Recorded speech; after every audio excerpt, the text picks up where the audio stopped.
Signor Brusca, desidererei ritornare, prima di passare ad argomenti nuovi, su un paio di precisazioni in ordine a risposte che lei ha già fornito ieri per approfondire meglio i dettagli. La prima è questa.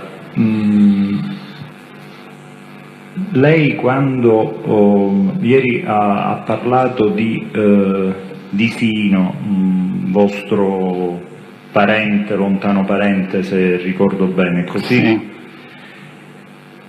Desideravo chiederle, durante il periodo in cui lei è stato al soggiorno obbligato a Linosa, quindi anzi se riesce a ricordarlo a tutti noi lo fissiamo nel tempo, quindi lei va a Linosa quando? Ha già detto venne arrestato nell'84 dopo settembre 84.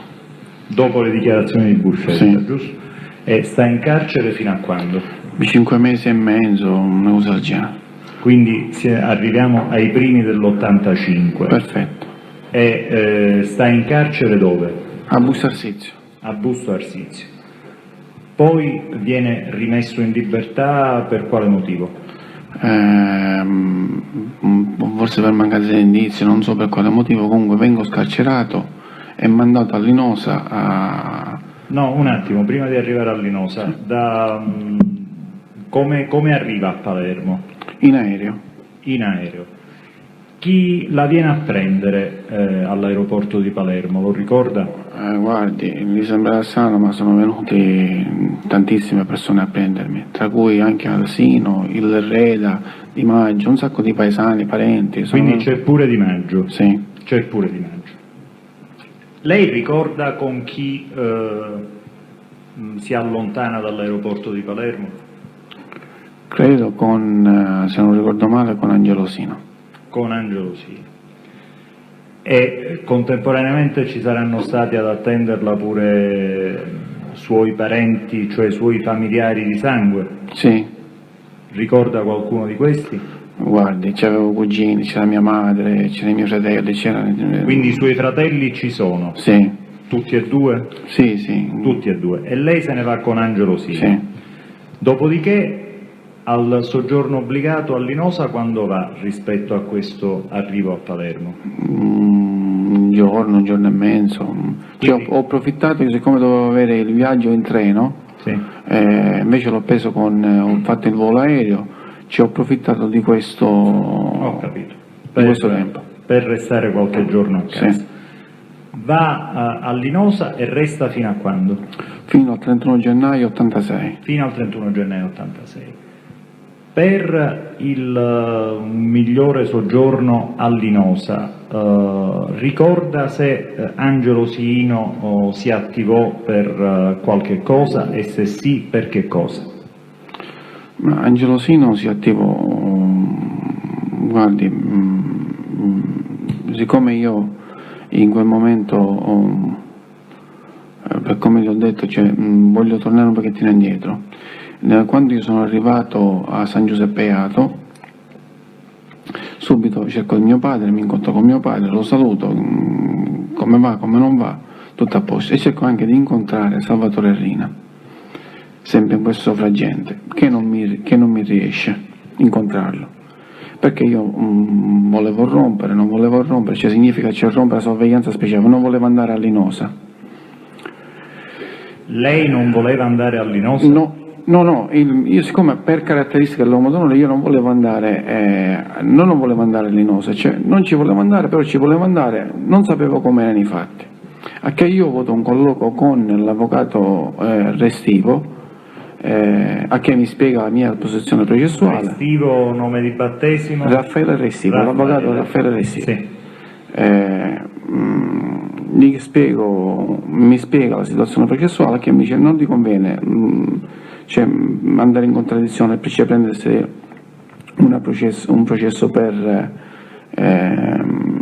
violazione degli obblighi della sorveglianza. Dice, tanto al momento come inizia il processo lei deve rientrare, quindi mi specifica, mi dà consigli fai il quadro della situazione, che io accetto il consiglio e me ne vado, cioè preferisco andare all'Inosa. Quando pensavo 5, 6, 7, 8, 10 mesi per come poi è successo, io rientravo subito, senza entrare in contravventura. A che in questo, come ripeto, non riesco a parlare con Salvatore Rina, a un certo punto prendo le mie decisioni e me ne vado all'Inosa. Me ne vado all'Inosa, poi quando rientro ho saputo che... Mi scusi però, la Sì. domanda che le avevo posto era questa: durante il periodo del suo soggiorno Sì. all'Inosa, sa se per caso Angelo Siino fece qualcosa per rendere qualcosa per lei, e se sì che cosa fece? Risponda a questa domanda, non gliela posso fare in maniera più Sì, dettagliata sì. perché No. rischierei di suggerire la risposta. Angelo Siino mi mandò sia dei soldi, mi mandò una Jeep Renegade, mi mandò un Vespino e degli abiti, dei vestiti, qualcosa del genere. Solo un Vespino le mandò? Un Vespino, una Jeep Renegade, soldi e dei vestiti. Venne per caso a trovarla, la accompagnò? No, lei mi ha chiesto cosa mi mandò, gli ho detto è venuto anche... Quella è stata la prima Sì. risposta. Ora le chiedo, Sì, è venuto a trovarmi all'Inosa nel periodo estivo, cioè nel mese di agosto. Lui e l'Elio Guccione con le rispettive famiglie. lui è L'Elio Guccione, Leo Luca forse? Leo Luca Guccione, scusi lo chiamo Leo, l'Elio Guccione, Leo Luca Guccione, Sì. Quindi, l'amministratore della Litomic Calcestruzzi. sì, quindi vennero a trovarla anche in quel periodo. Senta, durante questo periodo lei ricevette per caso telefonate da Balduccio Di Maggio? Credo, forse qualcuna sì. E comunque in questo periodo i suoi rapporti con Di Maggio come sono? Buoni. Buoni in senso normale o buoni in senso più che normale? Tra me e lui in quel momento sono buoni e più che normali, almeno per i miei ricordi. Ecco, buoni e più che normali, perché suo fratello ieri ha detto, credo di ricordare quasi testualmente, erano come due fratelli. Perfetto. Buoni più che normali che significa? C'è c'è di un rapporto normale, c'è rispetto ottimo, perché poi mi fa delle confidenze che io diciamo che non dovevo sapere. Senta, credo che lei abbia detto un attimo fa, dice, poi quando sono ritornato da Linosa e io l'ho interrotta, dice, ho saputo che cosa stava dicendo. Ho saputo che tra mio padre e Salvatore Rina c'era un piccolo malumore, nei miei confronti, in quanto volevano che io non andassi a Linosa, quindi rompere, cioè subito buttarmi dal latitante, non andare negli obblighi di sorveglianza speciale, quello che era il confine, come si suol dire, Sì. e recarmi subito al latitante, cosa che io non feci perché accettai il consiglio dell'avvocato e non potei spiegare né a mio padre né a Salvatore Rina come erano andati i fatti. Tant'è vero che sempre ho saputo dal Di Maggio, che mi raccontò c'era questo piccolo malumore, che Di Maggio voleva venirmi a trovare per venirsi a fare un 8-10 giorni anche lui a Linosa, perché era una zona estiva e quindi di vacanza. Gli hanno impedito di venire e a malincuore Di Maggio in quell'occasione non è venuto. Chi gli ha impedito di venire? Mio padre è Salvatore Rina. Quindi sostanzialmente c'è qualche cosa di più di un piccolo malumore, se addirittura si impedisce ad un suo fraterno amico di venirlo a trovare. Ma infatti è l'unico che non viene, infatti tutti gli altri vengono e lui è l'unico che non viene a trovarmi, per dire è stato imposto, per dire non andare a trovare a Giovanni e a Linosa.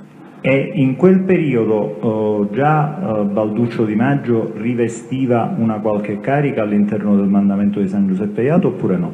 Aveva preso il mio posto, cioè quel privilegio che io avevo Quel privilegio che io avevo passa a Balduccio Di Maggio. E in termini più tecnici, secondo le regole di Cosa Nostra, questo privilegio in che cosa consisteva? Lei che cosa era? Io ero figlio di Bernardo Busca e figlioccio di Salvatore Rina, che so, per andare a creare appuntamenti, portare messaggi come ho spiegato all'inizio, cioè quello che un uomo normale non poteva avere io lo avevo, o essere un pochettino più rispettato, cioè al posto mio è passato a Baldassare Di Maggio. Mi scusi, le faccio una domanda più diretta. Lei era sostituto di suo padre oppure no? No, aspetti, facciamo un passo. Mio padre viene arrestato a settembre del 95. A novembre, per la verità. È novembre 25 vi chiedo scusa, settembre è la data di nascita. Novembre del 95. 85. Dall'84, quando io vengo arrestato, fino all'85, quando viene arrestato mio padre, Di Maggio ha queste funzioni, cioè il capomandamento è mio padre. Certo, perché suo padre è libero. Perfetto. Dopo l'arresto di mio padre, Di Maggio diventa capomandamento o sostituto di mio padre, cioè quantomeno in quel momento, siccome la persona di nostra fiducia che più ci tenevamo era Baldassare Di Maggio, cioè al posto di mio padre e al posto mio l'ha preso Di Maggio. Quindi è nel periodo in cui suo padre viene arrestato sostituto di suo padre. Perfetto. Lei quindi apprende di questo che ha definito un malumore quando ritorna. Quando ritorno Di Maggio mi Da racconta. chi ecco, lo apprende? Solo da Di Maggio o anche da altri? No, da Di Maggio, in quel momento solo Di Maggio, da altri... Di Maggio che era diventato sostituto di suo padre. Sì, perfetto. Altro chiarimento su una cosa che aveva detto ieri. Parlando dell'incontro avuto con Nino Salvo, nel corso del quale Nino Salvo le dà un messaggio proveniente dall'onorevole Andreotti da riferire a Riina, no? Sì. Se continuate a fare così non posso garantire che. Lei sa che carica istituzionale rivestiva in quel momento l'onorevole Andreotti? No, non lo so che carica rivestiva, ma credo che abbia poca importanza. Che significa abbia poca importanza? Ma guardi, per quelle che sono le mie esperienze, non credo che a volte, anche se non ne aveva, c'è la figura di carica, però dietro le quinte quello che gestiva o manovrava o dava ordine era l'onorevole Andreotti. Quindi, cioè, lei fa riferimento ad una importanza effettiva al di là della carica formale che rivestiva o non rivestiva? Evitiamo, ho capito bene? Pubblico Ministero, evitiamo questo tipo di interpretazione del pensiero del... No, Presidente, io sto chiedendo a lui... Lo deve dire lui, non sì, lo deve sto dire... Sto chiedendo se può essere più esplicito, ad evitare proprio... Però togliendo quello che ha detto, la frase che ha detto, che se no diventa un suggerimento, è il test che deve spiegare in che cosa consisteva questo che sta dicendo. Pubblico Ministero. Vabbè, Presidente, Prego. prendiamo atto di questo. Signor Di Allora, Maggio, allora vuole per piacere rispondere nuovamente alla domanda che le ho posto prima in termini più espliciti, cioè allora? faccia capire meglio con degli esempi, se vuole, Sì. il suo pensiero. E allora, per esempio, noi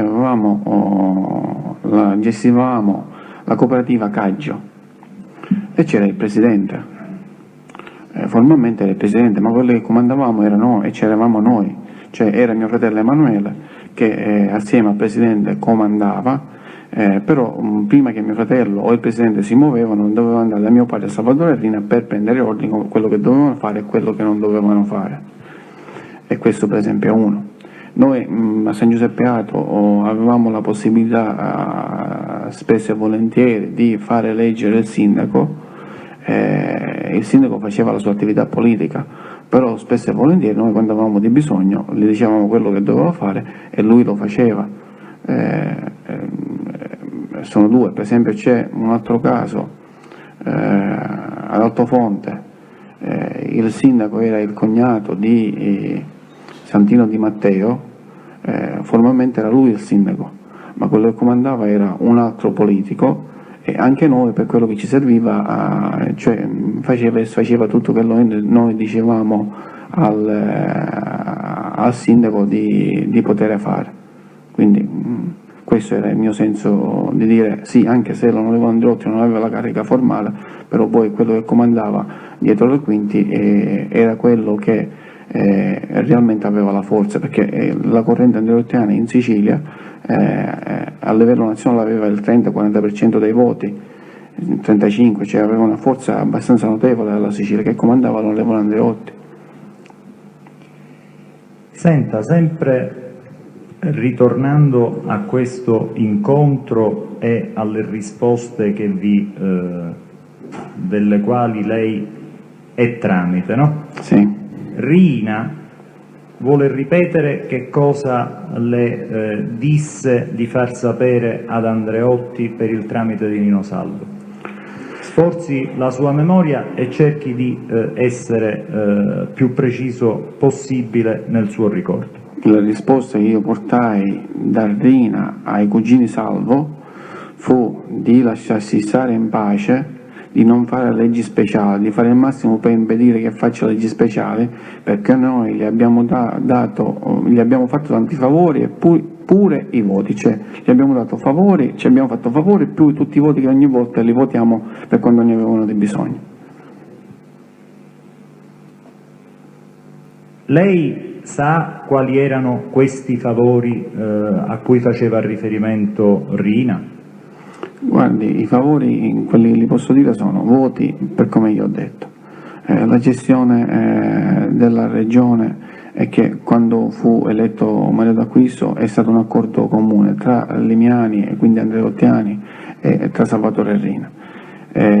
Non direttamente perché venivano imposti degli omicidi, ma per riflesso si facevano degli omicidi per dare forza a quella che era la corrente politica in quel momento, cioè che noi ci appoggiavamo tutti. Quindi, scusi, che cosa significa dare forza a quella corrente politica?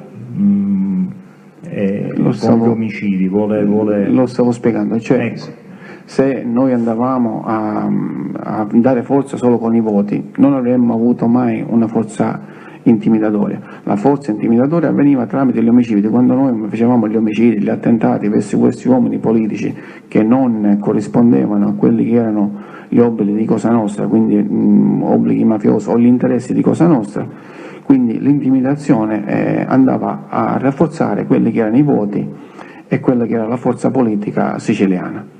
Vuole fare qualche esempio, se è in grado di farlo, di questi omicidi o di queste intimidazioni che davano forza alla corrente politica? Tipo quando venne ucciso l'onorevole Mattarella, subito dopo poi è stato eletto presidente Mario D'Acquisto. Michele Rina non so perché è stato ucciso, ma è stato ucciso sempre per problemi politici, quindi tutti questi fatti vengono attribuiti, cioè per dare forza alla corrente politica siciliana, quindi non bastava solo... Scusi, corrente politica siciliana che si... Cioè, scusa, non siciliana, cioè corrente politica andreottiana, cioè quindi Lima Andreotti. Per esempio quando c'erano problemi con Ciancimino, né che si faceva ostacolare Ciancimino nella corrente politica di Andreotti, cercava di farli andare d'accordo in maniera che non c'era scontro frontale, perché c'erano correnti diverse, quindi non è stato mai opera di scontro, e su questo fronte i problemi, gli interventi sono stati molteplici, non è stato 1, 2, 3. Scusi un istante, su questo discorso riguardante Ciancimino lei ha detto che bisognava farli andare d'accordo eccetera, vuole essere più esplicito, se è in grado di farlo? Che cosa intende dire con questa espressione? Vito Ciancimino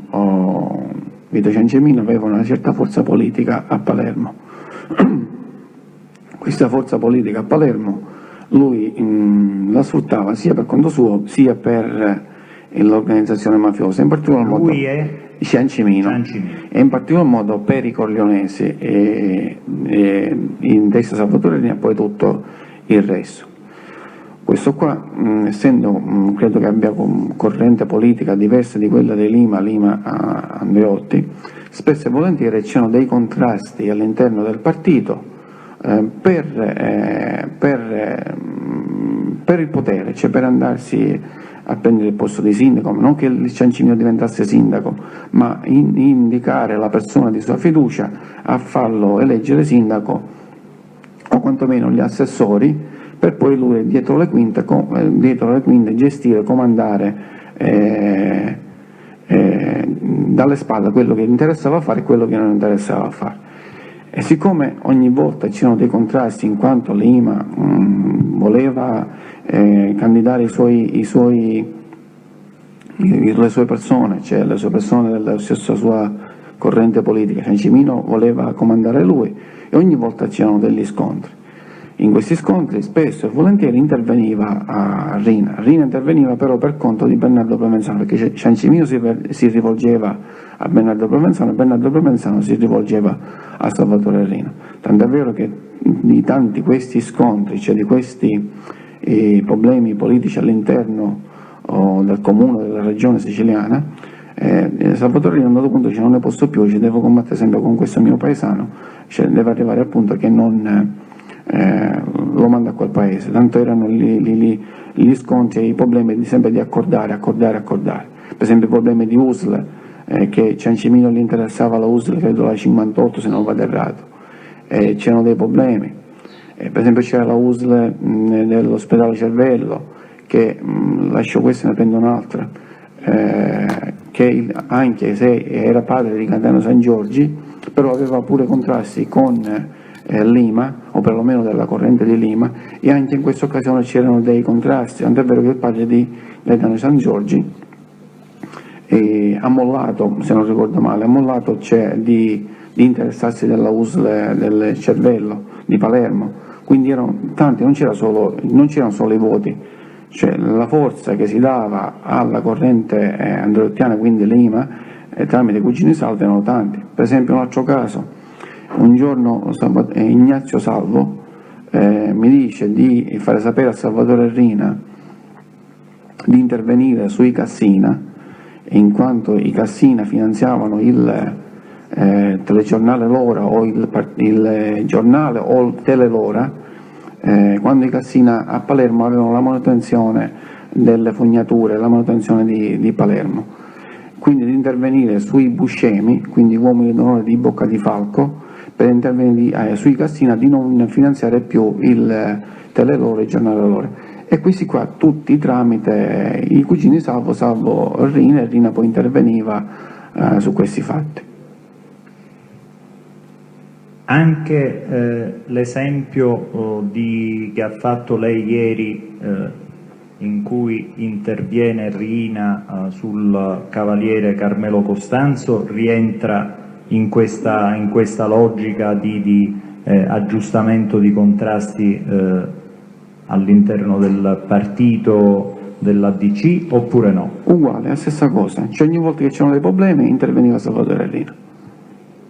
E Salvatore Rina interveniva per aiutare qualcuno dei contendenti, che mi sembra di capire erano da un lato Ciancimino e dall'altro Lima, oppure era in una posizione di equidistanza? No, Salvatore Rina in quel periodo, sempre a livello, per quelle che erano la mentalità di Cosa Nostra, cercava di fare quasi sempre giusto, però favoriva in particolar modo in quel periodo i cugini Salvo, e i commenti erano che ogni volta che Salvatore Rina gli aggiustava le cose o gli faceva fare buona figura, commentava con mio padre per dire: ora loro si prendono questi meriti, si prendono questi meriti, ora vanno da Lima, da Andreotti, per dire: noi vedi, siamo in condizione sempre di aggiustare, di sistemare o di chiarire un po' tutta la situazione, e quindi questi meriti se li prendevano loro per i problemi che riguardavano i problemi politici in Sicilia, in particolar modo a Palermo, ma in Sicilia. Senta, ancora un ultimo chiarimento.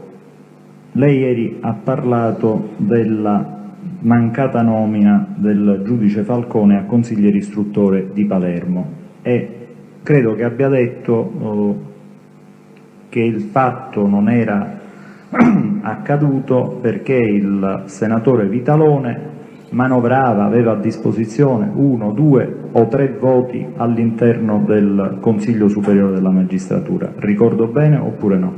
Sì, Lei sa, ha mai saputo, ha mai sentito dire questi voti da quale area provenissero, cioè dall'area dei magistrati o dall'area dei membri eletti dal Parlamento?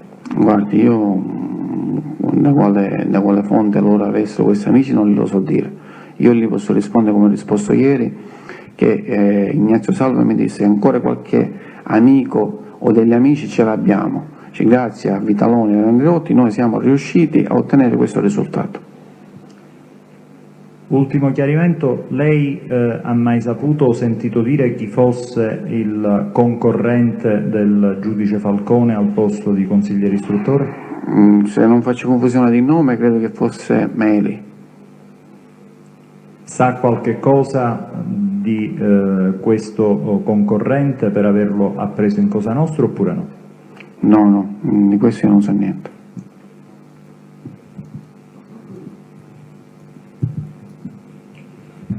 L'importante era non far arrivare Giovanni Falcone in quel momento. Signor Brusca, le è mai pervenuta? Chiedo scusa, signor, se fa spegnere le telecamere e i fotografi, possiamo togliere questo. Il ripreso non le possiamo sospendere, Brusca. No, ma allora andiamo avanti. Signor Brusca, le è mai pervenuta una richiesta da parte di qualcuno di avere un elenco dei beni di Di Maggio? Guardi, complicitazione non me lo ricordo perché quando la cosa non mi interessava non la prendevo al 100%. Qualche cosa c'è stata, non mi ricordo da chi era prevenuta questa storia, però c'è stata. Che cercavano i beni del Di Maggio, a che io non mi sono rifiutato di dare queste indicazioni. Ma chi è che cercava questi beni di Maggio? Guardi, in questo momento non mi ricordo se era chi me l'ha venuto a chiedere a me. Ma era un altro uomo d'onore, voglio dire? Qualcuno? A me è venuto in quel periodo, non so se è venuto Monticciolo o qualche altro, e mi sono rifiutato di dare queste indicazioni. Mi scusi, ma Monticciolo aveva un interesse suo personale ad avere questo elenco di beni? No, sicuramente gliel'avrebbero chiesto, non lui direttamente, o da socio o da qualche altro, non me lo ricordo preciso. Non se lo ricordo. Da io in questa occasione esclamai, i beni mi cercano, cioè mi facciano sapere dov'è il Di Maggio, che io lo vado a uccidere. Perché dare segnalazione di beni era in quel momento per me era una sbirritudine. Una? Sbirritudine, cioè accusare delle persone ingiustamente, anche se erano problemi. Sbirri vuol dire Sì. sbirri? Ho capito. Andiamo a un altro argomento. Lei si è mai occupato di appalti, voglio dire in modo illecito di appalti, di condizionare le gare di appalto e cose di questo genere? Io? Sì. In maniera lieve verso l'83-84. Al ritorno di Linosa in maniera massiccia, cioè si può dire la mia attività principale era questa l'attività. E cosa faceva in questa attività di illecito condizionamento delle gare di appalto pubbliche? Ma io assieme ad Angelosino gestivo gli appalti della provincia, poi man mano andava crescendo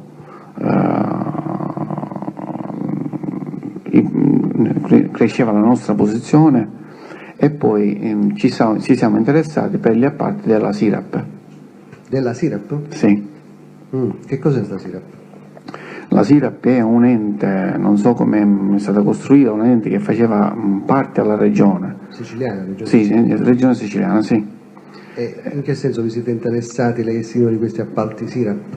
Dunque, allora io rientrando da Linosa, come già ho detto poco fa, mi comincio a interessare con Angelosino di appalti e cominciamo a gestire gli appalti della provincia, l'amministrazione provinciale di Palermo, dove il presidente Vito Di Benedetto, anche costui Andrea Ottiano. Vito o Mimmo Di Benedetto? Mimmo Di Benedetto, chiedo scusa, Mimmo Di Benedetto. Poi, meno male, a Palermo e in Sicilia conoscevano a livello imprenditoriale, a livello di gente normale, comune e Cosa Nostra, sapevano che quello che gestivamo gli appalti in Sicilia o per la provincia eravamo io e l'Angelo Sino. A un certo punto viene un paesano nostro, un mio paesano, Giuseppe Zito, sapeva che io mi interessavo di appalti, dice: guarda, io ho avuto l'incarico progettuale da parte della SIRAP di realizzare molte aree industriali in Sicilia, a che dice perché non vedi di poterli fare finanziare e poterli fare andare avanti, che siccome lui aveva interesse di farli finanziare in maniera che lui facesse la progettazione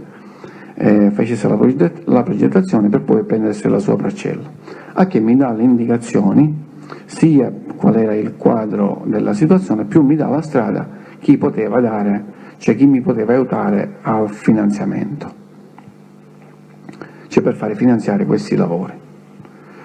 A che mi faccio dare tutti gli estremi, e si parlavano di lavori di un certo livello, cioè non erano lavoretti da 1 miliardo, 2 miliardi, 3 miliardi, erano lavoretti di 10, 20, 30, 40 miliardi, e che poi nel tempo andavano crescendo. A un certo punto io mi faccio dare tutti gli estremi e mi dice che per poter finanziare questi lavori la persona giusta sarebbe l'onorevole Lima. A che dico, Peppo, me la spiego io, cioè Giuseppe Zito. Mi rivolgo, vado da Ignazio Salvo, mi rivolgo a Ignazio Salvo, dico: mi può dare possibilità, mi può dare aiuto in tal senso, perché io avrei bisogno di andare avanti in quanto ero interessato sia nella gestione sia nell'appalto direttamente. Dice: guarda, io con Salvo Lima non abbiamo mai parlato di appalti, non mi sono mai interessato di appalti, e poi se ci vado io per questo tipo di fatti, da me mi viene più difficile potergli dare soldi, parcelle in nero per il pizzo, quello che era la tangente a Lima, sì. Però mi dà la strada e mi dice tu non conosci imprenditori, non ne conosci imprenditori che stanno bene con Lima senza che abbia bisogno del mio intervento? Gli dico sì, dico Cataldo Farinella. Cioè, invece tu fagli parlare di Cataldo Farinella, cioè che io gli faccio arrivare un messaggio all'onorevole Lima, in maniera che poi tu ti puoi fare la strada bella tranquilla senza nessun tipo di problema. Va bene, ok, io parlo con Angelo Sino e con Cataldo Farinella e gli dico di andare dall'onorevole Lima per fare finanziare questi lavori. A che il Farinella dice: ma dice una cosa così grossa, dico tu voi andateci dall'onorevole Lima e vedete cosa vi dice. Mi scusi, lei dice a Farinella vacci a nome mio da Lima, cioè digli che... No, andate voi per i fatti vostri, cioè il rapporto tra imprenditore e contatto politico. Non so se sono stato chiaro, però già io ho la riassicurazione da parte di Ignazio Salvo che lui avrebbe parlato a Lima dicendo che questi interessi erano da parte di amici, quindi di dare manforto nel poter portare a buon fine questi lavori. Allora, scusa, vediamo se ho capito. Ignazio Salvo si era impegnato a parlare a Lima, quindi a anticipargli che sarebbero venuti gli amici, tra virgolette... No, gli amici, si sarebbero andati delle persone, quindi appaltatori, per questi lavori, però Lima sapeva che interessavano degli amici. Cioè gli amici cosa intende lei? Cioè la persona vicina a Ignazio Salvo, quindi uomini d'onore, c'è persone vicine a Ignazio Salvo. Ho capito. E quindi che cosa succede? Succede che io chiamo Angelo Sino e Cataldo Farinella e li faccio andare da Lima.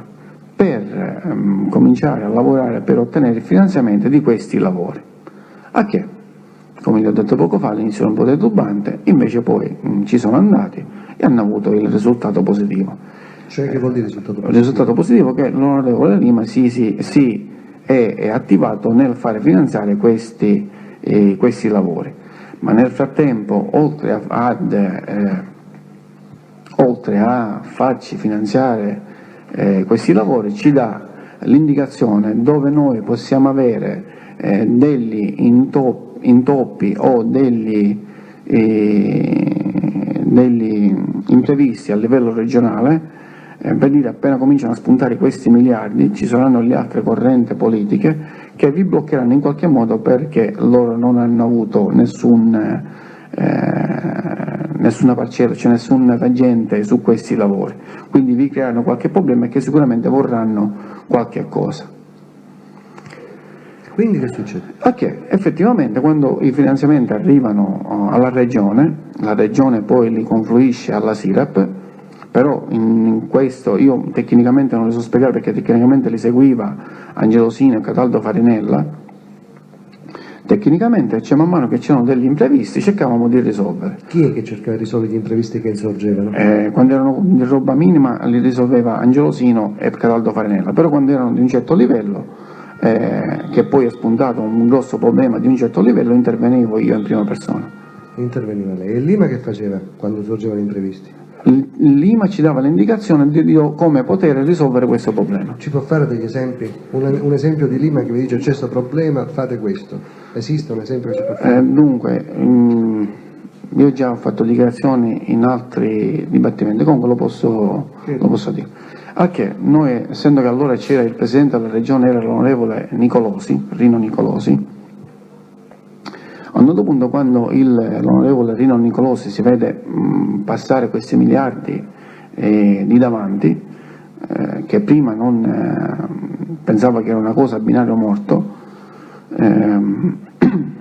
cioè, lì comincia a venire la gelosia per dire: ma guardi, qua nessuno si fa vivo, qua nessuno viene per chiedere la cortesia, nessuno si interessa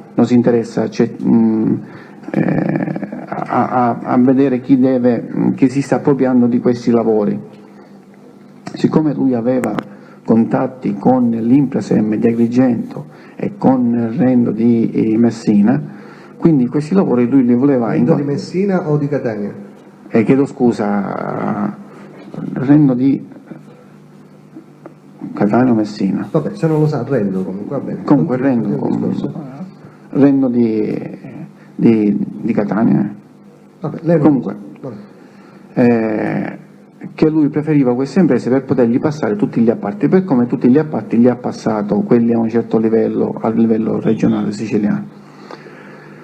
A un certo punto noi troviamo degli intoppi con un funzionario chiamato Pignatone. Questo funzionario, il Lima ci fa sapere, ci guarda che è persona dell'onorevole Nicolosi. Dice, di questi qua ne troverete intoppi una serie. Quindi datevi da fare perché io non posso intervenire verso questa corrente politica, verso l'onorevole Nicolosi. Va bene, me la sbrigo io. Allora, siccome io, come ho detto poco fa, nei problemi tecnici non scendevo nelle virgole per le vie normali che dovevano prendere, a un certo punto prendo la decisione, come so dire, prendo la forza con tutte e due mani, prendo Angelosino e a Cataldo Farinella, ma in particolar modo ad Angelosino, e gli dico: vai dall'amico tuo Salamone, impresa.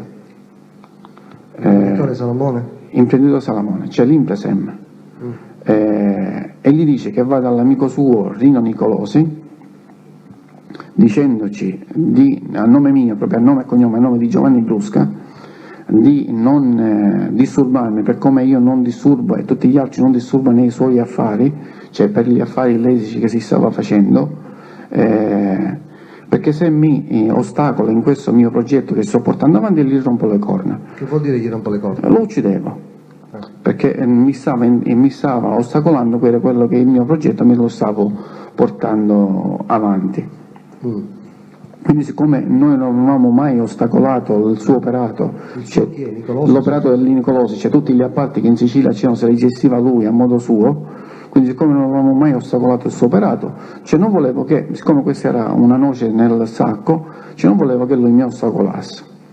A che Angelosino, non so se era presente o non era presente, ma quello che mi viene a dire, dice che quando gli hanno detto questo particolare, Gli hanno detto a chi? al Nicolosi, Questo particolare quale? cioè di minaccia, di dire lasciami stare, non ostacolare questo progetto, cioè non mettere ostacoli nell'iter burocratico che i finanziamenti alla SIRAP avevano fino ad arrivare all'appalto, cioè nell'esplicitare gli appalti, Sì. di non disturbarmi, di non impedire, perché gli avrei rotto le corna. Siccome prevedevamo che se avremmo saltato questo ostacolo, poi ne spuntava un altro, cioè come so dire, ho voluto tagliare la testa al toro, affrontare di petto la situazione, quindi decido di mandare direttamente al Presidente della Regione dicendoci di non disturbarmi, se no lo avrei ammazzato, cioè però con nome e cognome. Quando gli raccontano questo fatto, dice che l'onorevole Nicolosi si è sentito male, gli hanno dovuto portare una bottiglia d'acqua, un bicchiere d'acqua, gli hanno dovuto dare una pastiglia, almeno per quello che mi hanno detto. Chi gliel'ha detto? Angelosino, che Sì. poi mi riportò questa notizia. Angelosino mi raccontò questo fatto. E mi ricordo che poi la sera il Nicolosi andò da Maurizio Costanzo e io mi vedevo lo spettacolo in televisione e vedevo che effettivamente il Nicolosi era un po' nervoso. Il Nicolosi nel dichiarare in quella sede contro la Sicilia, contro la mafia qua, la mafia là, Contro la Sicilia o contro la mafia? non contro la Sicilia, chiedo scusa, c'è contro la mafia per riflesso della Sicilia, per dire la mafia di qua, la mafia di là, e io commentavo in me stesso per dire certo, quando la cosa c'è qualcosa che ti va di traverso, c'è di là ostacolo alla mafia. Quando ti fai gli affari tuoi, che in siciliano dice hai la gola tante, cioè i canarozzi tante, che tutto quello che passava doveva passare sotto le tue mani, cioè l'ingordigia era tanta, quindi che ti avevo tolto questo pezzettino di spazio ti dava fastidio. Ho capito. Quindi, scusi, il punto di partenza di questo discorso, se ho capito bene, è che l'indicazione di intervenire su Nicolosi viene da Lima? Sì, mi dà l'indicazione per dire le persone che ti possono ostacolare viene dal Nicolosi, cioè gli Nicolosi e Pignatoni, questo qua è uomo di Pignatone, Pignatone è uomo di Nicolosi. Mi scusi, il messaggio per Nicolosi, lei lo fece transitare tramite Salomone, ci può spiegare bene questo passaggio? No, a me il segnale mi arriva che c'è... Sì, il segnale l'abbiamo capito, no, il messaggio a Nicolosi, lei lo fa avere solo, ti rompiamo le corna, lo fa avere solo attraverso Sino o c'è un passaggio che riguarda anche Salomone? Non abbiamo capito bene. Sino lo porta da Salomone va a parlare con Nicolosi. Ho capito, va bene così. Senta, in questo Chiedo scusa, voglio chiarire ancora questo particolare, cioè il contatto fra Salamone e Sino è perché tutti gli appalti pubblici in Sicilia che l'Impresem capeggiata da Salamone che si appaltava glieli metteva a posto per pagare il pizzo era Angelosino, quindi il contatto fra Salamone e Angelosino era assodato sotto questo punto di vista. Senta, ma in questa gestione illecita degli appalti, Sino era il portatore di interessi di Cosa Nostra, il portatore di interessi propri, il portatore di interessi politici? Ci fa capire Sino che ruolo aveva in questo? Inizialmente interessi di portatore di Cosa Nostra, però anche per interessi nostri personali, il mio e il Sino. Strada facendo diventano interessi di Cosa Nostra, ma anche personali, perché poi noi ci appartavamo anche qualche lavoro. Strada facendo ci appaltavamo anche qualche lavoro, cioè nella gestione degli appalti. Appaltavamo chi? Il Sino si appaltava qualche lavoro. Ma praticamente il Sino che faceva? Il Sino faceva gestione degli appalti, cioè nell'ente pubblico li divideva alle imprese. Nello stesso tempo riscuoteva il pizzo per la zona. Il pizzo per conto di chi? per i vari mandamenti, per i vari paesi. Quindi per Cosa Nostra? Sì, per Cosa Nostra. Però riscuoteva anche quella parte per i soldi per i politici, che noi in parte davamo ai politici e in parte ci tenevamo. Scusi, io so che vedo bene, Sino riscuoteva sui lavori pubblici Sì, una tangente che andava a finire a Cosa Nostra sì, e poi veniva suddivisa tra vari mandamenti, e una parte di tangente che andava a finire ai politici? sì, e una parte ai politici, una parte a me e all'Angelosino, e una parte li consegnavo a Salvatore Rina, a mio padre, che poi con questi soldi noi compravamo armi, li davamo a chi aveva bisogno, c'è tutta l'attività per Cosa Nostra, quelli erano i bisogni di quel momento.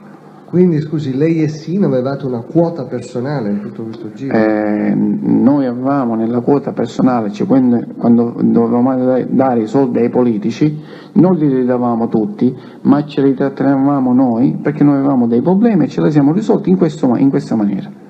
Ho capito. E Tipo, quindi- noi avevamo dei debiti con la Calcestruzzi Litomix, li abbiamo risolti in questa maniera e poi ci siamo messi anche dei soldi in tasca. Senta, in questa Litomix lei era socio con Sino? Ufficiosamente sì, ufficialmente no. Cioè ufficialmente chi era il titolare della Litomix? E ufficialmente era Angelo Sino, Giuseppe Sino. Che è il padre di Angelo? No, aspetta, il fratello, credo si chiama Giuseppe, Pippo Comunque, Giuseppe. il fratello di Sino. Il fratello di Sino, Leo Luca Guccione,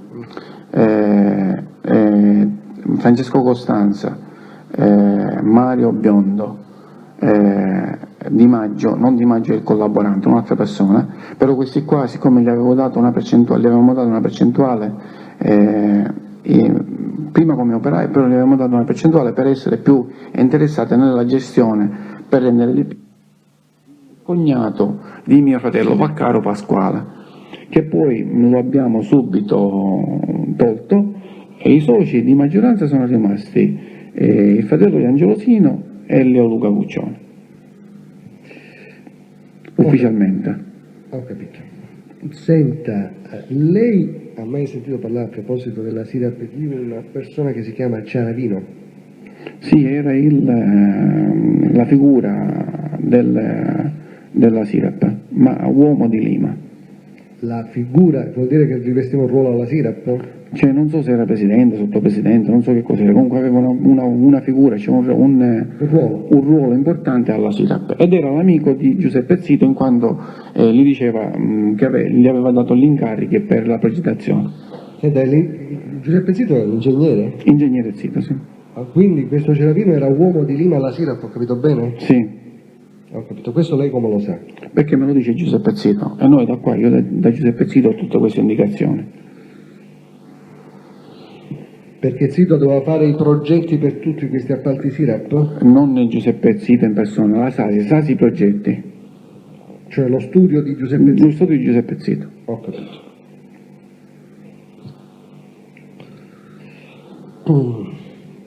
E questo Cataldo Farinella chi era esattamente? Un'impresa di un certo spessore, No, lui la persona, voglio dire, chi era? Titolare di un'impresa? di un'impresa delle Madonie, Ho capito. di Ganci. E sa se questo Cataldo Farinella si assegnò, ebbe, voglio dire, un appalto grosso alla SIRAP o più appalti? Cataldo Fanella ebbe prima un lavoro grosso per la provincia, la San Mauro Castelverde, San Mauro Ganci, queste di qua. Poi si apportò assieme ad Angelosino il lavoro di Madonnuzza vicino a Ganci, Era un appalto SIRAP? un appalto SIRAP. E la prima fase sono 4 gli appalti SIRAP. Ho capito. Senta, in questo contesto di appalti, no? Sì. Lei si è mai interessato di un appalto che riguardava la zona di Termini Imerese e che vedeva in qualche modo coinvolto e interessati i fratelli Alberto e Pino Gaeta?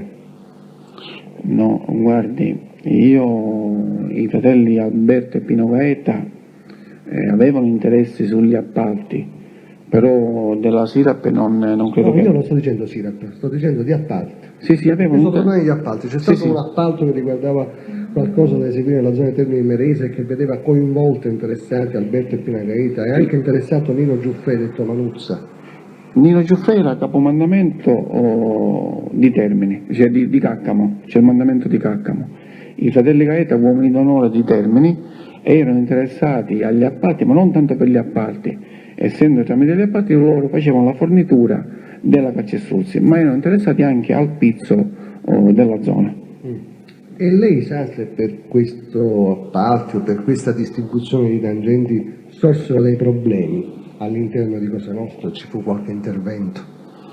No, c'è Che stato. riguardava anche Giuffre? C'è stato che io, essendo che mi ero incontrato con Salvatore Rina, con Nino Buscemi e con Pino Lipari, si era determinato una sorta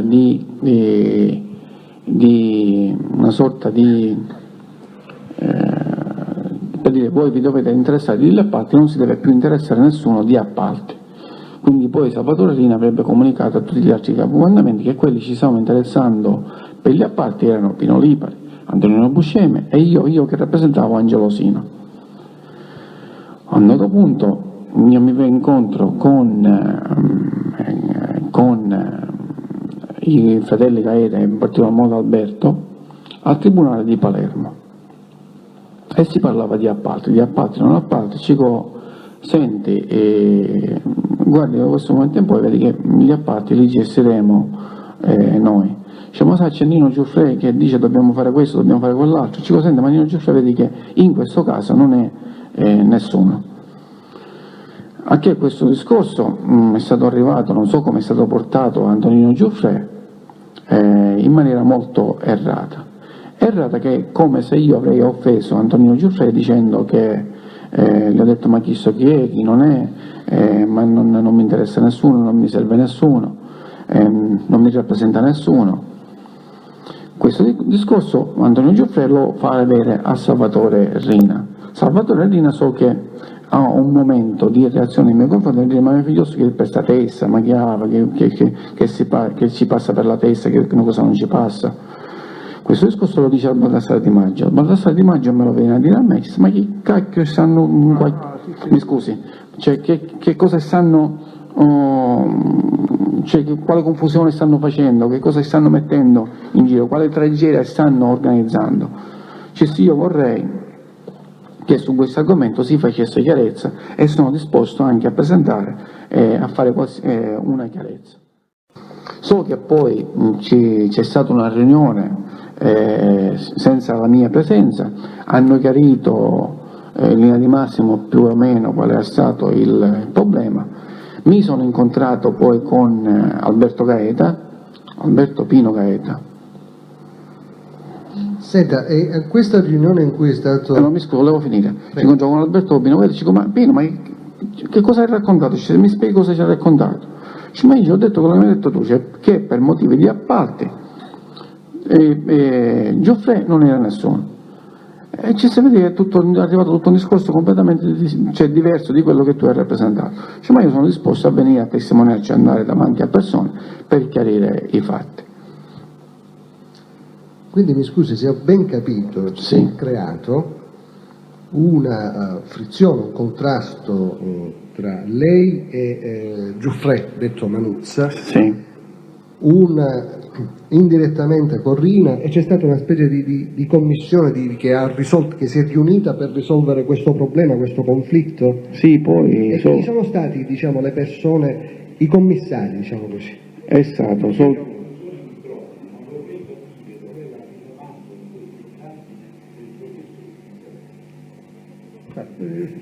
rapporti con Di Maggio, certo. No, ora ci arriviamo, se lei consente. Allora, non stiamo facendo il processo alla fine. Quello che ha detto l'avvocato si è registrato? Come non funziona? E allora sospendiamo se non accende.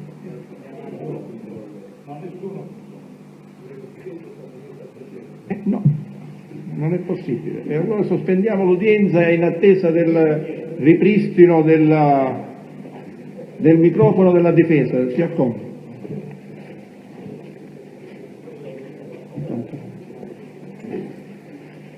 Da quando è che non funziona questo? Come da stamattina? Comunque interventi non ne avete fatto.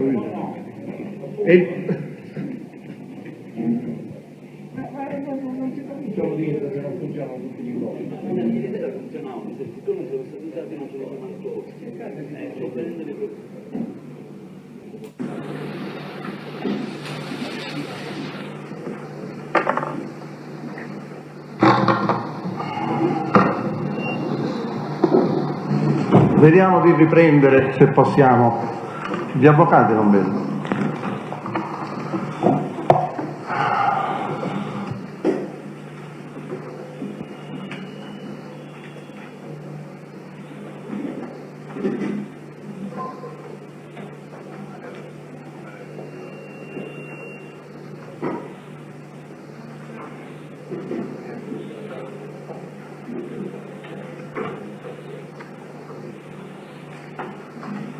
Avvocato Sbacchi. E allora riprenda quelle dichiarazioni che ha fatto l'avvocato Sbacchi poco fa, così non. Sì, fate. Sì.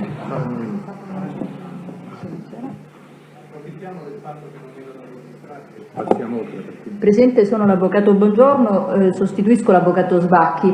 Riprendo l'intervento che ha fatto l'avvocato Sbacchi per oppormi all'ultima domanda fatta dal pubblico ministero e segnalare al Tribunale che a nostro avviso questi argomenti non sono rilevanti per il nostro processo.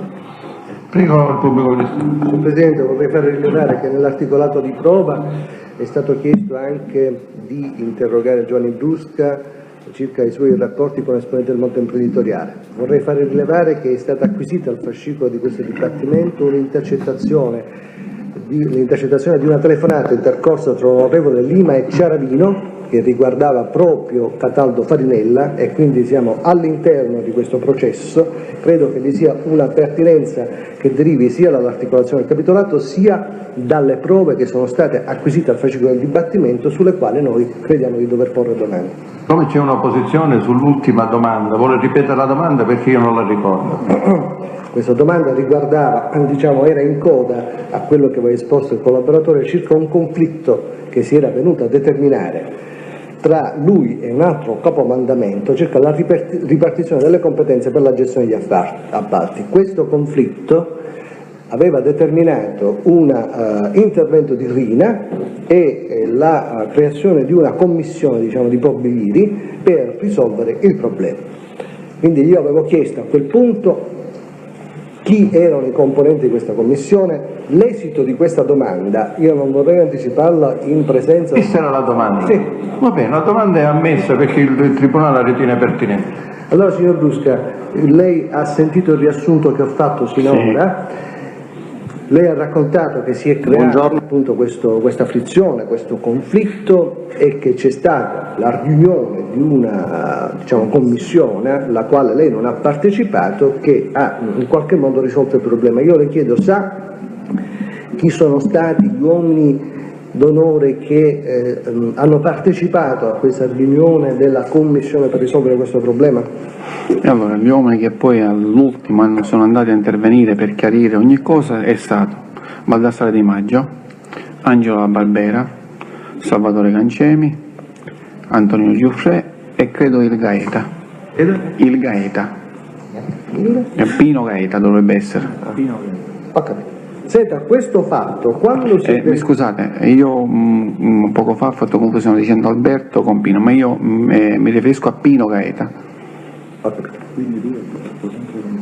Lei ha quindi parlato sempre con Pino? Con Pino Gaeta, quello che è stato arrestato assieme a me a settembre dell'84 e che siamo stati arrestati assieme nel carcere di Busto Arsizio. Questo fatto che lei ha raccontato, quando si è verificato?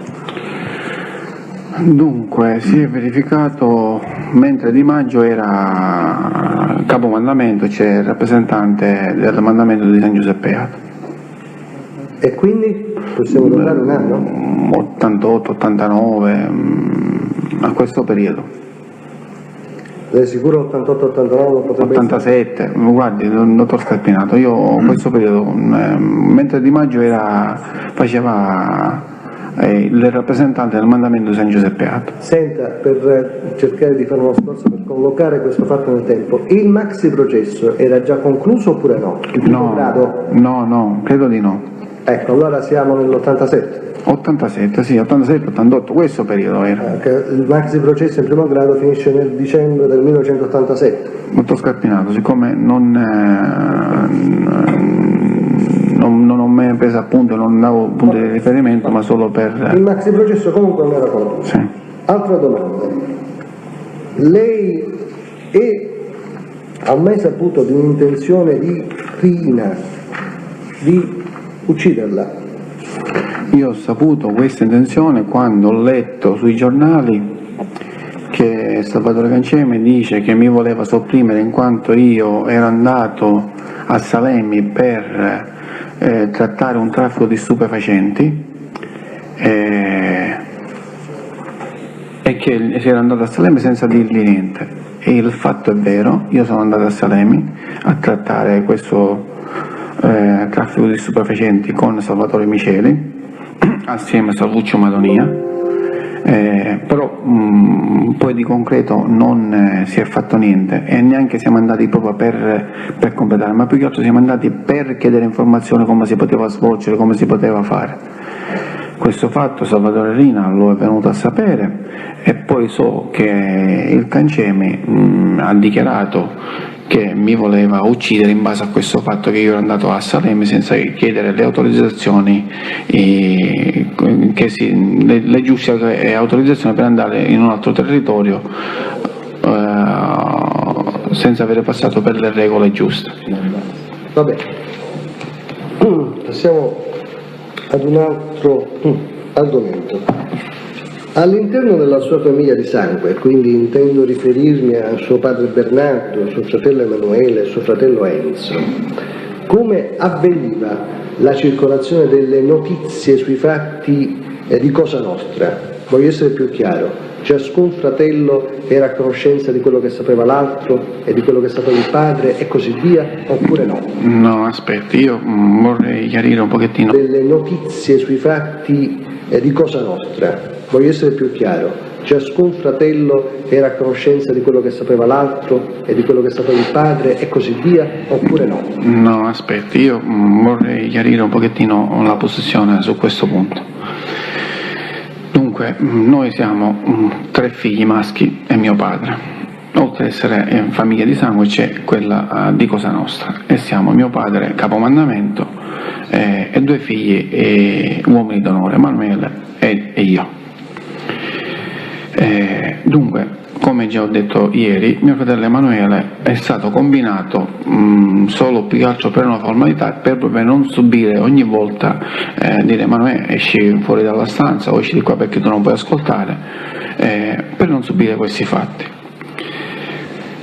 Però quando si parlava di Cosa Nostra, io e mio fratello Emanuele, ripeto, quasi mai lo informavo di quello che io dovevo fare o quello che non dovevo fare, no, quasi mai, non lo informavo mai, specialmente per i fatti criminali. Fatti criminali cosa intende? Criminosi, cioè omicidi o estorsione, questi, diciamo che io ero il braccio operante, mio fratello Emanuele era un po' il politico, la persona pulita della famiglia, l'intellettuale, chiamiamolo così.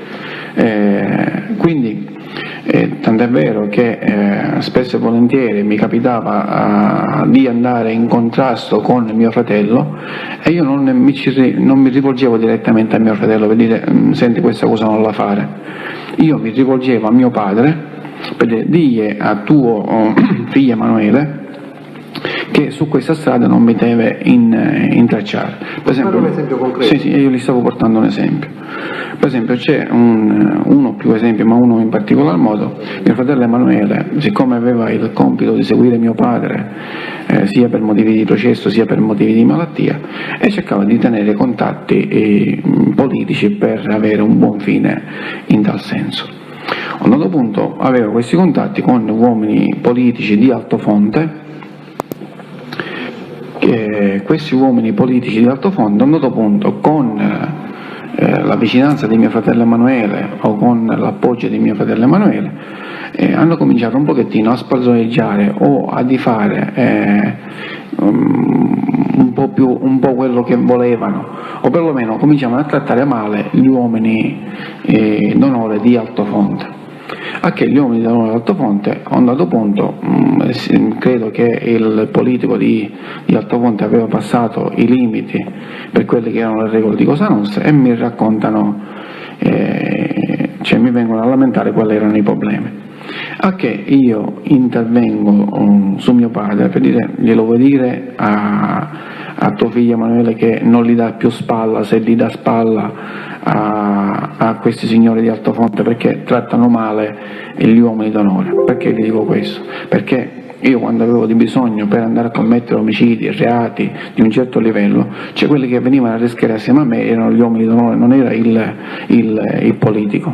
Quindi non mi stava bene che questi qua trattavano male gli uomini d'onore di Altofonte. Tant'è vero che è successo un episodio, non so se è stato denunciato o meno, che io, parlando con mio padre diceva: beh, ora ci penso io per tuo fratello. Ma vedi che ho dato incarico agli uomini d'onore di Altofonte, in quanto a Gioè e a un altro, di mettere una ghirlanda dietro la porta a un assessore del comune di Altofonte, però per riflesso ci colpivo l'assessore, ma di riflesso colpivo la persona che gestiva il politico reale. Cioè tutto quello che questo assessore faceva era l'amico di mio fratello che lo faceva fare e che non lo faceva fare. Si vede che appena... Scusi un attimo, signor Dusca, Sì. Con questa storia della ghirlanda, vorrei avere capito male. La ghirlanda lei la mette all'assessore, ma in questo modo lei colpiva chi in realtà gestiva quel politico. E chi era che gestiva quel politico? Rino Lonigro di Altofonte. No, il politico era Rino Nigro? No, il politico era l'assessore Pipitone di Altofonte. Ho capito. Noi facciamo mettere la ghirlanda dietro la porta del Pipitone di Altofonte, assessore comunale. Ho capito. Noi facciamo mettere la ghirlanda dietro la porta del Pipitone di Altofonte, assessore comunale, ma non intendevamo colpire il Pipitone, ma intendevamo colpire di riflesso il Lonigro. E così è successo. Chi è che spalleggiava il Lonigro? Mio fratello Emanuele. Ma in questo modo lei non colpiva anche suo fratello Emanuele? Sì, ma io non dovevo attenermi alle regole quelle di Cosa Nostra, cioè io mi interessavo agli uomini d'onore. Mio fratello Emanuele sì, poteva fare sino a un dato punto, ma quantomeno se voleva spalzoneggiare doveva chiedere il permesso e poi, se era caso, gli davamo l'autorizzazione. Quando è avvenuto questo fatto? Dunque, è avvenuto 89-90, già io ero reggente. Senta, 90-91, in questo periodo. Una cosa che non ho capito bene: quando si è verificato questo fatto che lei ha appena raccontato, lei ha detto: io mi sono rivolto a mio padre Bernardo, ma visto che riguardava suo fratello Emanuele, perché non si è rivolto direttamente ad Emanuele? Perché io, mio fratello Emanuele, come vi ho detto poco fa, di fatti di crimine, per fatti criminali che io gestivo, a mio fratello Emanuele non l'ho mai coinvolto in nessuna cosa. E gli stavo dicendo, stavo completando, tanto è vero che gli ho detto a mio padre: ci si vede che al momento qualcuno verrà a cercare Emanuele per quanto è successo. E infatti neanche finisco di parlare con mio padre e arriva una telefonata da parte, non mi ricordo se era Salvatore Lamelia o un altro, che cercavano mio fratello Emanuele, che c'erano persone che ci volevano parlare. Ma mio padre già sapeva qual era l'argomento. Quando mio fratello tornò, è andato a mio padre per dire, e raccontandoci quando era successo, mio padre dice: senti, dice agli amici tuoi, io li voglio bene, li voglio rispettare, ma devono si devono tenere abbastanza calmi, e prima che prendano certe iniziative o te lo fanno sapere o se no si rompe questa amicizia. Signor Dusca, senta, viceversa vi erano dei fatti che a conoscenza di suo fratello Emanuele, che riguardavano sempre Cosa Nostra e che non erano a sua conoscenza? Guardi, mio fratello Emanuele, per mia riservatezza, sia personale sia per motivi di Cosa Nostra, c'erano fatti che io possibilmente non sapevo e che mio fratello li poteva sapere, e c'erano cose che mio fratello Emanuele, mio fratello Emanuele credo che tutto quello che io nella vita criminosa, mio fratello Emanuele o che ha sentito attraverso i giornali o che ora io da quando ho cominciato a fare questa collaborazione, credo che mio fratello sia venuto a conoscenza di molti fatti che mio fratello prima non sapeva. Quindi mi scusi, vediamo se ho capito bene. Vi erano fatti criminosi che lei, con un termine col quale lei designa omicidi, estorsioni, che non erano a conoscenza suo fratello Emanuele, vi erano fatti che erano a conoscenza suo fratello Emanuele che non erano a sua conoscenza? Ho capito Che bene? io non ero a conoscenza, ma li spiego subito, io non ero a conoscenza perché se mio fratello aveva di bisogno, che so, della persona X di tale paese e lui non ci poteva arrivare, si rivolgeva a me e ci pensavo io. Ma se lui non aveva questo tipo di bisogno andava tranquillamente perché lui si poteva muovere senza nessun tipo di problema, quindi se lui aveva difficoltà mi cercava, se non aveva difficoltà io intervenivo e quindi lui camminava per i suoi fatti e noi che sapevo tutto quello che mio fratello Emanuele faceva o che veniva a conoscenza. Senta, suo padre Bernardo ripartiva compiti, competenze tra voi fratelli per quanto riguarda Cosa Nostra? Mio padre ripartiva, ripeto, per quello che era la situazione politica locale, per quanto riguarda la cantina, per altri piccoli fatti delegava a mio fratello Emanuele, cioè i rapporti con Salvatore Rina per la situazione economica delegava a mio fratello Emanuele. Per quanto riguarda, come ho detto poco fa, la situazione criminosa, cioè Cosa Nostra pure a tutti gli effetti del controllo del territorio, quello ero io.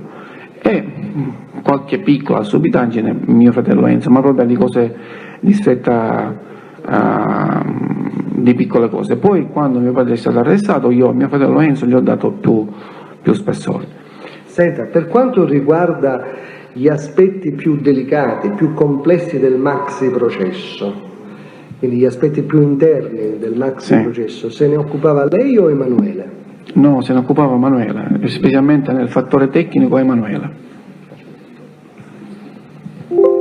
Cioè si interessava cercando agganci politici o personaggi che potevano dargli aiuto, riusciva a capire, in quanto studente universitario, riusciva a capire meglio di me come si svolgeva, come avvenivano i fatti, come poter intervenire, chi cercare, come poter svolgere tutta l'attività.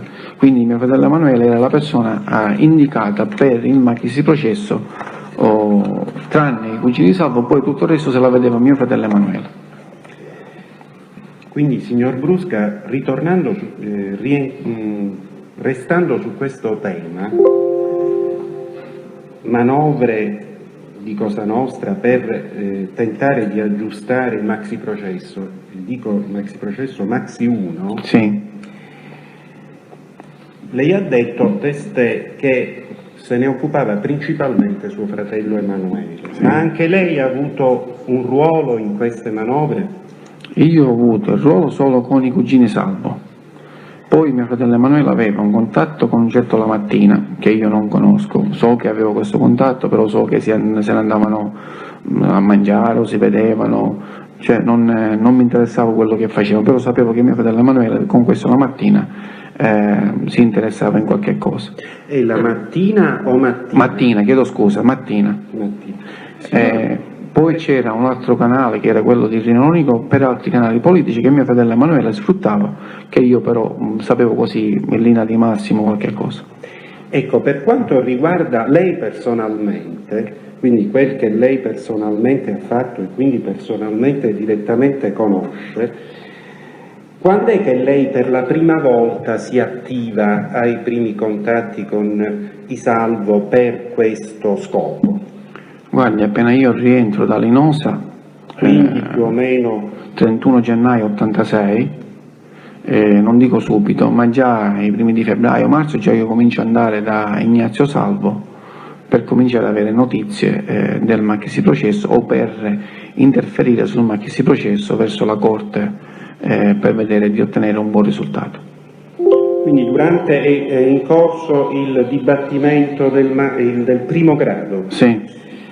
Ecco, in quell'epoca lei va a trovare chi dei Salvo in particolare? Ignazio, perché Antonino era morto. E Ignazio era agli arresti domiciliari in quel periodo? Lei ha mai avuto difficoltà di incontrarlo nonostante lo status di arresti domiciliari? Mai, completamente.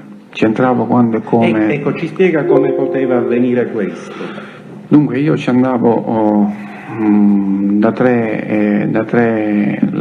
dalle tre entrate che quelli che realmente ci sono, perché non ce ne sono altre, almeno per le mie conoscenze.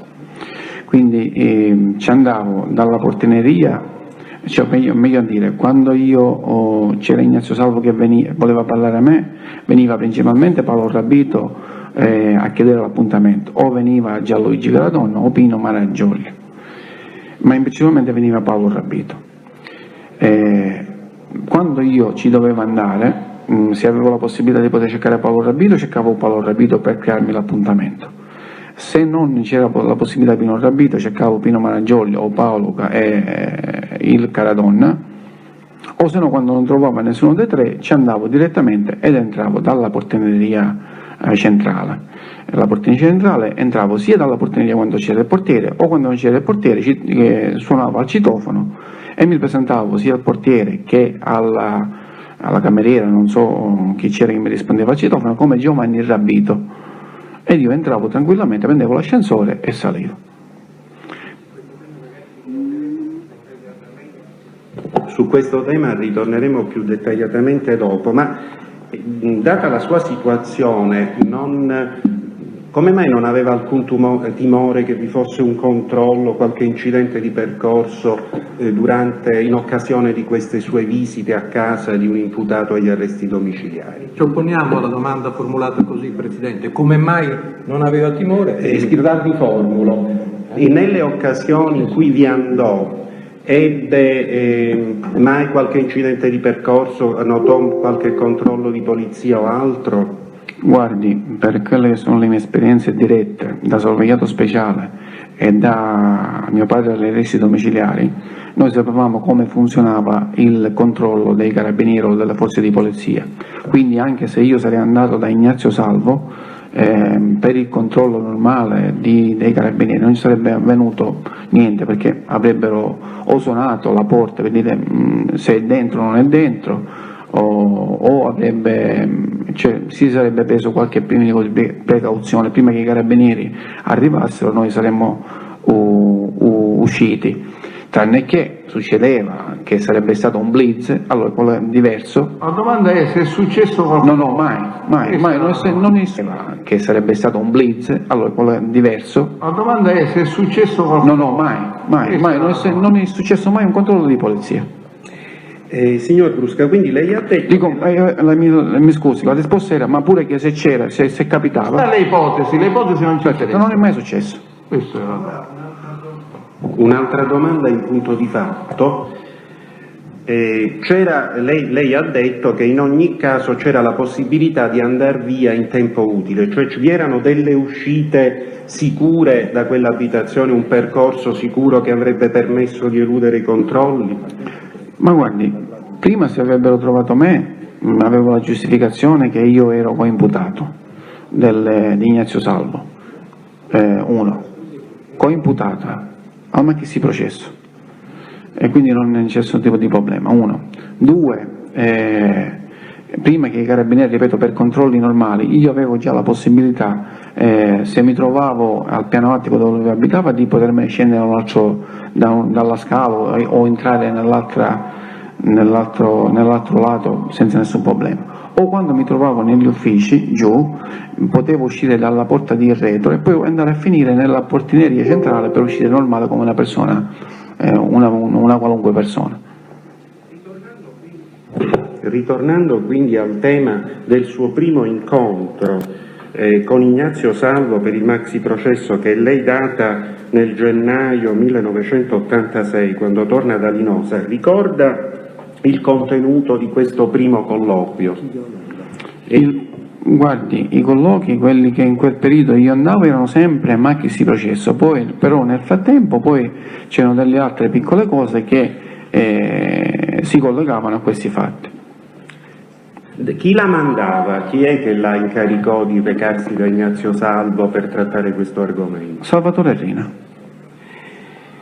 E vi fu soltanto un contatto o ve ne furono anche altri? Guardi, non lo so perché sono stati tantissimi. Si ricorda se Rina Quale risposta ricevette da Ignazio Salvo e quali furono a sua volta i commenti di Rina? Le risposte, quelli da Ignazio Salvo, erano sempre negative, o perlomeno li faceva comparire sempre negative. Rina diceva sempre che lo doveva uccidere e che si stava maturando il tempo per farsi ammazzare. Quindi lo sfruttava fino ad arrivare a un certo punto per poi alla fine ucciderlo. Infatti io mi trovavo in una posizione che dovevo andare da Ignazio Salvo anche sapendo che Rina lo voleva uccidere. Mi scusi, qual era la richiesta che lei doveva fare ad Ignazio Salvo per incarico di Rina? Di intervenire sul maxiprocesso cercando i suoi amici, cioè pure di arrivare tramite Lima, tramite Andreotti, cioè cercare tutti quelli che erano le sue possibilità di poter intervenire verso il maxiprocesso per avere un buon esito. E quale fu la risposta di Ignazio Salvo?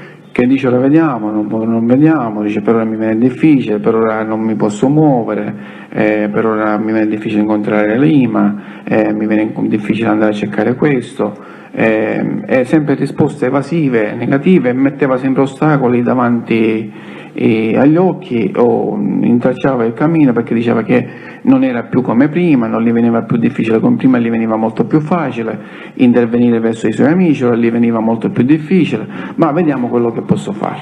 Scusi, ci furono dei contatti con questo specifico oggetto dopo la sentenza di appello del maxi processo? Guardi, io come ho detto, e spesso e volentieri dovevo tornare un pochettino indietro, spesso e volentieri, siccome lui essendo alle arresti domiciliari, mi diceva Cici che prenda Pippo Gambia, un suo ex socio, un suo socio, e ci manda dottore Gambia per risolvere questi problemi, perché lui non si poteva muovere. Quanto riguarda la sua domanda che mi ha fatto, quando io sono andato, quando già la sentenza del Macchesi 1 in appello, io già riprendo nuovamente i contatti con Ignazio Salvo di poter intervenire sulla sentenza di Cassazione, sì, e intervenire su Carnevale o sugli amici suoi, di fare il massimo quello che potevano fare in maniera più possibile che poteva, cioè adoperando qualsiasi mezzo e qualsiasi canale, cioè adoperando i suoi vecchi amici, cioè Andreotti, Vitalone o anche soldi, cioè adoperare tutti i mezzi per poter avere un buon fine e intervenire su Carnevale o che potessero assegnare preventivamente il processo a Carnevale. Questo colloquio, che dopo la sentenza di appello del maxi processo, quindi più o meno ricorda in che periodo si svolge? Credo che siamo nel 91. Già siamo nel 91. Sì. Quindi lei affronta questo argomento del giudizio di Cassazione nel 91. Sì. La richiesta di Rina è quel che lei trasmette a Ignazio Salvo e quel che lei ha riferito. Qual è la risposta di Ignazio Salvo? In particolare Ignazio Salvo le parla del presidente Carnevale. Qual è la risposta di Ignazio Salvo? La risposta di Ignazio Salvo è che quando io, sotto sollecitazione di Salvatore Rina di intervenire su Carnevale in qualsiasi modo, in qualsiasi maniera, mi dice, sai, per ora non è possibile perché il dottor Carnevale è sotto tiro, cioè nel senso sotto investigazione, non so se a livello già era sotto investigazione dai magistrati o a livello di giornalistico, sai, per ora è sotto tiro, nel senso che andare a parlare con Carnevale significa bruciare il maxi processo e bruciare definitivamente il dottor Carnevale. Quindi non è possibile momentaneamente andare a fare intervenire il dottor Carnevale perché era già nominato a ammazza sentenze, quindi per ora è meglio non toccare queste persone perché se va a toccare questo processo sarebbe negativo, quindi metteva sempre ostacoli davanti per non loro poter intervenire su questo Macchesi 1. Quando io andavo a riportare queste risposte a Salvatore Rina dice certo, i problemi loro se li risolvono sempre, lui i problemi suoi se li ha risolti, che ce ne frega della gente, cioè degli uomini di Cosa Nostra, delle persone che stanno soffrendo, si risolve i suoi problemi e il problema, dice tanto basta che risolve il suo problema, tutto il resto non interessa più a nessuno.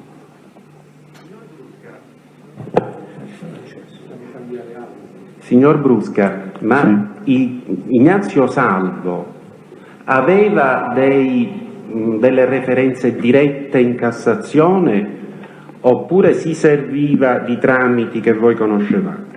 Ma i tramiti che noi conoscevamo erano, ripeto, quelli che già conoscevamo da molto tempo, detto da lui stesso, che già riprovato e riprovato, perché ogni volta quando loro parlavano con mio padre e con Salvatore Rina si vantavano delle amicizie, si vantavano sia che quando i Bonesi, in base a quello che succedeva in Sicilia, andavano dai suoi amici, cioè Andreotti, Vitalone, e poi avevano anche delle altre piccole conoscenze che potevano influire sul dottor Carnevale e sulla Cassazione in particolare, però non erano, cioè in particolar modo era Andreotti e Vitalone.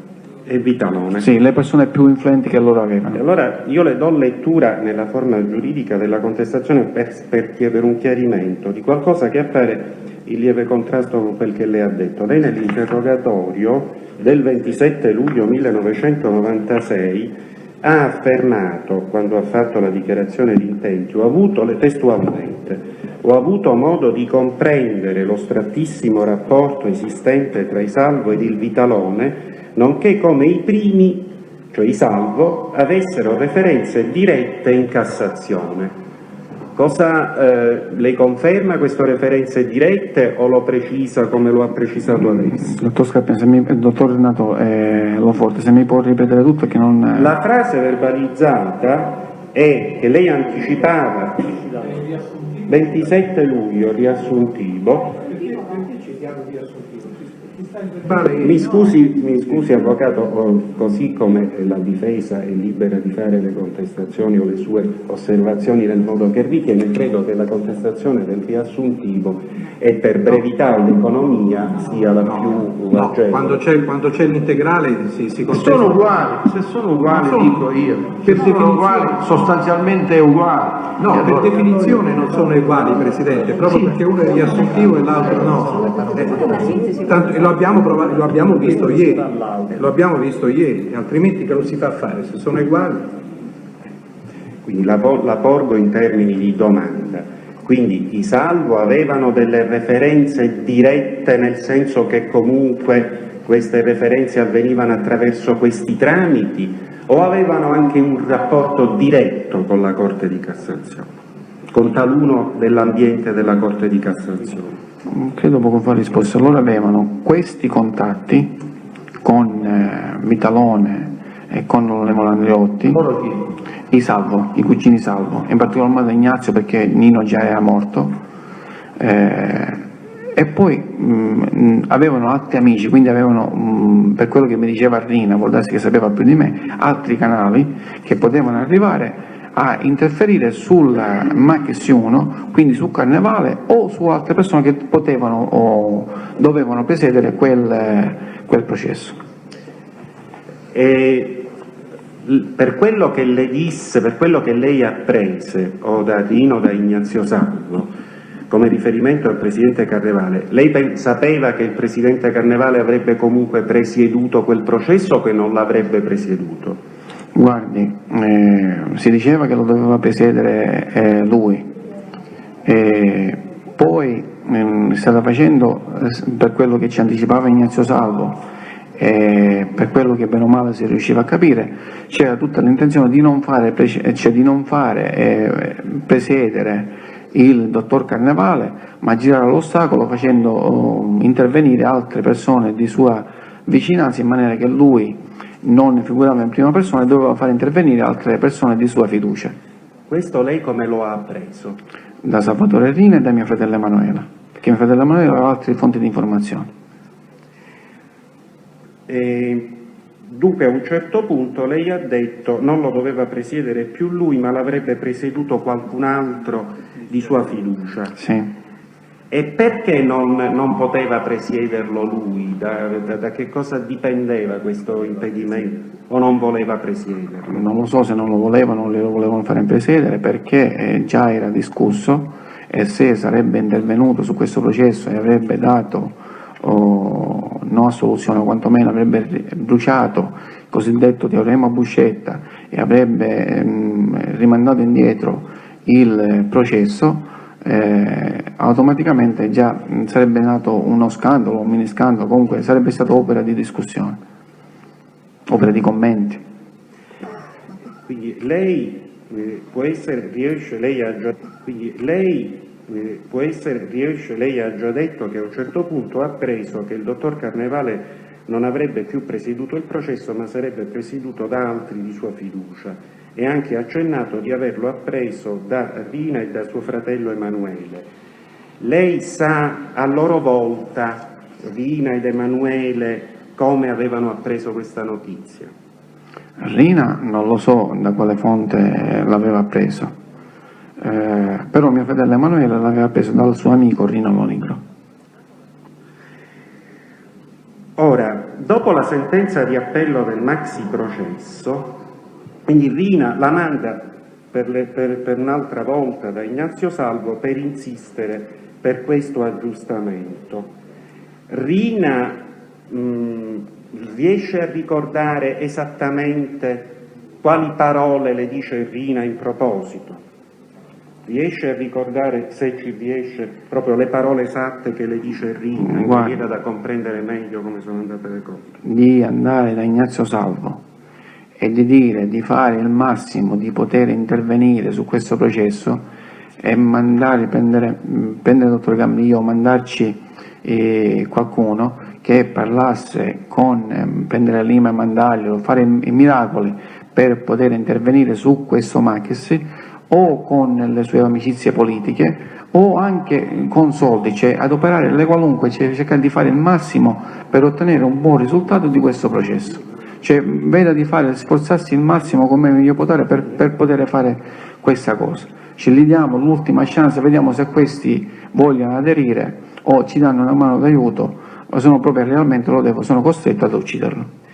Ecco, lei ha parlato di amici suoi, la domanda è: Rina, dico Salvatore Rina con le sue parole, fece espressamente il nome di Lima e Andreotti? Tutti li feci quel nome, ce li nominò tutti. Fece anche il nome di Vitalone? Gambria, Vitalone, Lima, ce li nominò tutti. Quindi la richiesta di Rina era specifica di fare intervenire tramite Salvo queste persone? Sì. Qua lei ha detto che Ignazio Salvo tergiversava. Sì. Quando lei riferisce l'esito di questi colloqui a Rina, cioè che Ignazio Salvo sostanzialmente le tergiversa, qual è la reazione di Rina? Che era finalmente arrivato il momento di farsi ammazzare.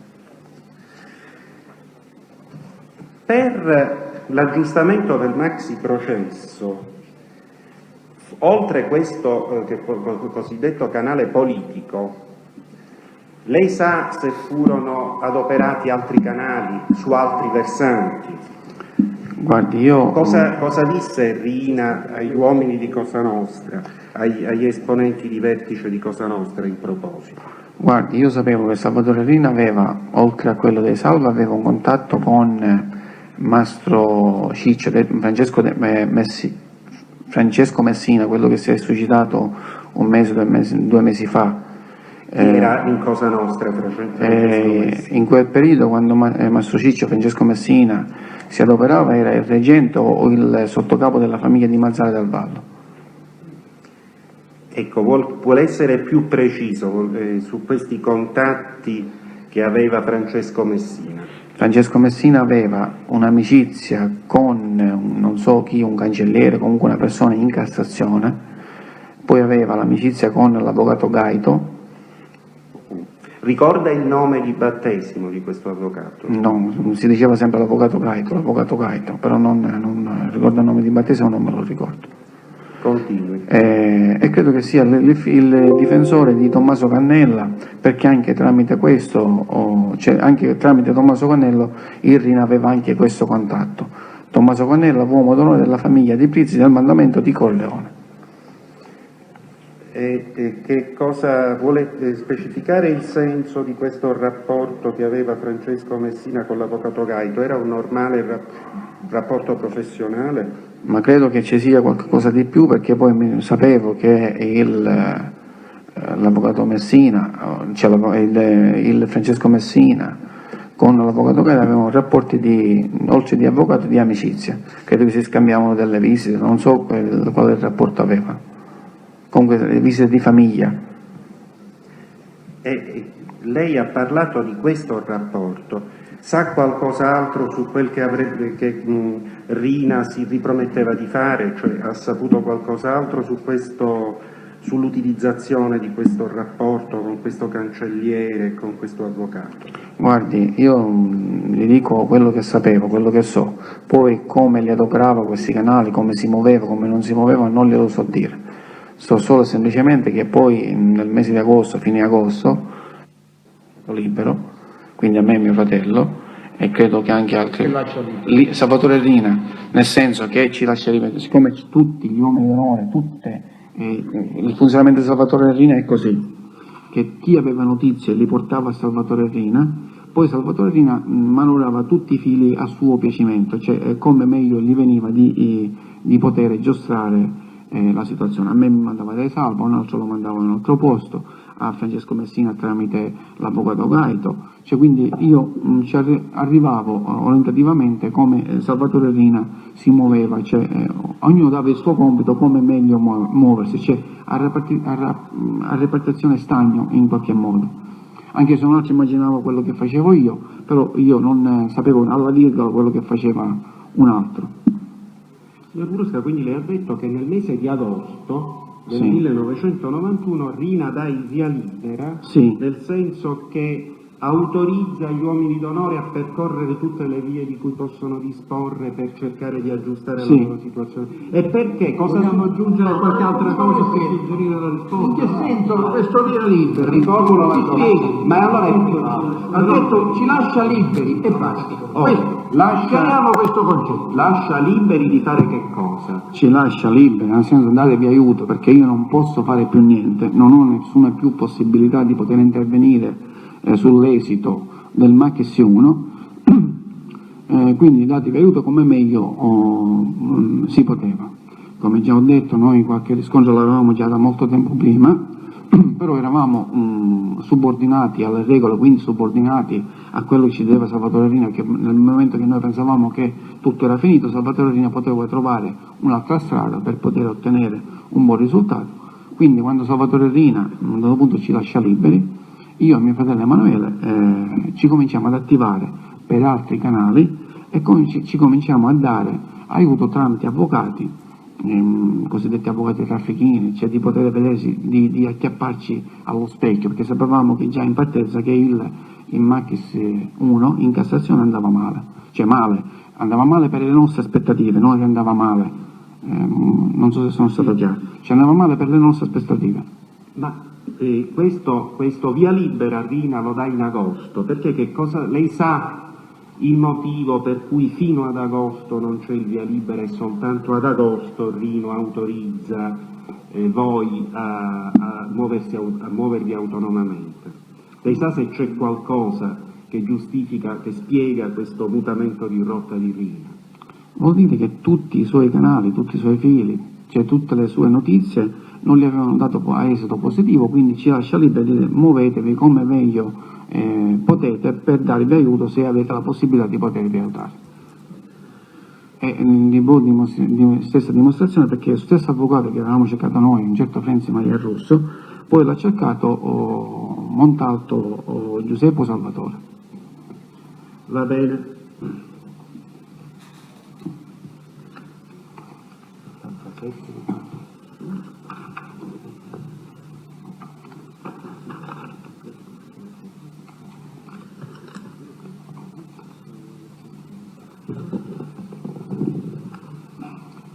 Senta, signor Brusca, Natoli che parla.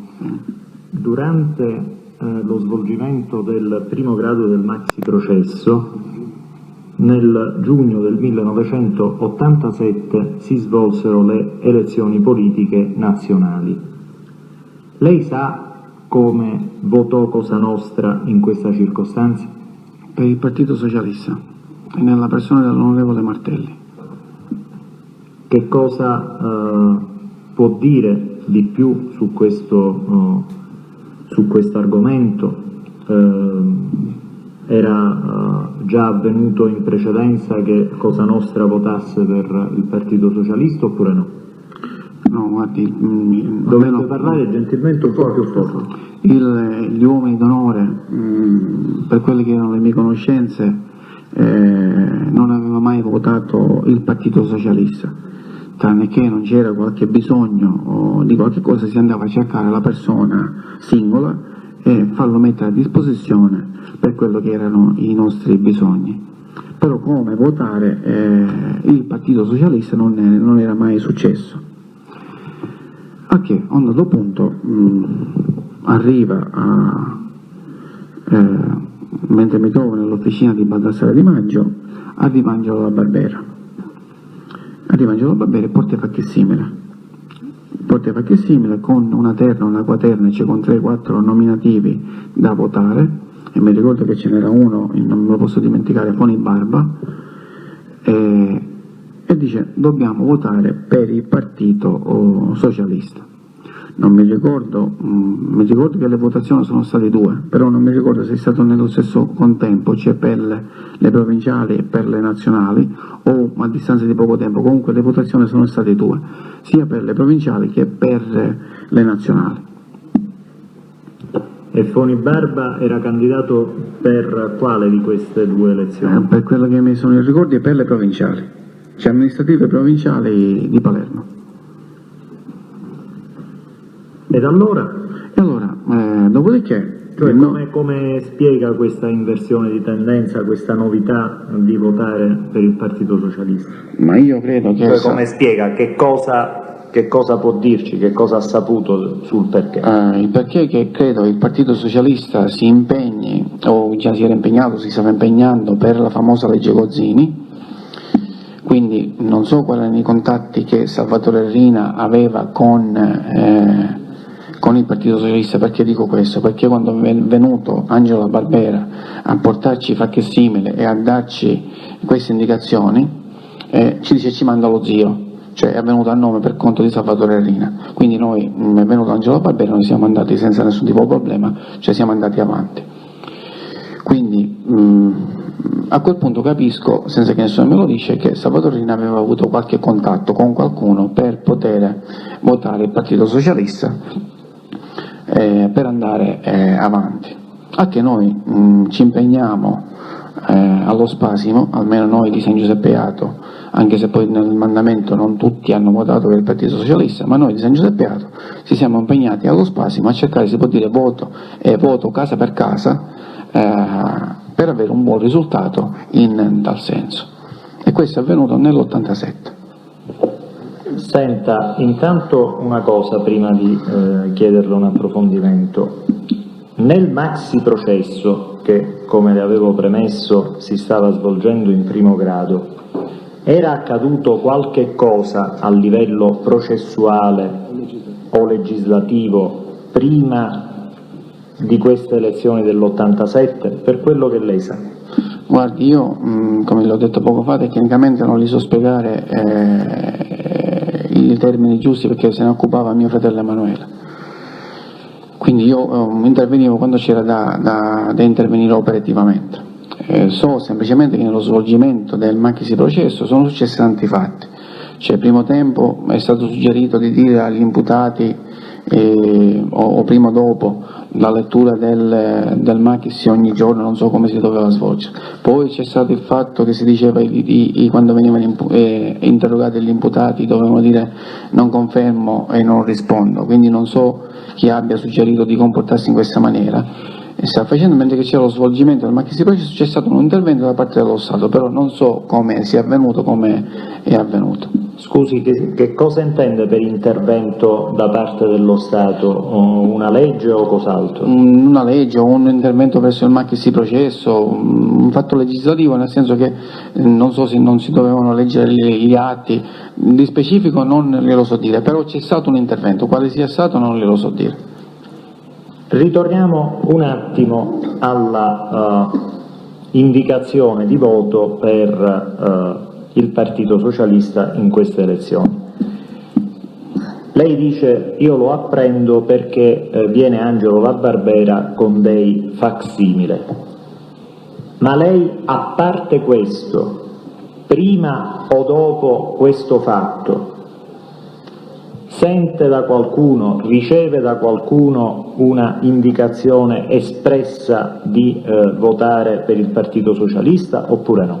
No, sapevo che c'era stata non una commissione a tutto spiano, ma c'era stata una mini commissione Scusi, commissione a tutto spiano? nel senso, quando si addetti ai lavori che cosa significa? quando partecipano tutti i capimandamento, siccome era un periodo che non partecipavano tutti i capimandamento, era difficilmente che partecipavano tutti i capimandamento, quindi Salvatore Riina ogni volta che usciva di casa per incontrarsi con i vari capimandamento ne incontrava 4, 5, 3, 6, 7, alla volta dipende come avvenivano i fatti, quindi faceva... Quindi c'è allora una commissione che lei ha definito una mini commissione, cioè con un numero limitato di partecipanti, e che cosa era avvenuto per quello che lei ha saputo? E che si era deciso, Salvatore Riina aveva dato indicazione che si doveva votare per il Partito Socialista. Chi aveva partecipato per il mandamento di San Giuseppe Iato a questa riunione, se era stato invitato? Baldassare Di Maggio. E questa indicazione, questa riunione e questa notizia, lei la apprende prima di vedere Angelo La Barbera con i facsimile o dopo?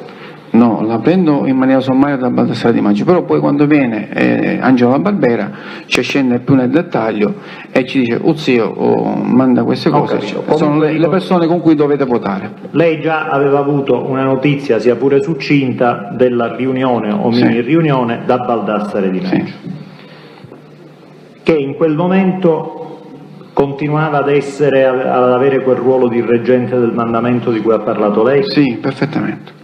E lei era comunque libero in quel momento, cioè libero nel senso aveva soltanto la sorveglianza speciale? Aveva la sorveglianza speciale. Questa sorveglianza speciale fino a quando dura? La sorveglianza speciale credo che dura fino al 31 gennaio 89. Fino al 31 gennaio 89. Che ho 3 anni di sorveglianza speciale. Senta, e di questi contatti col Partito Socialista cos'altro sente dire? Se sente dire qualcosa, se sa qualche cosa.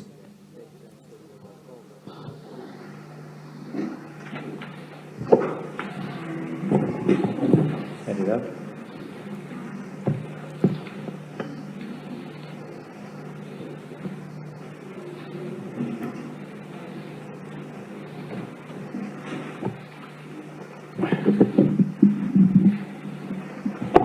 Prego. Grazie. Le stavo chiedendo se lei è a conoscenza, diretta o in altro modo, dei motivi per i quali Cosa Nostra decide nell'87 di votare per il Partito Socialista. Lei ha già fatto un accenno alla legge Gozzini, è questo l'unico accenno che lei conosce o sa dell'altro? No. L'unico accenno era uno per ringraziare, perlomeno per quello che io posso immaginare Salvatore Riina. Mi chiedo scusa. Lasci stare le immaginazioni. Chiedo scusa. Però le hanno detto quello che so e che mi ha detto poi con Salvatore Riina, che si doveva impegnare nel Machis 1, cioè nel futuro, che lo doveva portare a termine. C'era un senso di garanzia che l'onorevole Martelli, non so con chi lui ha avuto contatti, perché si doveva impegnare nel Machis 1 per poterlo portare a buon fine, l'onorevole Martelli. E altre cose che io non so, che si doveva impegnare per la Sicilia e per Cosa Nostra, per avere agevolazione Cosa Nostra. A un noto punto l'onorevole Martelli, che succede? Succede che comincia ad avere contatti con il giudice Giovanni Falcone.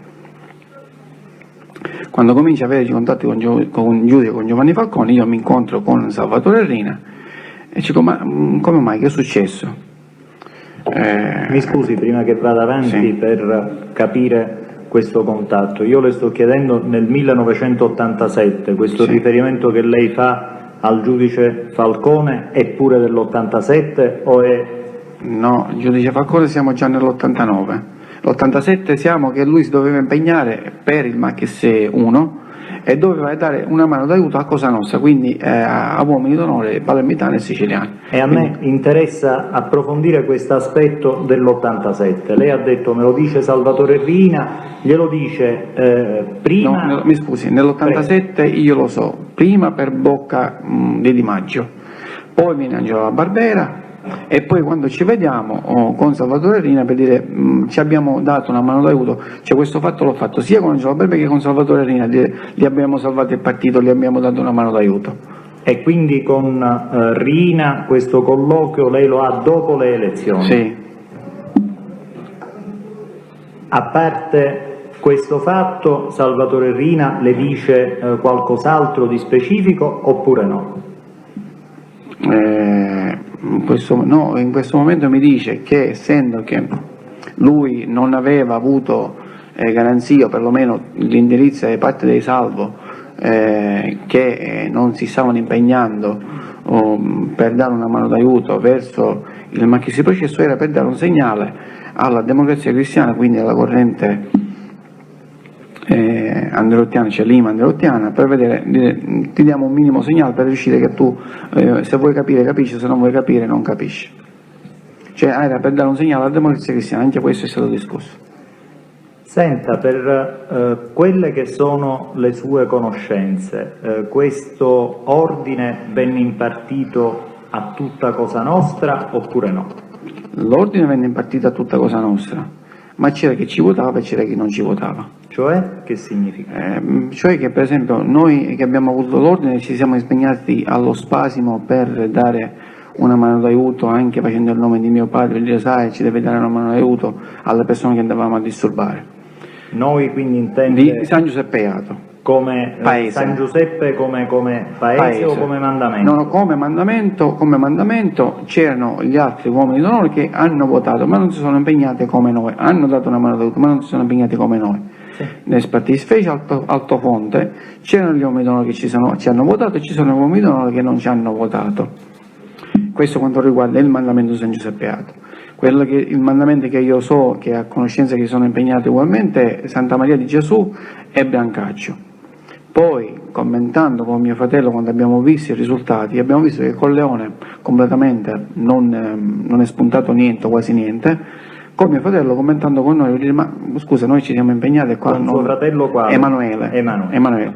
E dico, qua non è spuntato niente. Ok, un segnale, può darsi che non si è voluto impegnare, non si è voluto esporre, per dire Corleone ha votato per il Partito Socialista. Chi è che non si era voluto esporre? Il mandamento di Corleone, in particolar modo il paese di Corleone e tanti altri mandamenti che non hanno, cioè i risultati che c'erano non si vedeva a occhio nudo che non avevano votato per il Partito Socialista. Ma mi scusi, se noi prendiamo tutti i mandamenti si vede chi ci ha votato e chi non ci ha votato. in che senso si vede? Ci faccia capire. Perché noi quando abbiamo votato a San Giuseppe Iato il Partito Socialista ha avuto un successo notevole.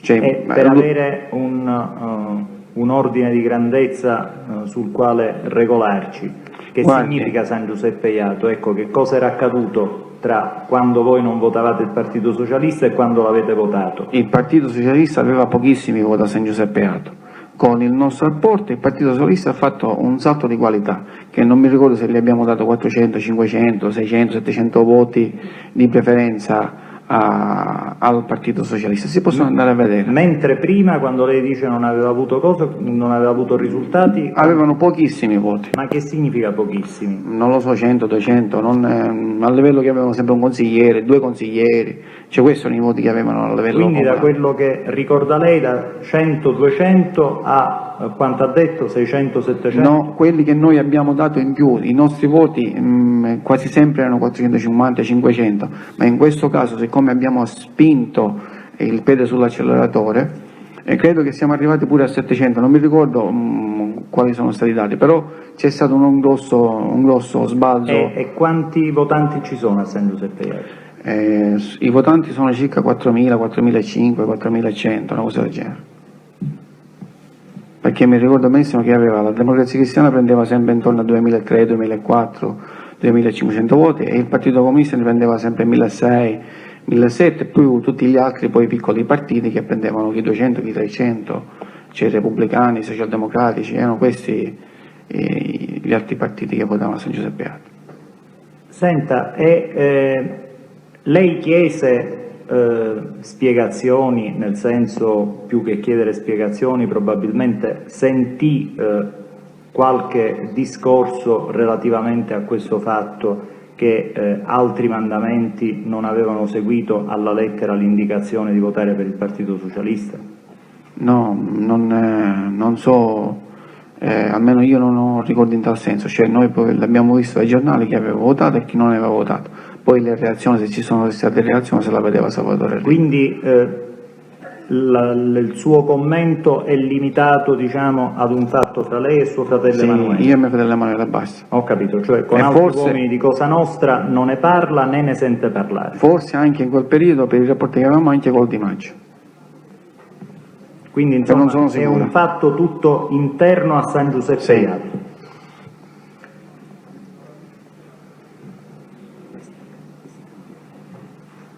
Lei ha già menzionato nel corso delle sue risposte il nome di Giuseppe Cambria. Sì. Lei lo ha conosciuto oppure ne ha soltanto sentito parlare? Cosa può dirci di lui?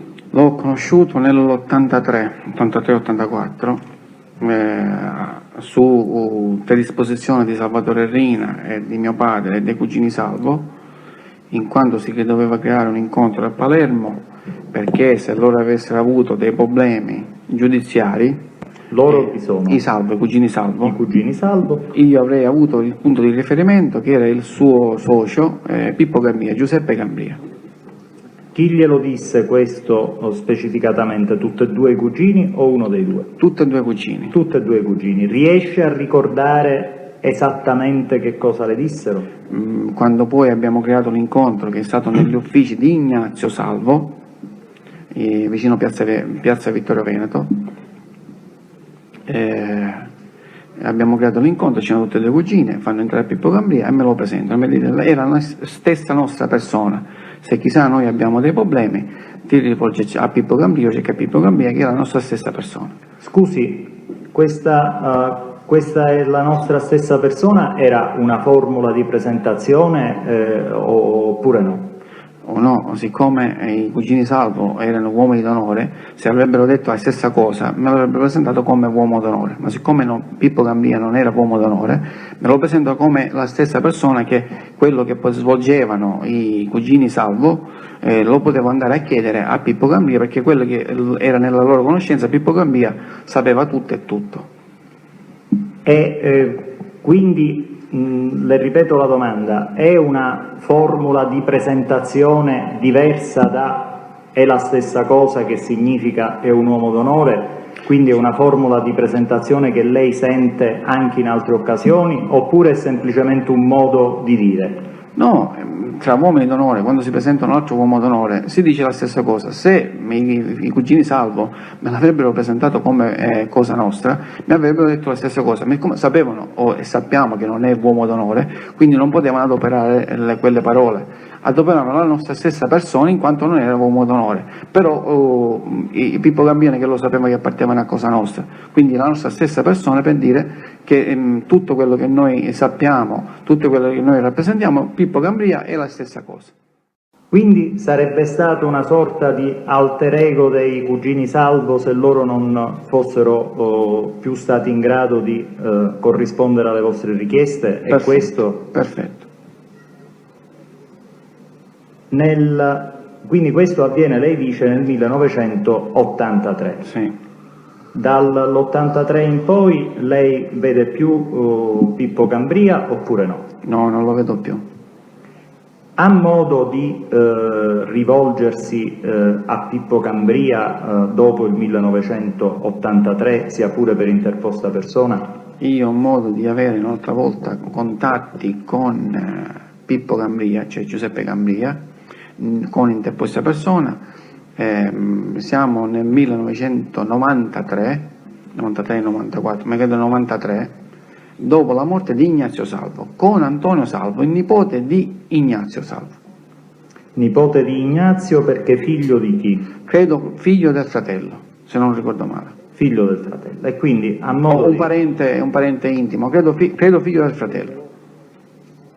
uomo d'onore, tanto per Sì, uomo d'onore della famiglia di Salemme. di Salerno. Quindi che cosa avviene in questa circostanza? Come c'entra il dottore Cambria?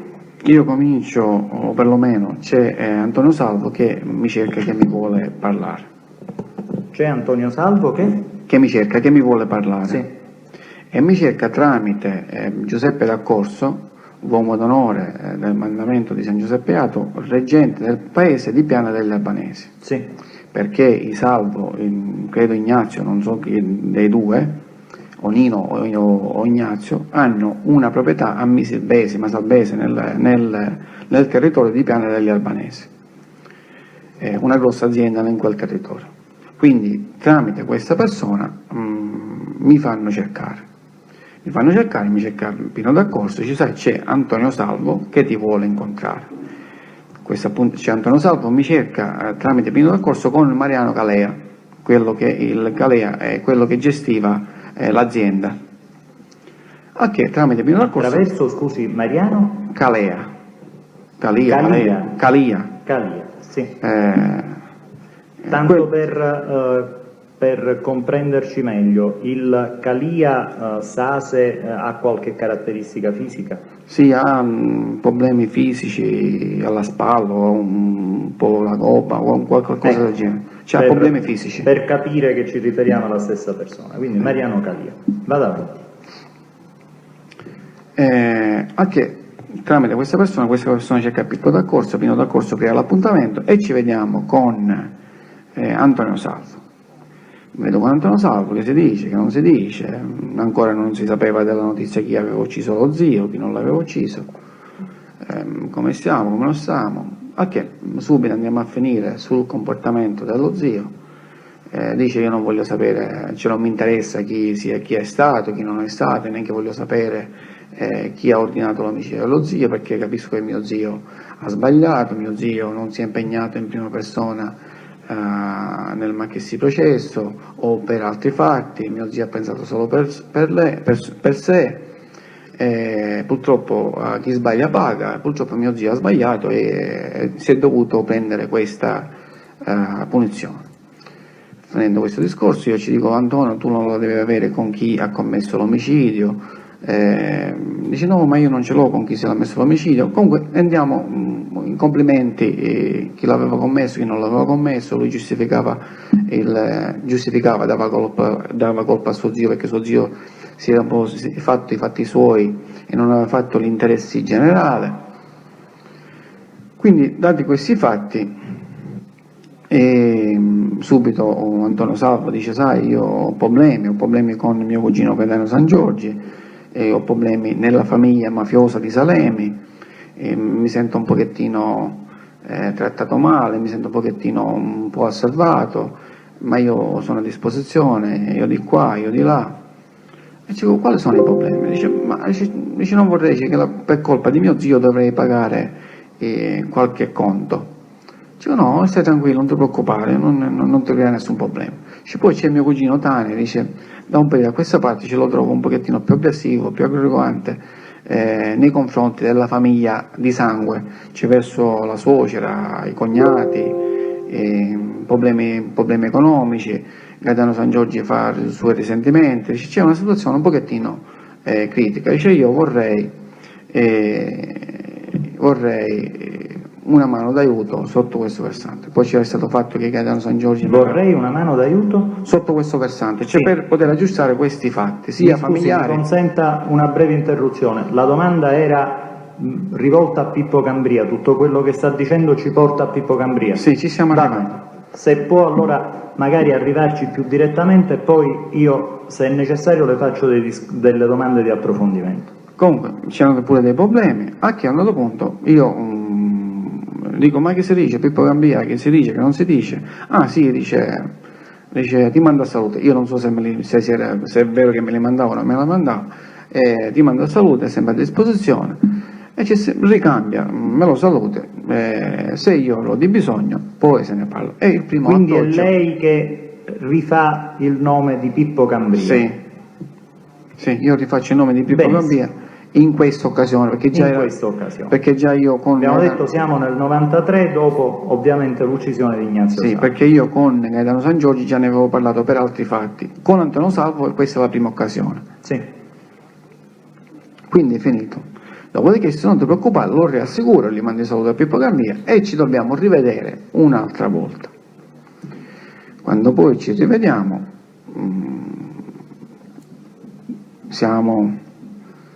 ancora non si sapevano le notizie, il primo incontro ancora non si sapevano le notizie dell'uccisione dello zio. Scusi, quando lei dice non si sapevano le notizie, che cosa significa? L'uccisione era avvenuta e non si sapeva che cosa? Ancora, siccome ancora non collaborava né Di Matteo né la Barbera, quindi non si sapeva chi erano gli esecutori materiali che avevano commesso l'omicidio. E all'interno di Cosa Nostra questa notizia era a conoscenza di molte persone o di poche persone? No, la notizia dell'omicidio di Ignazio Salvo la sapevamo, chi aveva partecipato è Salvatore Rina. E lei era fra queste persone oppure no? Io ero di quello che ha partecipato all'omicidio. Benissimo, quindi complessivamente quante persone eravate a sapere di questo fatto? Io, la Barbera, Magarella, Gioè, Gaetano San Giorgi, Giovanni Scaduto, l'architetto Scardina e Salvatore Rina.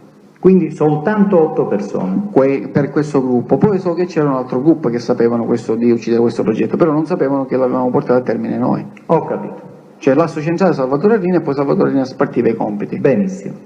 Quindi era una notizia riservata. Sì. Vada avanti e vediamo come c'entra Gambia in questo discorso. C'entra Gambia perché io, essendo che era stato arrestato Salvatore Rina, essendo che non avevo in quel momento quale santo o pregare o acchiapparmi, cioè mi ricordo della vecchia presentazione per dire: se non ci siamo noi, cerca al dottor Gambia, che è la nostra stessa persona, anche se capivo che era una cosa molto debole, molto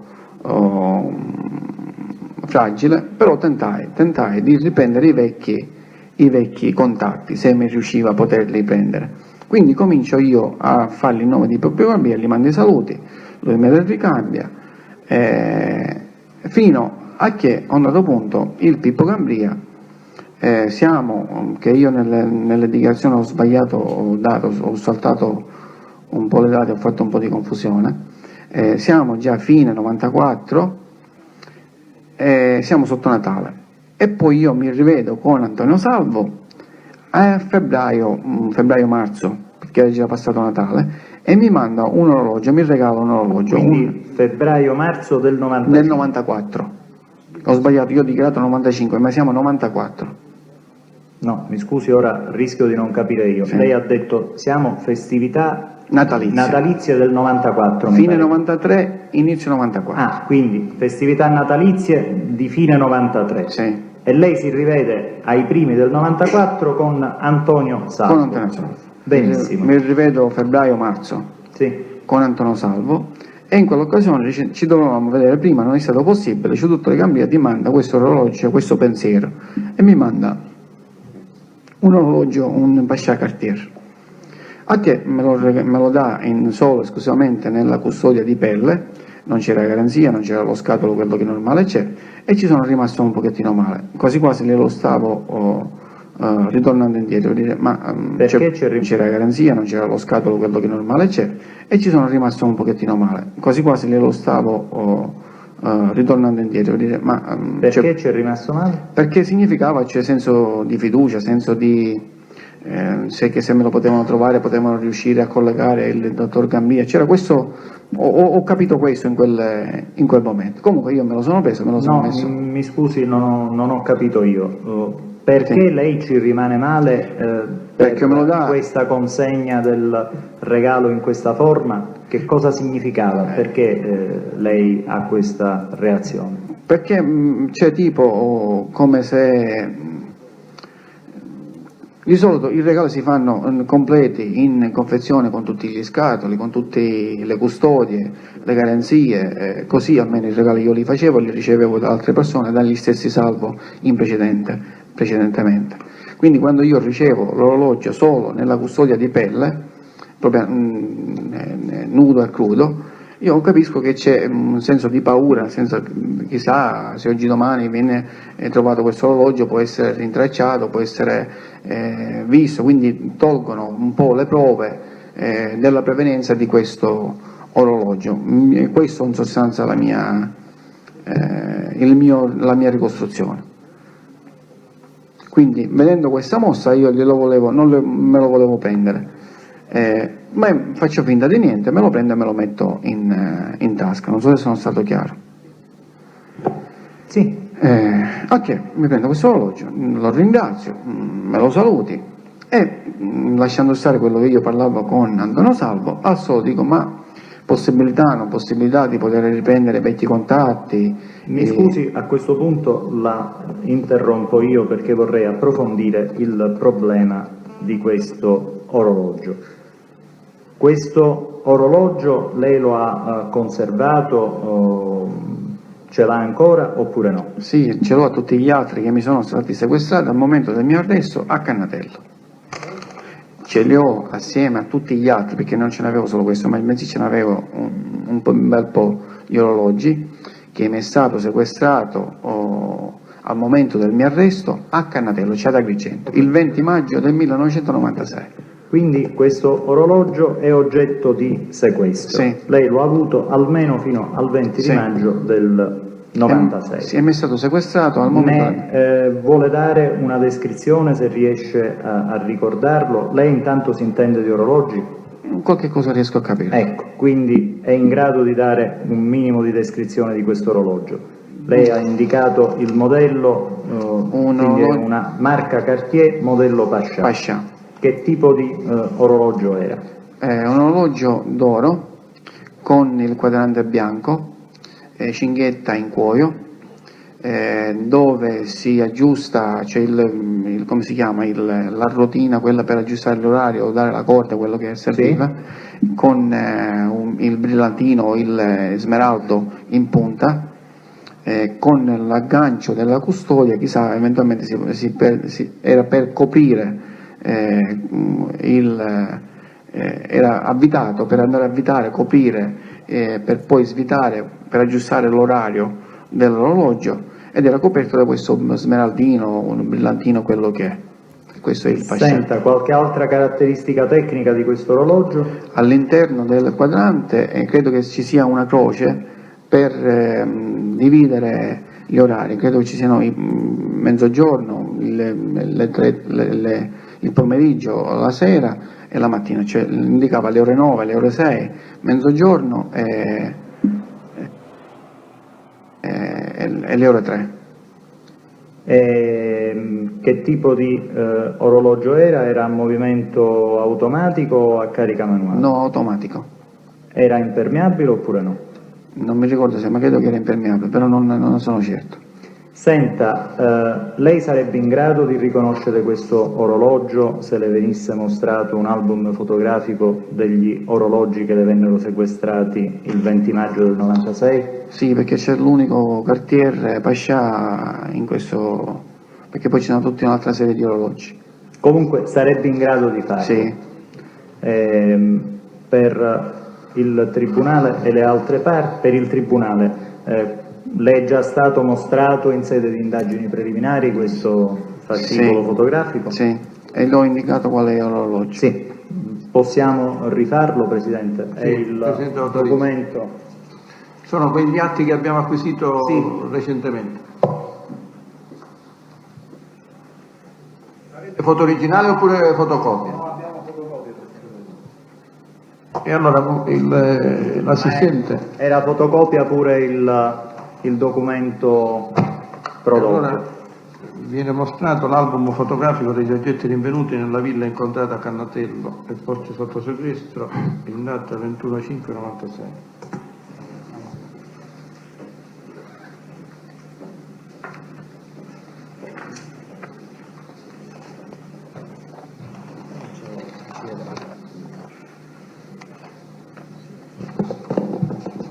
Quando identifica l'orologio, se vuole indicare la pagina. Sì.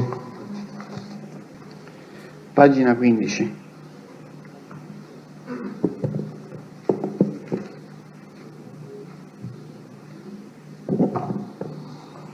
L'ufficio d'atto che c'è un orologio, però non è indicato qua in questo. Si vede la marca, Presidente, dalla cassa Sì. si legge Sì, pure sì, il modello. È indicato Cartier. Ecco, e poi si leggono pure, se cortesemente ne vuole dare atto, se si tratta di un automatico e se è un impermeabile.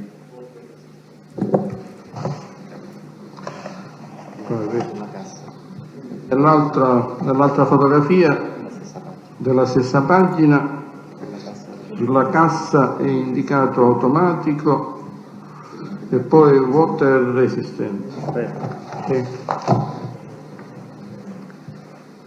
Ed allora questo era l'orologio quindi Sì. che le venne dato in regalo. E siamo, lei ha corretto oggi, ai primi mesi del 1994. Sì.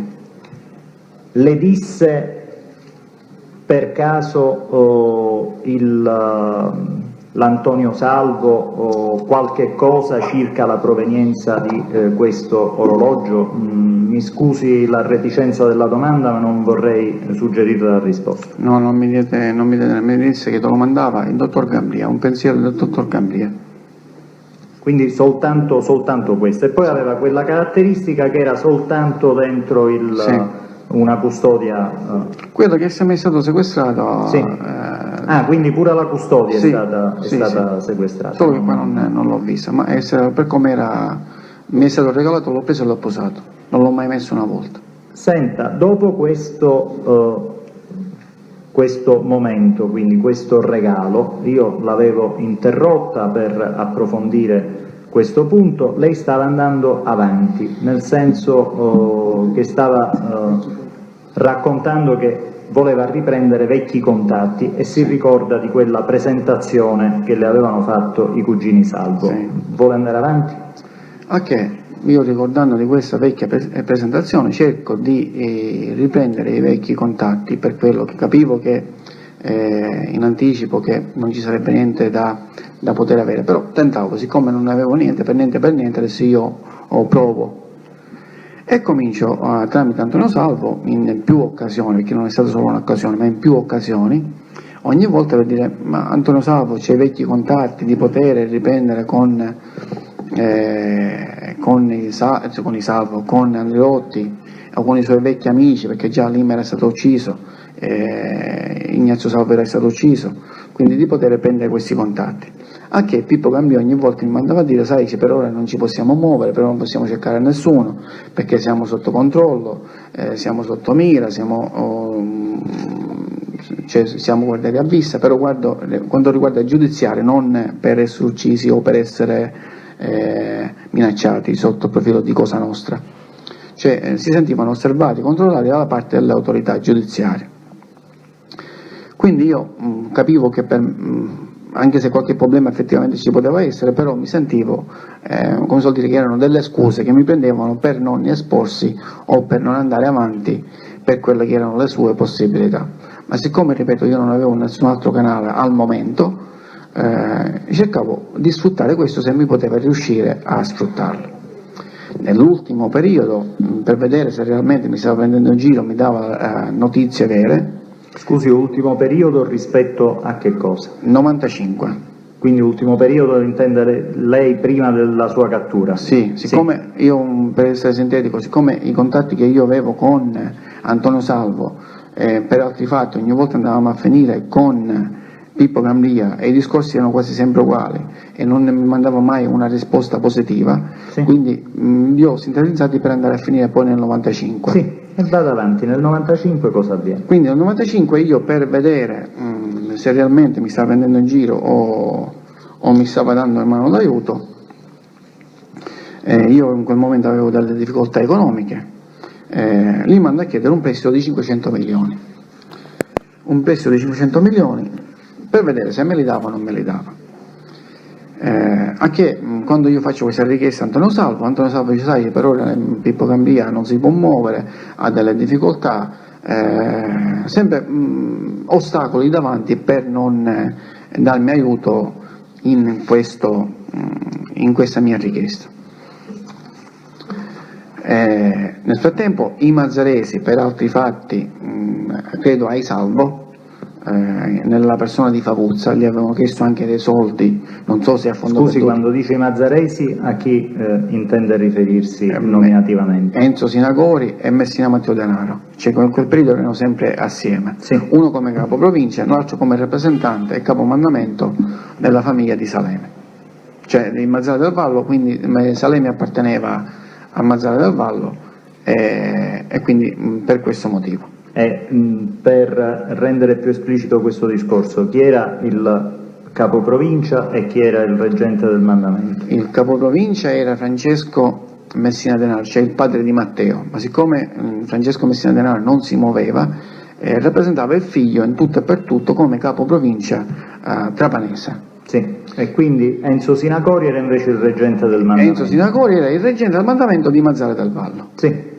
Quindi tutte e due assieme, concordando tutte e due assieme, avevano fatto una richiesta, ripeto, non so se prestito o a fondo perduto, di 1 miliardo verso Favuzza. A chi? A Favuzza. Favuzza Il genero di Nino Salvo. sa come si chiama come nome di battesimo? No, non me lo ricordo al momento. Antonio Favuzza, ma comunque Favuzza sicuramente. Potrebbe essere Giuseppe? O Giuseppe Favuzza, una cosa del genere. Quindi, dopodiché, il Pippo Gambia, come al solito, vediamo, non vediamo, difficoltà, non mi posso muovere. Mi scusi un attimo per capire se ho capito bene. C'è un momento quindi in cui il Cambria è destinatario di una richiesta da parte sua di 500 Sì. milioni, che è un prestito, Sì. e di una richiesta che lei non sa se è a titolo di prestito o ad altro titolo, Sì. proveniente da Matteo Messina Denaro Sì. e da Enzo Sinacori. Sì, Quella sua passa attraverso Antonio Salvo, Sì. l'altra passa attraverso Giuseppe Favuzza.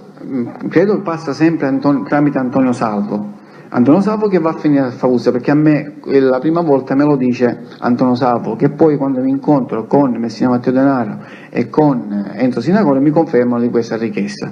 Ho capito, quindi c'è questa contemporanea richiesta di denaro a Cambria. Perfetto, no a Cambria, ad Antonio Salvo. Ad Antonio Salvo, perché Antonio Salvo la rivolga a Cambria, no? A Cambria da parte mia e a Favuzza da parte dei Sinacori. E quella rivolta a Favuzza si ferma a Favuzza come persona fisica? Guardi, io poi man mano che Mi parlavo... scusi, perché lei sta parlando contemporaneamente di questa cosa di Favuzza mentre stiamo parlando di Cambria? Perché Ecco c'è perché. il Antonio Salvo, mi ripeto, mi metteva sempre ostacoli davanti. Non è possibile, di qua, di là, destra, sinistra, fino a che io se mi voglio vedere tutta, se si mette a disposizione o non si mette a disposizione. Nel frattempo a me le difficoltà economici li avevo risolti, in quanto mi stavo vendendo il terreno di proprietà di Antonino Salamone. Va bene, insomma, le risolve, Quindi, non però volevo mette vedere- altra carne al fuoco. Però volevo vedere se Antonio Salvo non li portava a termine. O il Pippo Gambria mi doveva dare questi soldi. A un noto punto Antonio Salvo dice: senti, siccome in questi giorni, cioè più presto dobbiamo vendere, si deve vendere un fabbricato in Viale Campania, appena rientrano di questi soldi, Viale dice- Campania di Palermo. di Palermo, sì, di proprietà dei Salvo e di Pippo Gambria, Sì. appena vendiamo questo edificio accontenterò sia a te dei 500 milioni e del miliardo ai Mazzaresi, cioè a Mazzaresi e a Messina Matteo Denaro. Anzi, Dico di più che i soldi che mi doveva dare a me Antonio Salvo non erano 500 milioni, ma mi doveva dare di più, e a fondo perduto. A che gli dico: Antonio, ma a me non mi servono a fondo perduto, non sono cose che mi interessano, perché non sono cose della mia zona. Cerchi per piacere di essere sintetico. Chiuso, ho finito. Ha finito. Il Quindi, valore di questo palazzo di quant'era, se lo ricorda? dovrebbe essere 50-60 miliardi, 40, non lo so. 50-60 miliardi. Una cosa Quindi del riassuntivamente, Poi, ma io siccome volevo andare a finire per vedere se me li prestava, sì, non ho potuto arrivare a questo fine, perché poi io sono stato arrestato e la cosa è rimasta a metà. quindi sostanzialmente non ha saputo se Cambria avrebbe alla fine corrisposto alla sua richiesta oppure no. Sì. Ha saputo se per caso ha corrisposto alla richiesta dei Mazzaresi? No, non glielo so dire. Non lo sa neppure.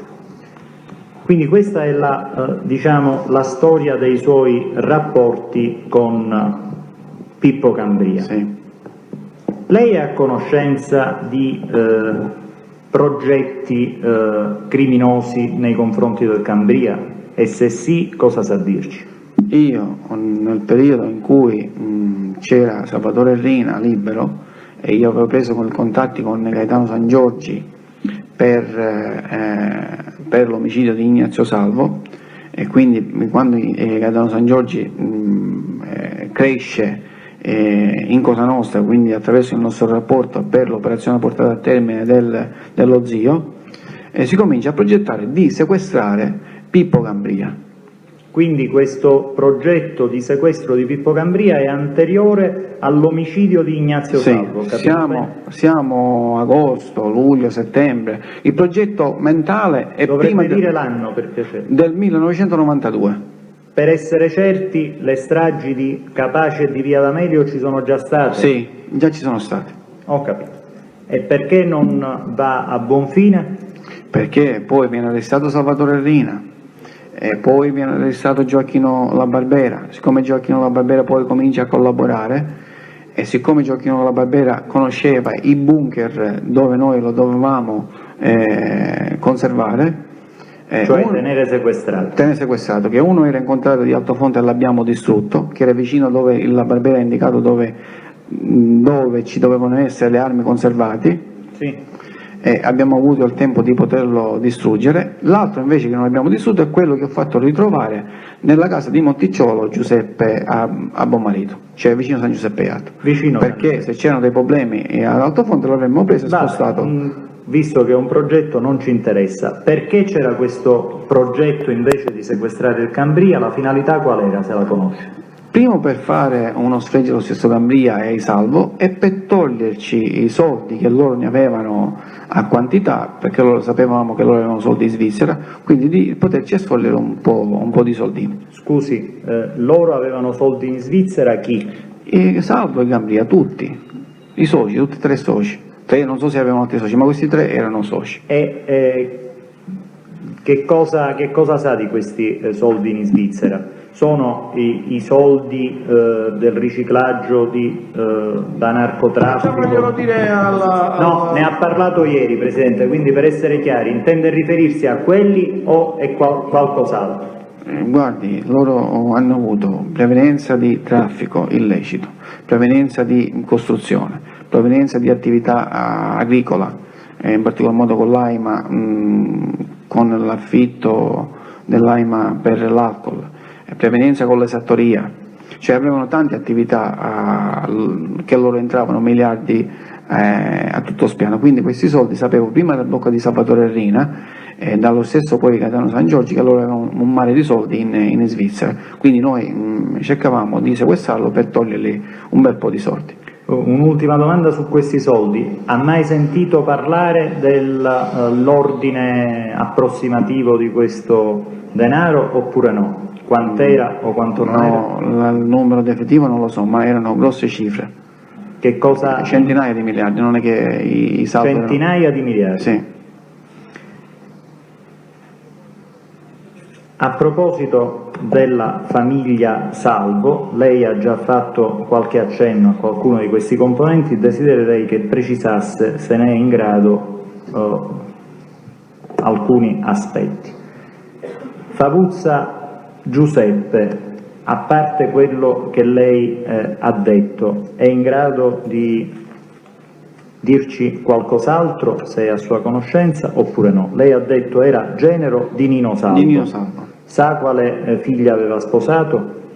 Non so, una delle figlie di Nino Salvo, però non so chi aveva sposato. Che cosa faceva Favuzza Giuseppe e se avete avuto rapporti, avete avuto, intendo dire, come Cosa Nostra, e lei in particolare, rapporti col Favuzza? No, Favuzza non è uomo d'onore, non fa parte di Cosa Nostra. Favuzza io lo conoscevo quando andavo in via Ariosto, non lo conoscevo che gli ho portato il regalo di nozze a Santa Flavia. Allora forse riusciamo a capire con chi si è sposato. Quando gliel'ha portato questo regalo? Nell'81. Nell'81. Benissimo, e allora? Quindi gli porto il regalo di nozze, è la prima volta che lo vedo, poi lo continuo a rivedere quando io andavo in via Ariosto negli uffici di Nino Salvo, però quando io arrivavo lui, se non c'era il suocero, mi teneva compagnia, dopodiché lui quando arrivava il suocero se ne andava e mi lasciava con il suocero, che io dovevo parlare con il suocero.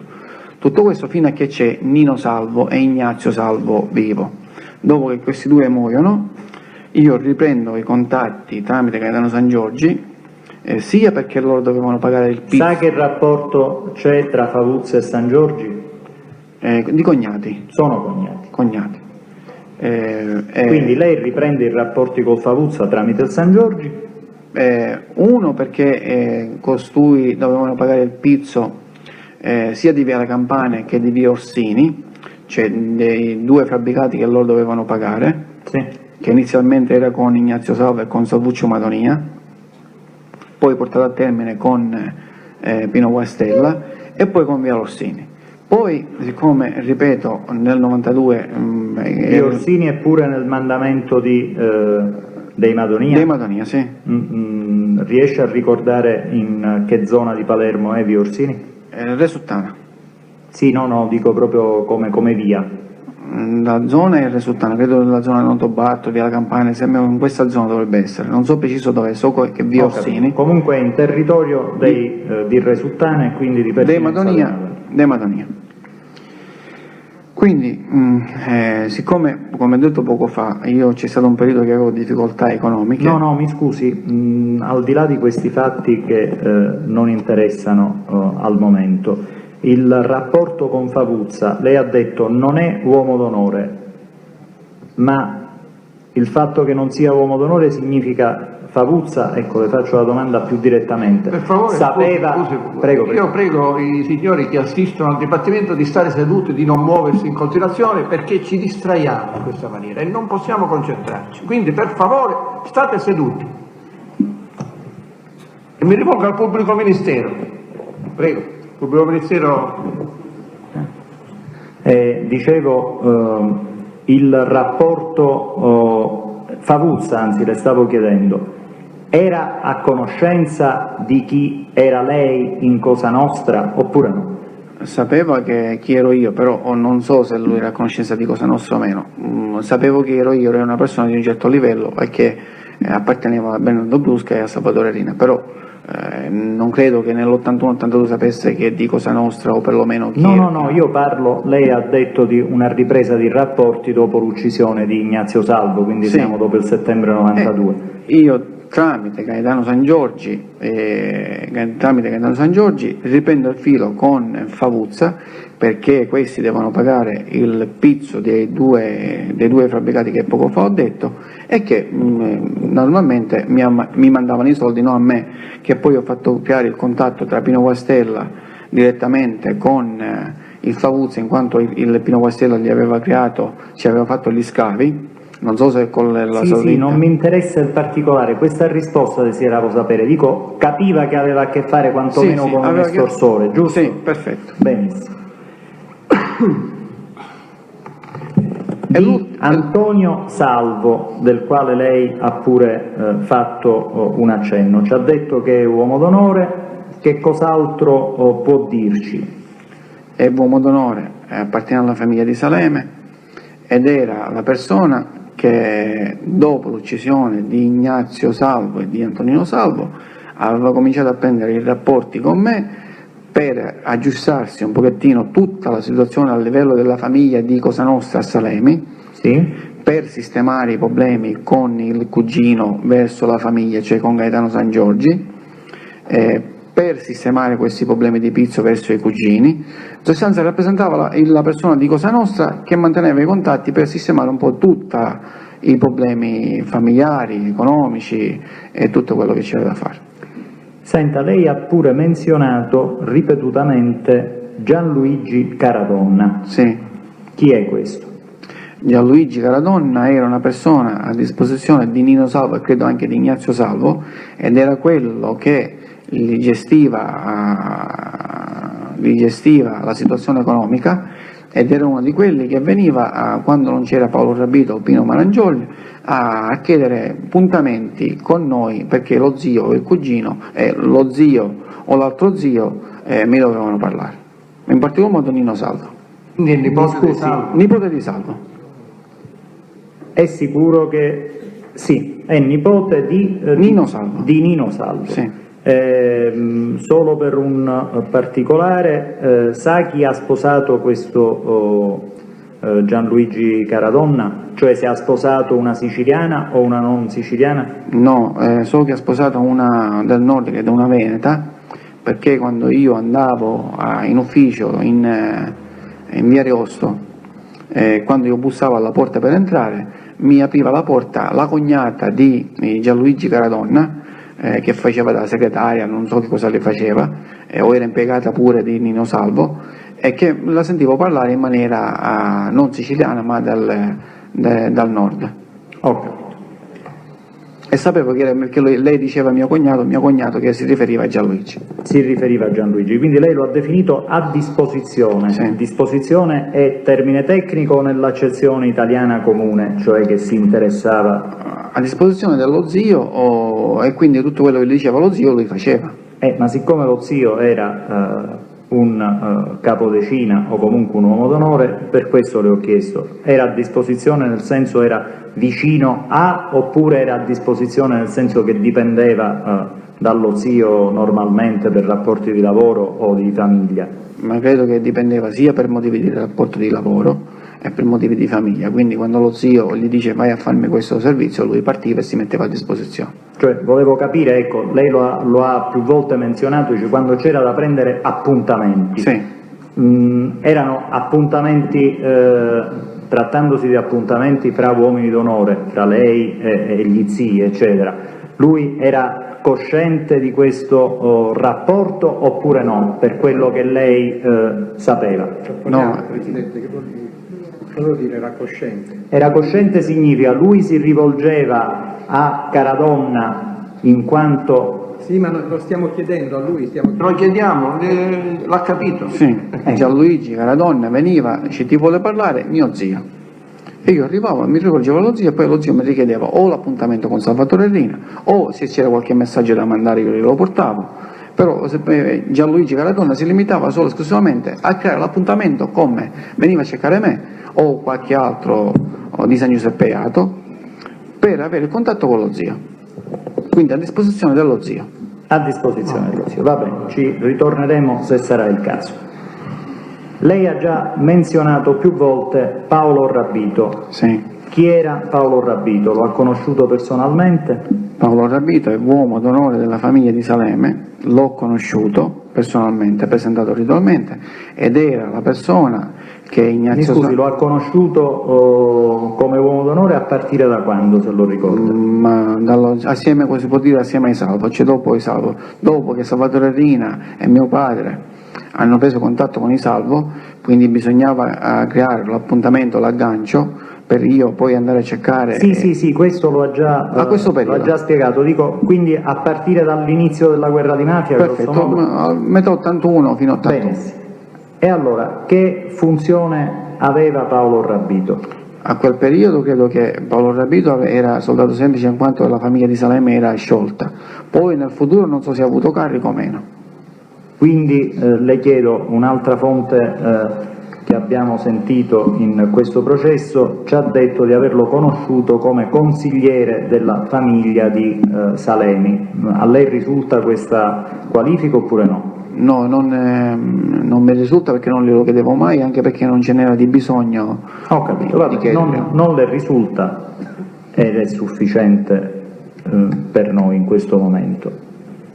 Perché lei aveva rapporti con Paolo Rabito, se ne aveva, se lo vuole spiegare, sempre in maniera sintetica, poi l'approfondimento glielo faccio io. Paolo Rabito era la persona, la principale persona che ci creava i contatti con i Salvo, cioè quello che veniva a San Giuseppe Jato per creare gli appuntamenti con i Salvo, o che noi andavamo a Salemi per cercare i Salvo per poi andare o a Palermo o nella stessa Salemi.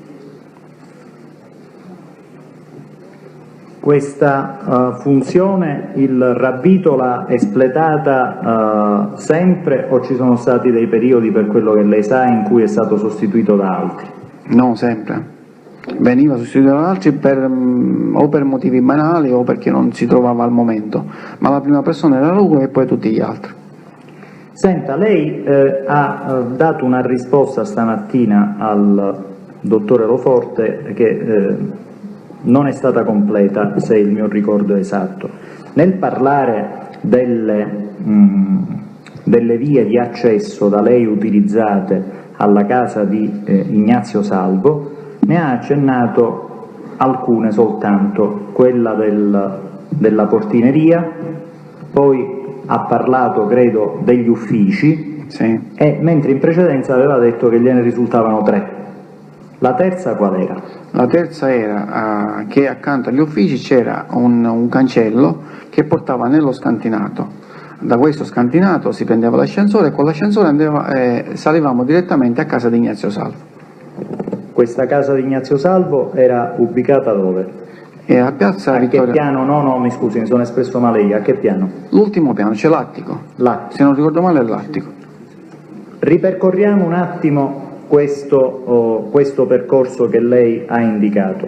Ha detto c'era un cancello, ci vuole spiegare meglio, dice si scendeva in un, che cosa ha detto? Questo cancello non era automatico, questo cancello era un cancello manuale che si chiudeva, non mi ricordo, con una catena o una cosa del genere, a che dipende quando c'era bisogno di parlare con Ignazio Salvo, trovavo Paolo Rabito o qualcuno dei nipoti, ci davamo appuntamento. Scusi, trovava Paolo Rabito o uno dei nipoti? O uno dei nipoti, cioè Paolo Caradonna, Gianluigi Caradonna o Pino Maraggiolio. O Pino Maraggiolio. Ma in particolar modo era quasi sempre Paolo Rabito. Quindi Paolo Rabito apriva questo cancello che Avendo preso appuntamento prima, si faceva trovare dietro il cancello, Sì. apriva la porta, o entravo con la macchina o entravo a piedi, dipende come si svolgevano i fatti. Scendevamo nello scantinato. scendere, che cosa c'erano? Delle scale o uno scivolo? No, uno scivolo. Uno scivolo. Scendevate nello scantinato, questo scantinato che cosa era? Un deposito o altro? Ma credo più che altro un deposito di proprietà di Ignazio Salvo, perché solo lui aveva l'accesso e non è... Ah, era riservato ad Ignazio Salvo? Sì, di proprietà sua. Cioè Solo non lui. era uno scantinato condominiale? No, per i miei ricordi erano, in linea di massima era, forse qualche altro ci aveva accesso, ma in particolar modo lui era quello più che aveva questi interessi nello scantinato. E quindi nello scantinato lei ha detto c'era un ascensore. Un ascensore. Vuole descrivere questo ascensore, per piacere, come se noi che non ci siamo mai stati potessimo o possiamo essere in grado di capire attraverso le sue parole com'è questo ascensore. Un ascensore che, se non ricordo male, un ascensore come tutti gli altri, però un po' all'antica. Credo Ecco, che c'era quindi è un ascensore all'antica, un piccolo, po', grande, perché ricordo che un ascensore abbastanza grande, perché quelli che conosco in questo ultimo periodo si aprivano automaticamente Sì. le porte, invece questo qua, se non ricordo male, si aprivano, che c'erano 2 menzine, si apriva manualmente. Quando entravamo lì dentro e c'era qualcuno dei 3, perché loro avevano una chiave, una chiave che riguardava un quadro di auto, cioè quelli famosi che venivano nelle Fiat 600, cioè le vecchie auto, non le vecchie auto, cioè per accendere. Cioè il quadro dell'accensione. Il quadro dove dell'accensione. Si inseriva la chiave per Perfetto. l'accensione. E dove era collocata questa Era chiave di collocato, accensione? cioè con questo meccanismo era collocato sopra la tastiera. Quindi sopra la tastiera c'era questo meccanismo, infilavano la chiave e ci portava direttamente nell'attico di Ignazio Salvo, perché se non c'era questo meccanismo si bloccava al piano inferiore. Quindi quando io ero da solo scendevo al piano inferiore e poi facevo l'altro piano a piedi. Quando invece c'erano gli altri che avevano la chiave, salivamo direttamente a casa di Ignazio Salvo. E mi scusi, e se il cancello che dà sulla strada era chiuso con la catena, lei come faceva quando era sola ad entrare? Andavo dalla portineria. Perché dalla portineria si poteva scendere pure allo scantinato? No, dalla portineria io suonavo al citofono o dal portiere, mi presentavo come Giovanni Rapito, prendevo l'ascensore normale. Quindi prendeva un altro ascensore rispetto Sono due gli ascensori, non è ecco, uno. non avevo. Quindi dalla portineria prendeva, diciamo, l'ascensore principale. Sì. E invece quando era e quell'ascensore principale non adduceva direttamente all'attico? No, ma anche quello con il meccanismo non arrivava, cioè non arrivava all'attico, ci arrivava all'attico solo con il meccanismo, che quando non c'era il meccanismo arrivava anche questo al piano inferiore. Mi scusi, non sono stato chiaro io oppure non ho capito? Tutte e I due. due ascensori arrivavano entrambi all'attico di Ignazio Salvo? No, Lasci perdere se con meccanismo o non meccanismo, io dico proprio arrivavano come livello. Uno arrivava all'attico di Ignazio Salvo, uno arrivava al piano inferiore. Uno arrivava all'attico e l'altro? Al piano inferiore. Al piano inferiore. Qual era quello che arrivava all'attico? E quello col meccanismo. Quindi quello Con la chiave. dello scantinato. Perfettamente. E l'altro invece, il condominiale, il principale? L'altro normale, dal piano terra arrivare al piano, cioè sotto il piano attico. E quindi si doveva fare l'ultima rampa di scala a piedi? L'ultima rampa di scala a piedi. Ho capito.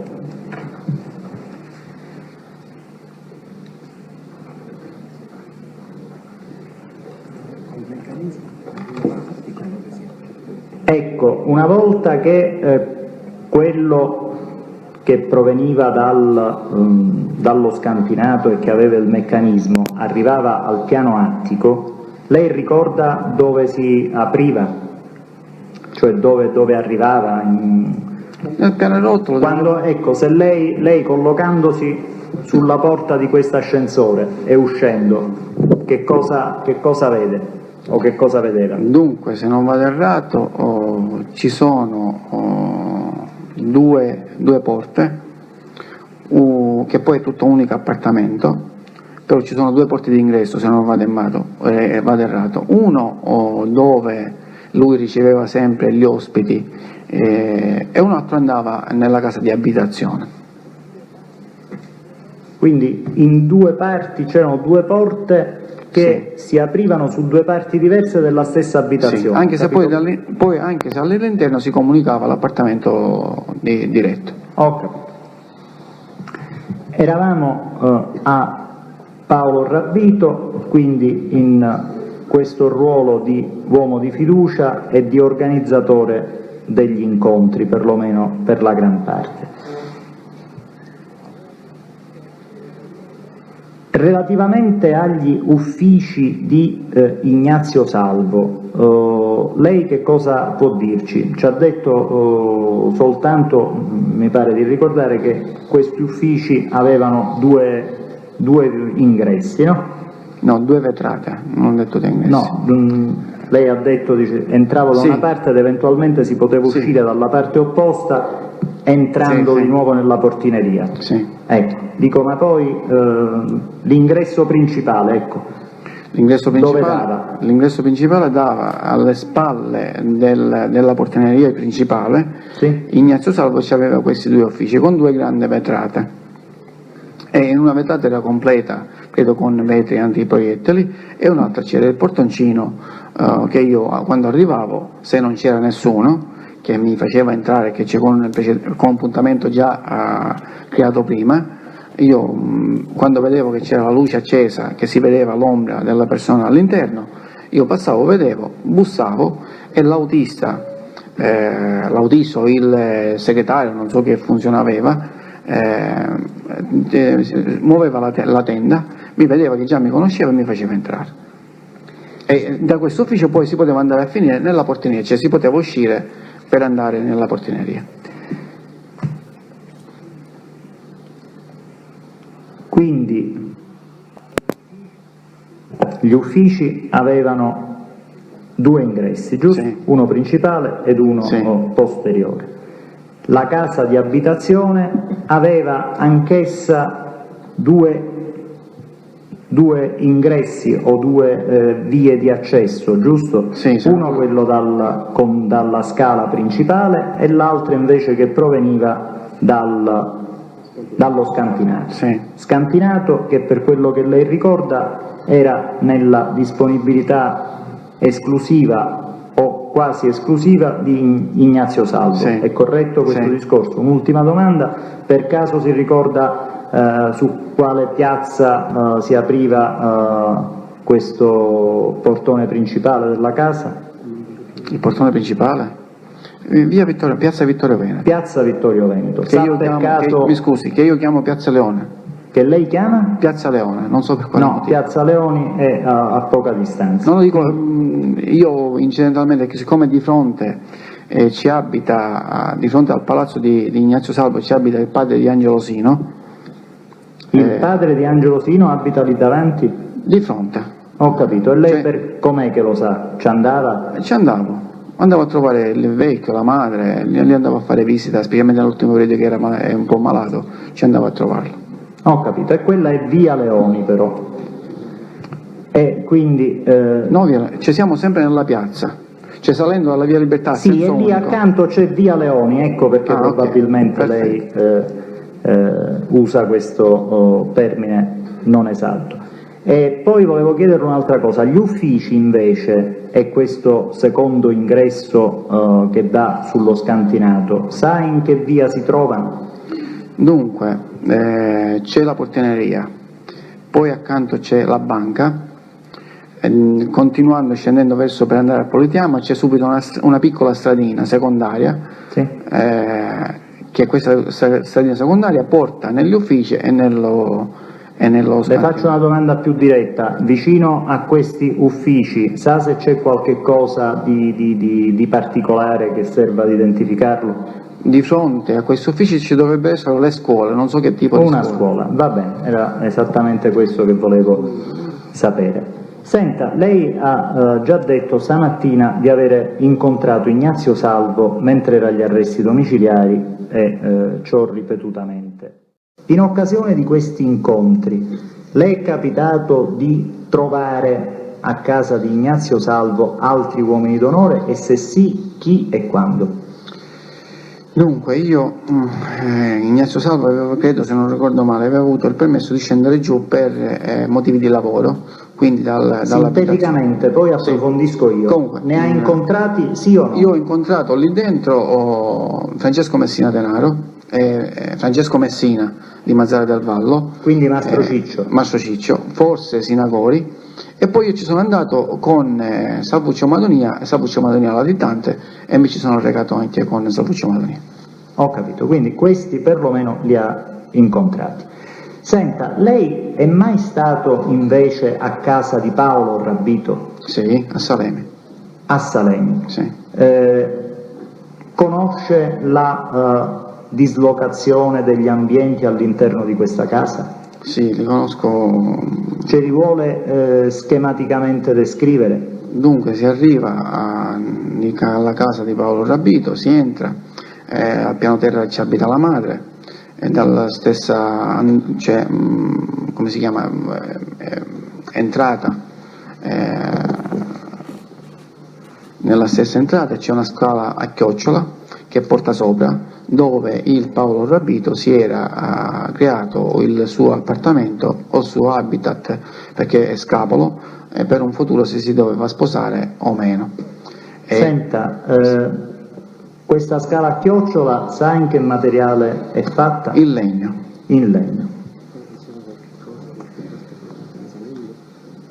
Sa se per caso, cioè ha notato per caso qualche particolarità salendo?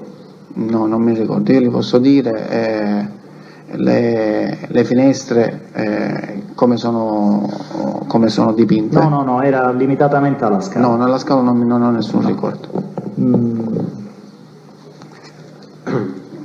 Signor Brusca, passiamo ad un altro argomento che si verifica all'inizio del 1990. Forestiero, verso le 14 facciamo la solita sospensione, va bene? Il 12 marzo del 1992 è stato ucciso a Palermo, più precisamente a Mondello, l'onorevole Salvo Lima. Lei sa qualcosa di questo omicidio? C'è direttamente chi ha partecipato? No, anche se io ne avevo avuto anche incarico di potermi adoperare per commettere questo omicidio, ma quando è venuto il fatto io non so chi lo ha commesso, ma bene o male i motivi riesco a saperli. Ecco perché lei ha detto avevo avuto un incarico prima, vuole essere più preciso su questo punto? Dunque, siccome incontrandomi con Salvatore Rina e quando io per caso sono venuto a conoscenza che si doveva uccidere Ignazio Salvo, in quell'occasione Salvatore mi disse che si doveva uccidere anche Salvo Lima. A che ne dico, vabbè, dico, mi posso anche muovere io se c'è di bisogno. Dice no, c'è chi ci sta lavorando, ma se tu hai la possibilità datti da fare. A che io vado all'Altofonte, che già in quel periodo io abitavo all'Altofonte, facevo la vigilanza all'Altofonte, parlando con Gioè, c'è da fare questa cosa. Gioè subito, come una persona molto entusiasma, molto sveglia, buonanima, perché è morto, subito si attiva e dice, ma sai, forse deve andare a fare un comizio all'Hotel Palace di Gianni Ienna, ci vediamo quello che posso Ienna, c'è quello che posso organizzare. Lei ha detto Hotel Palace di Gianni Ienna. Sì. Questo hotel si trova nella città di Palermo? Sì, a Palermo. In che zona? Viale Messina Marina. Viale Messina, per identificarlo, perché riesce a ricordare più precisamente il nome esatto di questo albergo? No, io so che il proprietario, credo che si chiama Hotel, se non ricordo male, credo che sia Hotel Palace, però so che era di Giovanni Ienna, perché lì è stato il convegno, il congresso, poi se il ricordo erratamente il nome non... Può essere San Paolo Palace. Chiedo scusa, esatto, lo confondo, ma un errore non volontario. Comunque che le ricordo in via Messina Marina a Palermo. Quello di proprietà di Giovanni Ienna, che si dice che è dei fratelli Graviano. Va bene, continui. Quello che poi è stato sequestrato opera di oggetto di indagine. Anche Antonino Gioè sapeva che c'era questo comizio, questo congresso che si doveva tenere in questo albergo. Dice, vediamo quello che posso organizzare per vedere come si muove e come non si muove. Siccome c'è un suo amico, Giacomino Di Carlo, niente a che vedere con i Di Carlo, uomini d'onore, assessore comunale della corrente Andreottiana, quindi Limiano Andreottiana, si prende Giacomino Di Carlo, si impupa, il suo amico non riesce a capirci, ma come mai tutta una volta di interessi di politica? Invece Giacomo ci andiamo, non ti preoccupare, si veste elegantemente e vanno a questo congresso, arrivano là, stanno pochissimo, con una scusa poi il Gioè dice no, noi ci torniamo, ci dice non mi interessa. A che mi dice non è possibile poter mettere in piano l'oggetto di poter uccidere in quell'occasione l'onorevole Lima, perché troppo forze di polizia, troppe persone, andiamo a rischiare uno scontro a fuoco. Però stavamo attenti, chissà doveva andare nella zona, nel mio mandamento, se chissà veniva nel mio mandamento io mi potevo attivare per poter commettere questo omicidio. Ma nel frattempo che io mi organizzo per vedere, sento dalla televisione che viene ucciso a Mondello l'onorevole Salvo Lima. Questo discorso di eventualmente attivarsi anche lei per questo omicidio, Rina, quando glielo fa? Siccome io con Di Maggio per un chiarimento ci vediamo credo a febbraio, quindi 92, dunque siamo fine febbraio, primi di marzo, questo periodo. Quindi è dopo la sentenza del maxi processo? Sì, dopo la sentenza del maxi processo. Cosa sa del motivo di questo omicidio? Riina o altri le hanno spiegato perché si doveva uccidere l'onorevole Lima? Guardi, io il contatto per questo omicidio, i contatti l'ho avuto solo esclusivamente con Salvatore Rina, con altri io non ne ho mai parlato, anche se in quel giorno credo c'erano altre persone, ma i motivi veri e propri ne ho parlato sempre con Salvatore Rina. Dunque Salvatore Rina, questo omicidio era inquadrato sia per dare una lezione all'onorevole Andreotti, cioè per dire per come abbiamo fatto nel passato, cioè di uccidere altre persone per dare forza al tuo partito, ora ti distruggiamo diversamente, perché se gli avremmo tolto solo i voti, quindi non votare per la Democrazia Cristiana, noi non saremmo riusciti a togliergli quella forza che lui aveva, perché i voti di mafia non erano solo, cioè i voti della Democrazia Cristiana non erano solo voti di mafia, c'erano voti di tante altre persone che facevano politica, più i voti di mafia. Quindi se noi avremmo tolto solo i voti di mafia non avremmo ottenuto quel risultato che volevamo. Quindi dovevamo indebolire la corrente andreottiana in Sicilia. Quindi cominciando a uccidere l'onorevole Andreotti per dargli le scuse, l'onorevole Lima, Sì, prego. per toglierci questa forza, e cominciarla a indebolire perché si dovevano svolgere, e la premura di uccidere l'onorevole Lima era perché c'erano le elezioni nazionali, siccome c'era in previsione la campagna elettorale, e quindi la campagna elettorale perché poi si doveva votare per dare forza all'onorevole Andreotti, quindi corrente limiana andreottiana. Quindi si è ucciso l'onorevole Lima per non farlo impegnare nella campagna elettorale che si stava svolgendo in Sicilia per le nazionali. Questo gliel'ha detto Rina oppure sono sue... No, ne abbiamo parlato con Salvatore Rina. Cioè, per chiudere tutto un vecchio conto, ma l'urgenza di ucciderla in quel momento era perché c'era la campagna elettorale, e di impedirle che l'onorevole Lima si impegnasse nella campagna elettorale per ridimensionare la forza dell'onorevole Andreotti. Ma Rina che cosa riesce a ricordare, se le ricorda più o meno le esatte parole di Rina?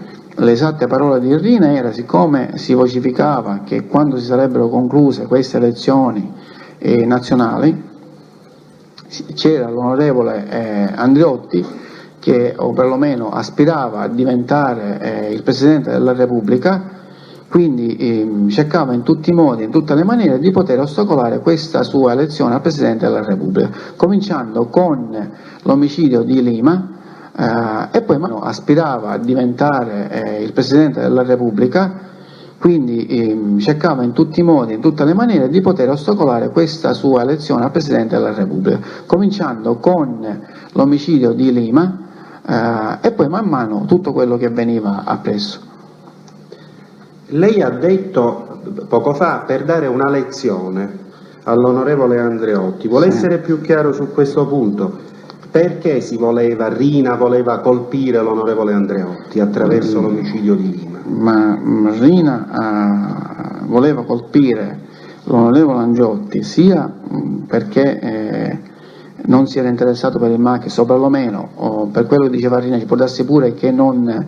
E lei riferisca a quello che diceva Rina? Sì, quello che diceva Rina, cioè a dire dei salvo l'onorevole Andreotti non si voleva impegnare per il maxi processo, o quantomeno se glielo andavano a dire, può darsi pure che non lo vanno a dire e quello non sappia niente, ma più per la reazione di Rina fu sia per questo fatto, sia perché aveva creato la legge sui pentiti, ma proprio la goccia che fece traboccare, la goccia siamo fatti traboccare il vaso, fu quando l'onorevole Andreotti fece il decreto per far ritornare in carcere prima quelli che erano usciti per decorrenza dei termini, e poi c'è stato un altro provvedimento, tutti quelli che avevano beneficiato degli arresti domiciliari, cioè in quell'occasione sono stati sia l'onorevole Martelli che l'onorevole Andreotti, tutti e due si erano adoperati per fare questi due provvedimenti, Cioè per dire da questo momento in poi ti devo fare soffrire per come tu ci fai soffrire a noi, ad Andreotti. Invece all'onorevole Martelli lo voleva uccidere a qualsiasi costo. E qua perché questa differenza? Lei ha detto voleva fare soffrire, se non ho capito male, l'onorevole Andreotti, mentre Martelli lo voleva uccidere a qualsiasi costo. Non abbiamo compreso bene. Qual è la differenza fra Andreotti e Martelli? Ad Andreotti lo voleva in qualche modo fare soffrire, lo voleva far soffrire per vedere, dire, ti faccio vedere come cioè riesco a distruggerti, per come ti ho dato aiuto, cioè riesco a distruggerti. Portarsi però poi con fine di un riarrangiamento, questo non glielo so dire. Cioè qual era il fine di Salvatore Rina non glielo so dire in questo momento. Quindi era una lezione per dire ti cominciamo a distruggere politicamente e poi si vede quello che c'è da fare e quello che non c'è da fare. Tant'è vero che lo impedisce in tutti i modi, con gli effetti collaterali, di impedirgli la Presidenza della Repubblica, perché si parlava che lui aspirava a diventare Presidente della Repubblica, perché nella carriera politica dell'onorevole Andreotti mancava solo che doveva fare il Presidente della Repubblica, diceva ora te lo faccio fare io, il Presidente della Repubblica. Invece per quanto riguarda l'onorevole Martelli era che quando era venuto in Sicilia si era venuto a prendere i voti della mafia e quindi aveva avuto degli accordi direttamente o indirettamente con Salvatore Rina, e che l'onorevole Martelli aveva tradito in maniera molto pura, andandosi a mettere sotto le ali di Giovanni Falcone, non so perché si spaventava che poteva essere indagato o non poteva essere indagato, anche Salvatore Rina diceva ti faccio vedere io, prima o poi ti devo uccidere, ti devo ammazzare. Tant'è vero che quando poi cominciano la politina dei Pieri in Sicilia, c'è l'omicidio Lima, la strage di dottor Falcone, la strage del dottor Borsellino, si viene alla determinazione di uccidere anche l'onorevole Martelli.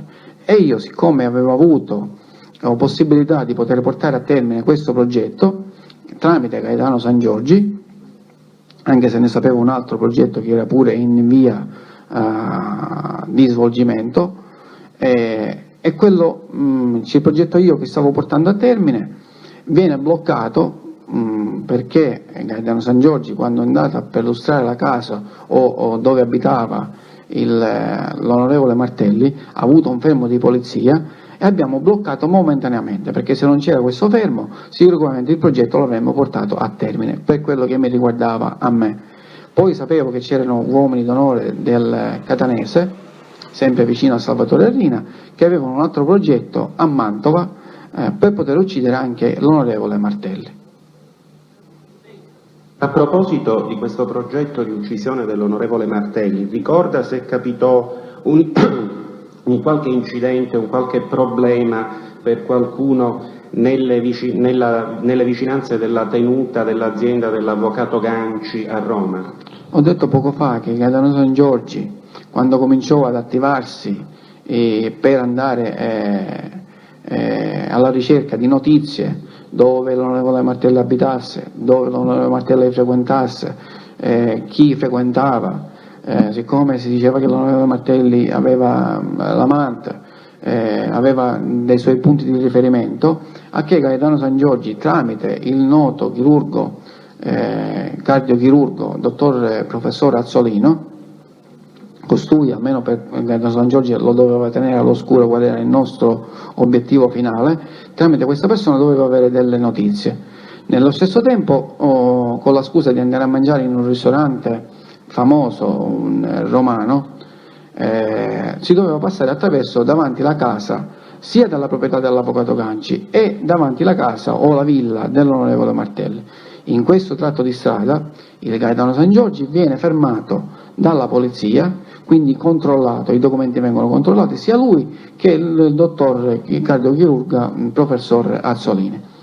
Quindi quando Gaetano Sangiorgi rientra e ci dice questo problema, cosa era successo, noi blocchiamo momentaneamente il progetto, che l'avremmo ripreso poi a distanza di 6 mesi, un anno, appena sarebbe passato un bel po' di tempo l'avremmo ripreso, per quello che era la mia competenza. Lei ha detto che Rina voleva incolpire, indebolire Andreotti, Sì. in maniera diversa di Martelli, Sì. come lei ha spiegato. Ma per colpire Andreotti non bastava dirottare i voti su un'altra formazione politica? Sì. No, non è ammessa Ritiro la domanda, non è ammessa. Ritiro la domanda. Fra i progetti finalizzati ad indebolire o a colpire Andreotti, le risulta che Rina pensò di uccidere altri esponenti della corrente andreottiana? Io non volevo fare, anche se l'ho fatto in altre occasioni, se dopo l'uccisione di Salvo Lima l'altro successore poteva essere l'onorevole Purpura, se costui avrebbe continuato nell'attività di Salvo Lima, avremmo ucciso anche l'onorevole Andreotti, avremmo ucciso tutti quelli che sarebbero venuti l'onorevole Andreotti per debolire la corrente dell'onorevole Andreotti.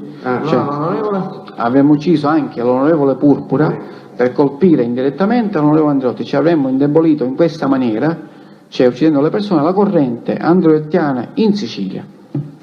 Lei sa perché questi progetti poi non ebbero esecuzione, questi ulteriori progetti? Ma non ebbero esecuzione perché noi nell'attuare la strage di Capaci speravamo, per come poi è successo, che si attivasse prima che in Parlamento venisse eletto il Presidente della Repubblica, che in quel periodo, siccome c'erano state delle votazioni all'interno del Parlamento che erano andati a voto, quindi noi speravamo che avvenisse la strage in maniera che per effetto l'onorevole Andreotti, che si vocificava che doveva andare il Presidente della Repubblica, non venisse più fatto la strage, ma il nostro obiettivo era quello di non fare diventare in quel momento Presidente della Repubblica l'onorevole Andreotti, e noi ci siamo arrivati all'obiettivo con effetto della strage di Capaci.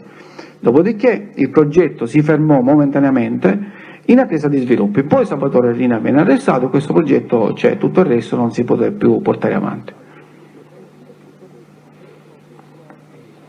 Senta, c'è un motivo che lei sappia, se lo sa, e se lo sa dica qual è, per cui per uccidere l'onorevole Lima, l'omicidio dell'onorevole Lima fu eseguito dopo la conclusione del maxi processo? Per quelle che sono le mie conoscenze è stato, siccome sapevamo che il maxi doveva finire male, e siccome per non creare attrito e dare adito agli altri uomini d'onore che non erano a conoscenza di fatti come andavano, dire non voglio dare la colpa, non voglio dare la colpa, non voglio dare adito a nessuno per dire la colpa del maxi processo è andato male perché abbiamo ucciso Lima o perché abbiamo fatto questa strage, dice aspettiamo che finisce il maxi, dopodiché attacchiamo per pulirci i piedi. Cioè per non influenzare l'esito negativo, cioè per non dire che la colpa era perché era stato ucciso. Significa per pulirci i piedi? Nel senso, per pulirci i piedi, cioè tutti gli avversari che avevamo avuto, perlomeno tutti quelli che prima erano amici, poi con l'antimafia, per non buttare gli scheletri dall'armadio fuori, facevano tutti antimafia e quindi venivano contro a Cosa Nostra. Quindi da prima amici, poi nemici, e li abbiamo colpiti in questa maniera. Lei ha detto una frase che vorrei, se possibile, che spiegasse meglio. Facevano antimafia per non buttare gli scheletri nell'armadio. Vuole spiegare meglio che cosa vuol dire? Essendo che e a chi si riferisce? La corrente Lima, l'onorevole Andreotti avevano gli scheletri nell'armadio, nel senso che erano discussi, perlomeno quello che si sapeva all'apparenza, poi realmente i fatti come erano li sapevano loro, però a livello di opinione pubblica erano sempre discussi con il dito puntato di mafiosità, e per loro dimostrare che non era vero facevano antimafia per attaccare la mafia, per dire noi siamo quelli che facciamo questo, quello che abbiamo fatto questo, abbiamo fatto quell'altro, per farsi una verginità a livello nazionale o mondiale per la politica, per accreditarsi come persone che facevano antimafia e non essere additati come mafiosi. Guardi, un altro argomento per ora soltanto in parte, perché poi ci ritorneremo dopo in dettaglio. Nel settembre del 1992 viene ucciso Ignazio Salvo. Lei già ha accennato a questo omicidio dal fatto di avervi partecipato personalmente. Lei sa perché fu deciso ed eseguito questo omicidio? Il motivo? Ignazio Salvo, come gli ho detto, per quelle che erano le mie conoscenze, io sapevo già da molto tempo che doveva essere ucciso, solo che Salvatore Rina lo adoperava, se ne usufruiva finché lì stava bene. Dopodiché, fino ad arrivato al momento che si sono rotti, come si suol dire, tutti i ponti, tutti i fili, ed è arrivato il momento di ucciderlo. E si doveva portare a termine marzo-aprile, quando io sono venuto a conoscenza, e poi si è postergato a settembre, sia perché se io dovevo andare a uccidere negli uffici, dovevo uccidere anche la persona che cui mi apriva la porta, che benissimo lo potevo andare a uccidere negli uffici. Ma siccome non ho voluto uccidere quella persona, gli ho detto possiamo evitare, tanto non c'era l'urgenza, parlando sempre con Salvatore Rina. Tanto noi avevamo la possibilità poi di poterlo riprendere quando volevamo e come volevamo, perché avevamo la persona all'interno e quindi avevamo notizie certe. E quindi poi nel frattempo ci siamo impegnati per la strage di Capaci, nel frattempo avevamo altri impegni. A settembre, quando avevamo un po' più liberi, abbiamo ripreso l'omicidio di Ignazio Salvo. Il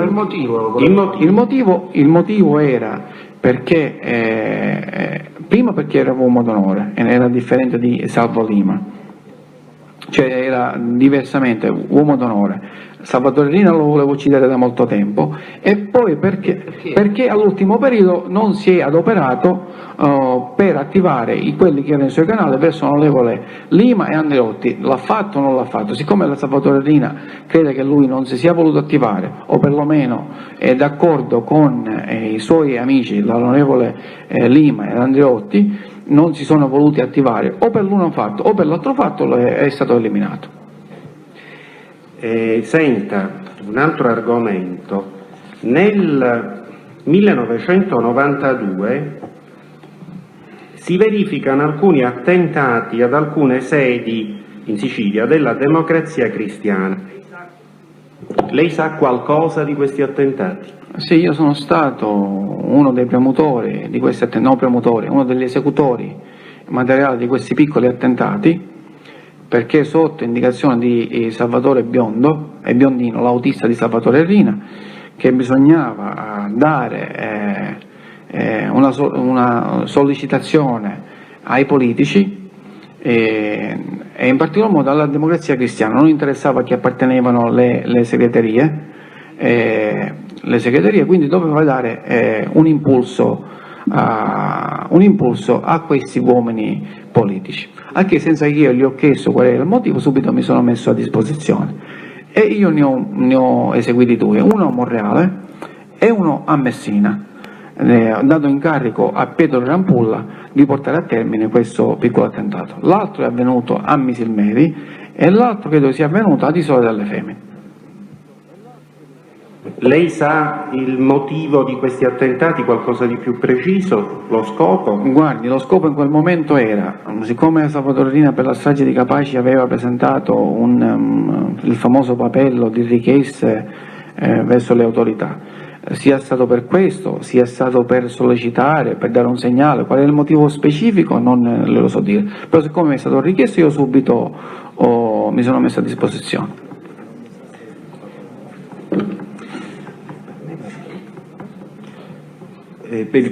Su questo argomento abbiamo concluso. Questo papello che cos'è? Non so, ha parlato di un papello, non so. Chiedo è scusa. rimasto così. Sì. Deliberatamente non ci asteniamo dal porre ulteriori domande perché si tratta di materia appartenente, secretata da altre procure della Repubblica e che non ha attinenza con i fatti di questo processo.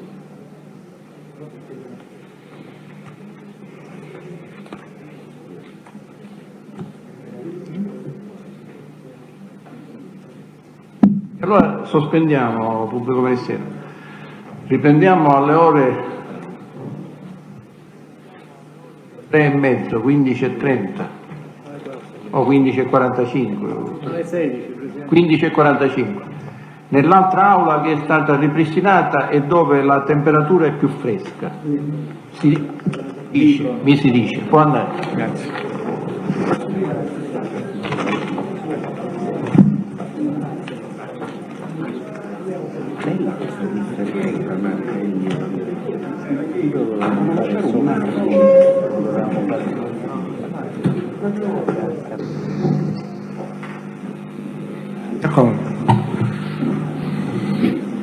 Fate entrare pure.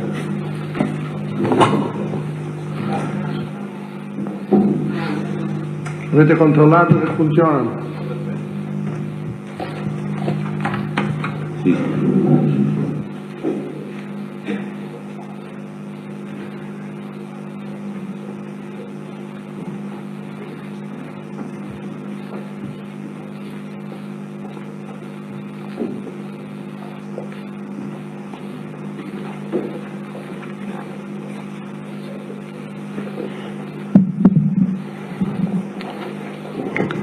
Il Ministero proseguire.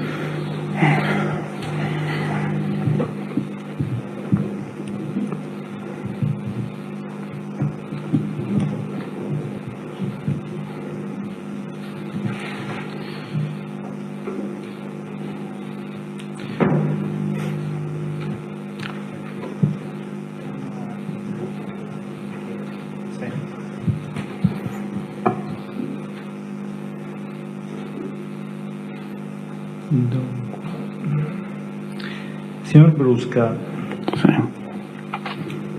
lei ha già fatto un cenno a Vincenzo Sinacori. Vuole chiarirci meglio quali sono stati i suoi rapporti con lui?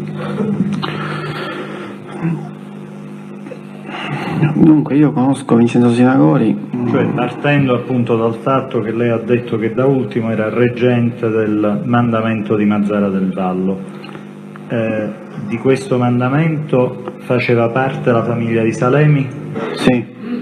Ecco, precisiamo questo punto. La famiglia di Salemi, o meglio i suoi componenti, segnatamente i cugini Salvo, Antonio Salvo, Sì. figlio di un fratello, ha detto lei, sa per caso di un fratello di Ignazio, sa se questo fratello si chiama Alberto? Può essere, non sono sicuro, comunque zio o figlio di un fratello o figlio di un parente molto... Sì. Quindi Perché gli deve chiedere come si chiama, non se sa che si chiami Alberto. No, è che possiamo in continuazione interrompere anche per ragioni di cortesia. Però avvocato ha ragione, gli ho chiesto se si chiama Alberto perché aveva già detto stamattina che non lo ricordava, quindi si tratta Se non lo ricorda, è inutile. proprio questa è la ragione per la quale. Se non lo perché ricorda, se non ricorda, non ricorda. Guardi, credo che sia utile per tutti su questi dati avere nomi certi, date certe, eccetera. Premesso, però le deve dire il test. Sì, Presidente, ma premesso che aveva già detto che non lo sapeva, credo che possiamo anche convenire con la difesa che si tratta di un fratello che si chiama così, per identificarlo meglio, per evitare che resti. Poi, se volete... Sì. Lei fa le domande al test, se ritiro la domanda. risponde. Presidente, ritiro la domanda, per quello che può valere la ritiriamo. Andiamo avanti. Ed allora, quindi dicevo, se componenti della famiglia di Salemi, cioè i cugini Salvo, Antonio Salvo, figlio di un fratello di Ignazio, Sì. del quale non facciamo il nome, e Paolo Rabbito, Sì. in che rapporti erano col mandamento di Mazzara del Vallo, per quello che lei sa? Ufficiosamente, Iniziamo intanto in questa maniera. ufficiosamente apparentemente buoni. Se vuole gli spiego perché le dico ufficiosamente apparentemente buoni. Sì, dica. Siccome- Che significa ufficiosamente buono? Siccome il Paolo Rabbito, dopo la morte di Ignazio Salvo, non sapendo o immaginando per quale motivo sarebbe morto Ignazio Salvo, e conoscendo un po' le strategie di Cosa Nostra, con la scusa della cattura, o perlomeno che Di Maggio l'avrebbe potuto chiamare in causa, quindi accusandolo di essere uomo d'onore, si allontanò, ma si allontanò anche per fuggire a un'eventuale ritorsione nei suoi confronti. No, mi scusi, non sono stato chiaro nella domanda, è perché non la potevo porre in maniera più esplicita. E allora gliela pongo in quest'altra maniera. Quando dovevano parlare con uomini d'onore di Palermo, informavano i rispettivi capofamiglia di Salemi e capomandamento di Mazara, oppure no? No, direttamente venivano a cercare a noi di San Giuseppe Beato. Questo credo già pensavo di averlo spiegato questa mattina.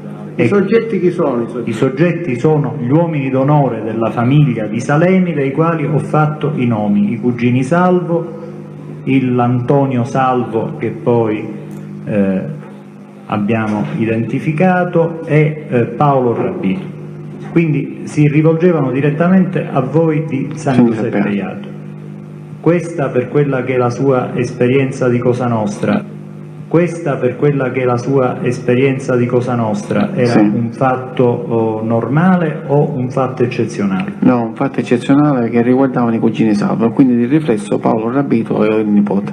E vuole spiegare perché si è verificato questo fatto eccezionale, o veniva consentito questo fatto eccezionale? Perché i cugini Salvo avevano contatti diretti con Salvatore Rina e che nessuno, anche se apparteneva al mandamento di Salemi, però prima che andassero dai cugini Salvo per chiedere qualsiasi notizia e per non creare confusione, dovevano passare da Salvatore Rina. Senta, e questo stato di cose è rimasto tale fino a quando lei ha abbandonato Cosa Nostra, oppure no? Questo stato di fatto è rimasto fino al dicembre del 95.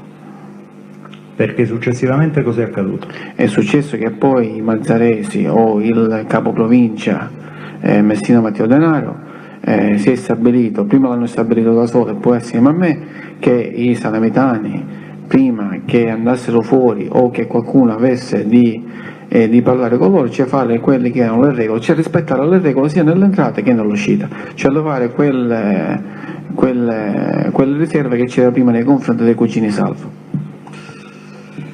Senta, lei stamattina ha già fatto accenno a Gaetano Sangiorgi. Dovremmo approfondire questo argomento. Io le chiedo di dirci quando ha conosciuto per la prima volta Gaetano Sangiorgi, se le è stato mai presentato come uomo d'onore e che rapporti nel corso del tempo ha avuto con lui. Io conosco Gaetano Sangiorgi nell'81-82, a questo periodo, come uomo d'onore, sempre tramite il suocero e lo zio. Uomo d'onore di quale famiglia? Di Salemi. Dopodiché, siccome io con lui non avevo nessun contatto, perché io parlavo con il suocero e con lo zio,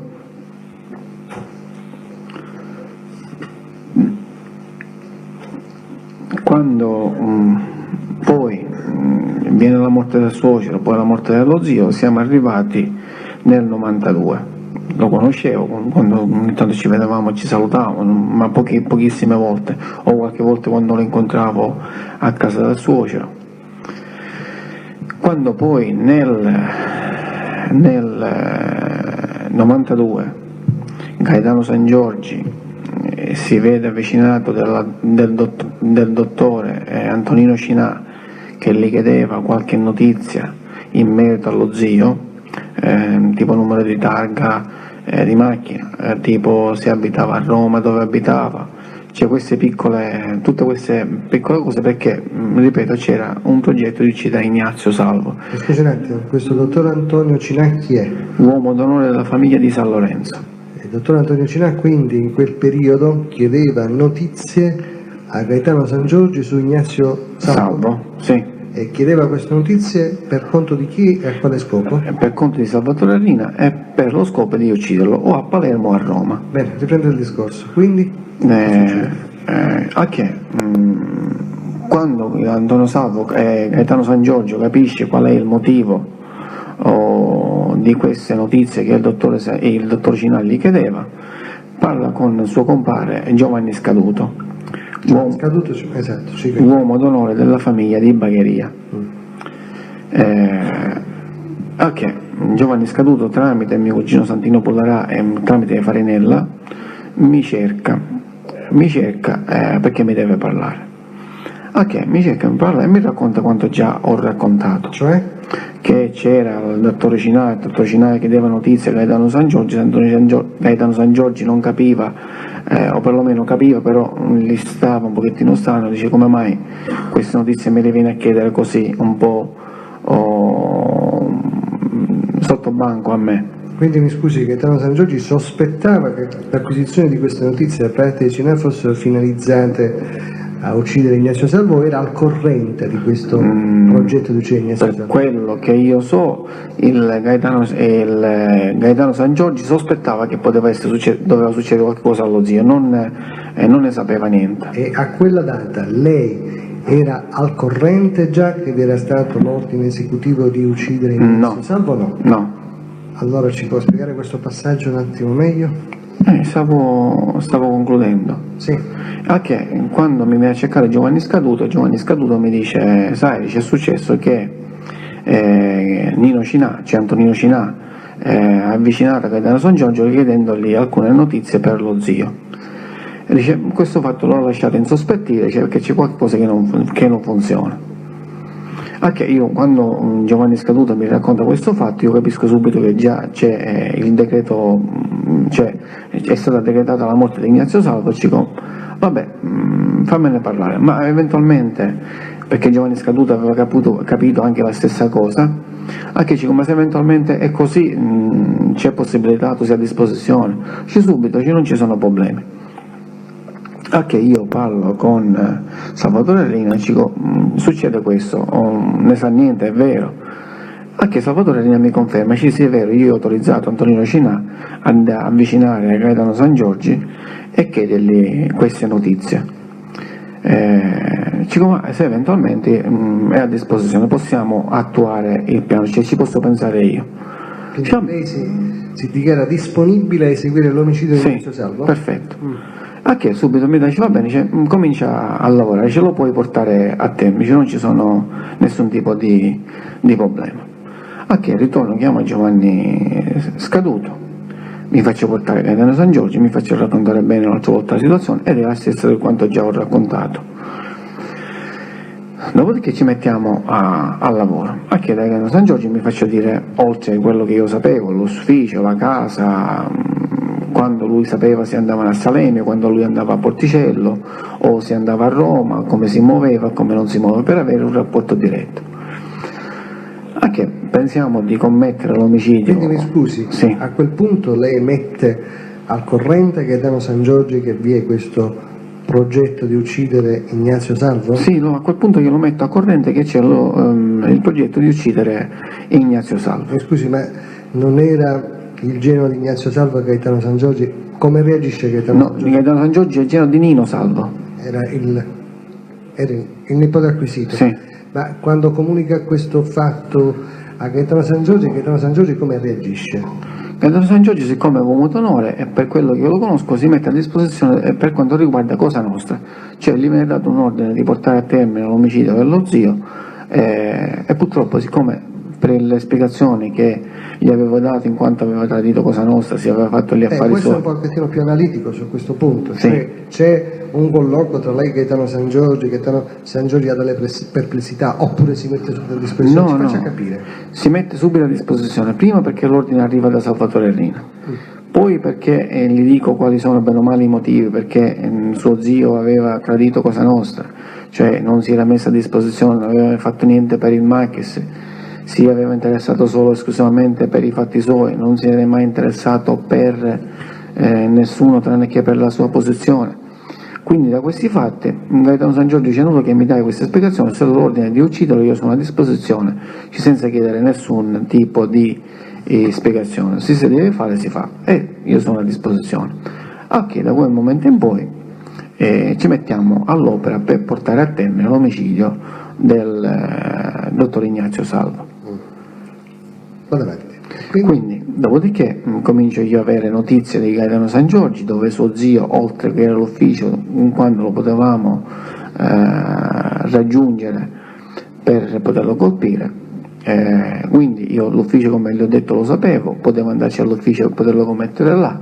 Siccome non l'ho voluto fare, perché dovevo uccidere un'altra persona, siccome c'era la possibilità di poterlo fare diversamente senza uccidere altre persone, anche non c'era l'urgenza proprio immediata di poterlo fare, e che ci siamo organizzati piano piano fino a quando siamo arrivati a settembre per poi portarlo a termine, in quanto avevamo notizie che il dottor Ignazio Salvo si trovava a Porticello o a Santa Flavia, dove aveva la casa di villeggiatura a mare. Senta, in questa fase esecutiva dell'omicidio, Gaetano San Giorgi esattamente che ruolo ha svolto?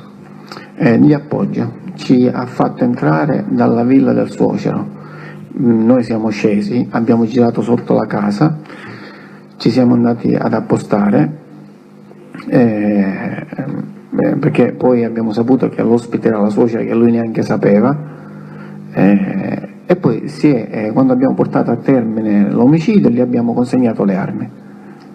Avete consegnato le armi utilizzate per l'omicidio Per l'omicidio, a Gaetano San Giorgi e a Giovanni Scaduto. E lui cosa ha fatto con queste armi?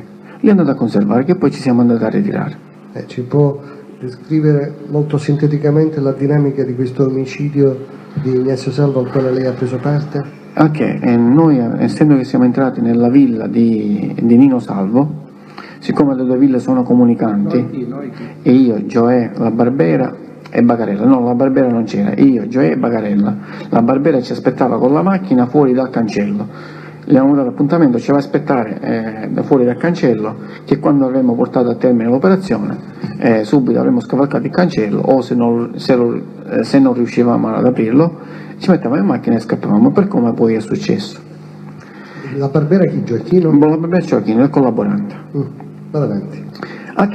Siamo entrati dalla casa di Nino Salvo, siamo scesi, ripeto, tutte e due ville sono comunicanti, siamo passati nella villa di Ignazio Salvo, cioè attraversando una specie di giardino che c'era davanti la casa, e ci siamo andati a mettere ad aspettarlo quando usciva di casa per accompagnare l'ospite davanti al cancello di uscita, cioè dove c'era la macchina dell'ospite che se ne doveva andare, che di solito quando loro avevano gli ospiti poi li accompagnavano nella macchina per poi andarsene, e lo abbiamo aspettato quando lui finiva di mangiare, farsi i fatti suoi, e accompagnava l'ospite, e così è successo. Anche quando lui è andato ad accompagnare l'ospite, che ripeto poi era la suocera di Gaetano San Giorgi, c'è la moglie di Nino Salvo, noi siamo entrati in azione, a sparare è stato Gioè e Bagarella, dopodiché abbiamo scavalcato il cancello, ci siamo messi in macchina e ce ne siamo andati. Abbiamo abbandonato la macchina dove c'era ad aspettarci Giovanni Scaduto e Gaetano San Giorgi. Io, prima di arrivare dove avevamo l'appuntamento, avevo la macchina, infatti sono sceso prima, mi sono preso la mia macchina, e in quel momento Gioè e la Barbera hanno abbandonato la macchina, hanno messo tutte le armi dentro un borsone e gliel'hanno consegnato a Giovanni Scaduto e a Gaetano San Giorgi. Ho capito. Senta, e con Gaetano San Giorgi, a parte questo omicidio, lei ha commesso altri reati tipo traffico, stupefacenti, estorsione, insomma? Sì, io con Gaetano San Giorgi abbiamo fatto traffico di stupefacenti. Ce ne vuole parlare? E allora, nel periodo in cui noi quando entriamo in contatto nel 92, oltre all'eliminazione dello zio, si comincia a entrare un pochettino in contatto. Del più del meno cosa si poteva fare, cosa non si poteva fare, ed era lui e Giovanni Scaduto. Mi dice se c'è la possibilità di poter trovare cocaina, che ci mettiamo a disposizione. Siccome io, Gioè, la Barbera, Di Matteo avevamo cominciato una piccola attività, questo gruppo, per poter fare qualche cosa e guadagnare qualcosa di soldi, e avevamo della cocaina, e in 2 occasioni gliel'abbiamo data a Gaetano San Giorgi e a Giovanni Scaduto, prima 1 chilo e poi un altro chilo. Poi strada facendo avevamo della cocaina, sempre che ci forniva un certo, in questo momento non mi ricordo, comunque appena ve lo dico, non mi ricordo, ve lo dico, che ci fornivano veniva dalla Belgia, non mi ricordo dove veniva, comunque che noi ci forniva, si chiama Antonino Pagano, originario di Termini e residente nel Varesotto. Questo qua era quello che ci forniva la droga. A che avevamo avuto una partita di 9 kg di cocaina. Questa partita di 9 kg di cocaina, a un certo punto per una parte riusciamo a vendere, ce ne rimangono 5-6 kg. Siccome, ripeto, avevamo bisogno di soldi perché dovevamo investire in un altro traffico di droga, si parlava per poterla vendere tutta assieme. A che Gaetano San Giorgi dice non ci sono problemi, ve la faccio vendere io tutta in una volta. Dico, a chi? Dice Salvatore Miceli, un trafficante di droga di Salemi. Dico, no, guardi, io non ce la voglio dare perché sapevo che questo qua aveva problemi economici, aveva sempre problemi di pagamenti, cioè lo conoscevo un po' la storia di questo signore, quello dove io poi prima ero andato per contattare della droga senza che Salvatore Rina sapesse niente. Dice no, ne rispondo io, non dovrebbe pagare lui, ce ne rispondo io. A quel punto io non ho nessuna difficoltà e gliela faccio consegnare, a portare la droga a Salvatore Miceli e Antonino Gioè, Giovanni Scaduto, Gaetano San Giorgi e forse Gioacchino La Barbera. Gli consegnano questa droga, c'è questa cocaina e poi se ne ritornano. A un dato punto, siccome io non incassavo questi soldi e io, ripeto, avevo fatto questa vendita perché avevo bisogno di soldi, cercavo, avendo parlato con Roberto Enea, Roberto Salvatore chiamato Robertino, mi faceva premura che cioè avendo parlato con Salvatore, avendo avuto contatti con Salvatore Enea, chiamato Robertino, mi diceva che prendendo contatti e chiedendogli se c'era possibilità di poter trovare cocaina o eroina o quello che si poteva trovare, mi faceva premura che stavo portando a termine il problema e c'erano bisogno di soldi perché appena ci arrivava bisognava affrontare per poter ritirare questo materiale. Anche siccome io avevo bisogno urgente, tramite Gaetano San Giorgio mando o perlomeno prima di mandare da San Giorgio ci dicevo Gaetano, per recuperare questi soldi, però c'è ancora, non l'ha potuto vendere. Dico, ma fate restare un po' di soldi di tuo cognato che poi glieli dà. Io da mio cognato non ci vado a chiedergli soldi io in prima persona. Quale cognato? Da Favuzza o a Caradonna, comunque dal Favuzza. Fai una cosa, ci si facci a nome mio, ci vai a nome mio e mi fa la cortesia se me li possono prestare. A che? Dice a nome tuo io ci vado, ci sai problemi di andarci a nome mio? Dice no, non ho problemi, ci vado. E va dal cognato a nome mio per farsi prestare 500 milioni. Gli prestano questi 500 milioni, però la consegna di questi 500 milioni avviene a Milano, in quanto si prendono l'appuntamento perché il Favuzza doveva prelevarli, credo, in Svizzera, e poi per i suoi canali, cioè con dei suoi canali che avevano, li hanno passati a Milano e li ha consegnati a Gaetano San Giorgio. Senta, Favuzzi li ha presi in Svizzera o no questi 500 milioni? In Svizzera, sì. Lei ha detto credo. No, non credo, scusi, li ha presi in Svizzera perché l'appuntamento poi sono andati a Milano e il Gaetano San Giorgi l'ha ritirato a Milano. Okay. Io ho sbagliato il termine, credo con qualche trafficante, quelli che attraversavano i soldi, per questo ho detto credo, ho sbagliato il momento. Okay.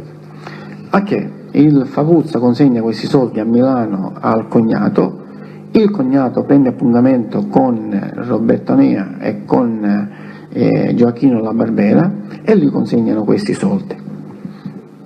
Nel frattempo io avevo notizie telefonicamente come andava la cosa e capivo che c'era qualche cosa che non funzionava. Tant'è vero, ci senti, aspetta 2, 3, 4 giorni ancora, vedi come sono i fatti, se eventualmente te ne scendi. Ma contemporaneamente succede che arrestano Gioè Antonino. Ritelefono un'altra volta a Gioacchino La Barbera e gli dico: senti, rompi tutto, ci taglia tutto e rientra, non fare più affari, non fare più niente. Ma quando io gli dico questo fatto, Gioacchino La Barbera viene anche arrestato a Milano. Però io già avevo interrotto tutta l'operazione. I soldi rientrano a Palermo, non so, con il figlio di Salvatore Enea chiamato Robertina, con il figlio Roberto o con qualche parente, a casa degli Enea a Palermo. Quando vengo a ritirare questi soldi io mando mio cugino Santi Pollarà a ritirare questi soldi. Però cosa le dico? Non c'è bisogno di portarli a me, fai l'appuntamento con Gaetano San Giorgi che si conoscevano e glieli consegni. Ci sia maniera che io mi tolgo di responsabilità. A che però nel frattempo, sapendo che Gaetano San Giorgi appena avrebbe avuto questi soldi, non so se poi li avrebbe ritornati indietro al cognato meno, a Fauzza, io gli chiedo: senti Gaeta, fai una cosa, vedi se mi puoi anticipare questi soldi, se poi quando Salvatore Miceli te li dà, te li dai a tuo cognato, ci vedi tu come sistemare la cosa. E credo che mi consegna 300-350 milioni, non mi ricordo preciso quanto mi dà, tant'è vero che per i conteggi che abbiamo fatto per la droga al momento mi doveva dare ancora 80, 90, 100 milioni circa. Quindi mi dà questi soldi e do per una parte di questi soldi, do una parte a Luca Bagarella in quanto me l'aveva prestati Salvatore Rina, e un'altra parte, circa 170-180 milioni, li consegno a Bagarella, e un'altra parte che me li tengo io, che avevo di bisogno, in quanto avevo spesa, avevo altri problemi, e che al giro di una settimana, 8 giorni, 10 giorni sono finiti. E questi sono i contatti che io ho avuto con Gaetano San Giorgi. Senta, lei riesce a ricordare a quanto lei e il suo gruppo ha comprato questa droga, a quanto l'ha rivenduta a San Giorgi e a quanto a sua volta San Giorgi l'ha rivenduta facendoci un guadagno? Si ricorda queste cifre? Dunque, noi la compravamo a 45 milioni chilo posto Palermo. Che droga era? Cocaina? Cocaina. Con loro ho fatto solo cocaina. C'è posto Palermo, c'è portata a Palermo.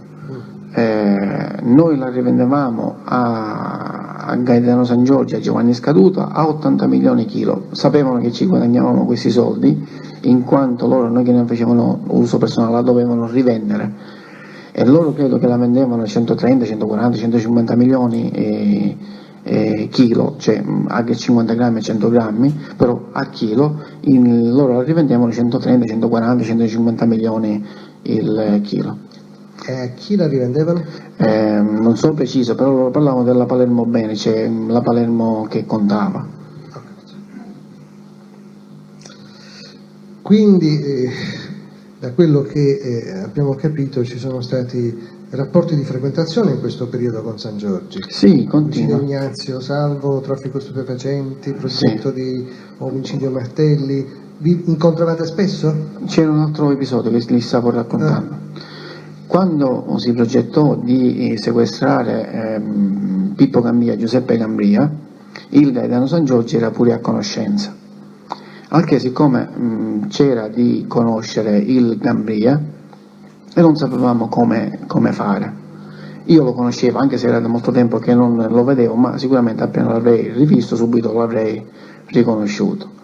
Allora come facciamo? Come non facciamo? Siccome lui doveva andare in un matrimonio dove era anche ospite o invitato anche il San Giorgi, invece ora mi organizzo con una Polaroid, con la scusa di fare le fotografie agli sposi, faccio pure delle fotografie a Pippo Gambia, siccome che li diamo a Gioiola Barbera, quelli che poi dovevano cominciare a pedinare o a osservare il Gambia, se dovevano portare a termine il progetto di sequestro.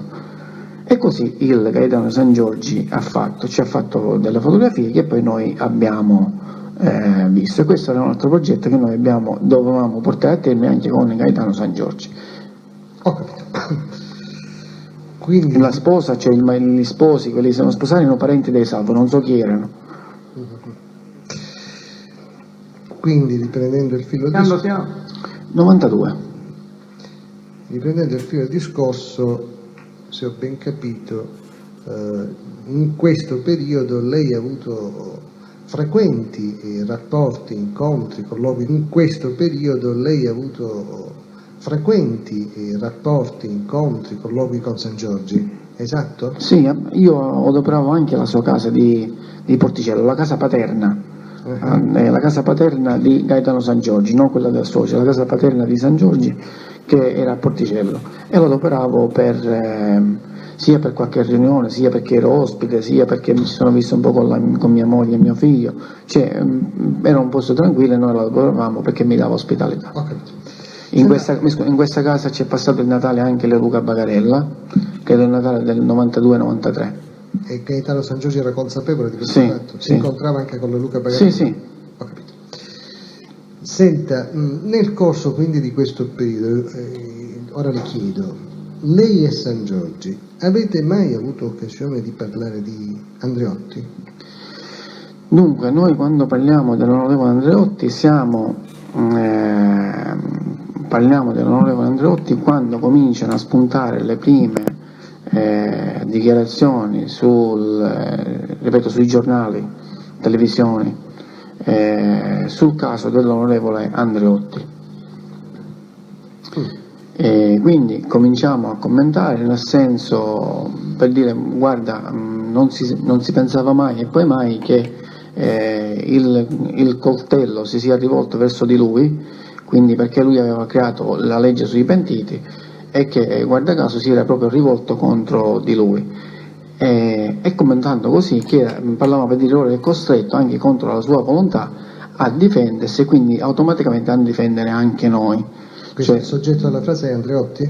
Sì, noi parlavamo, io e Gaetano San Giorgi, per dire, non si pensava mai che poteva succedere che il coltello si ci rivoltasse contro di lui, essendo che lui aveva fatto la legge sui collaboranti, ed ora è costretto a difendersi per uscire da questa storia e naturalmente doveva difendere automaticamente anche noi, cioè per riflesso.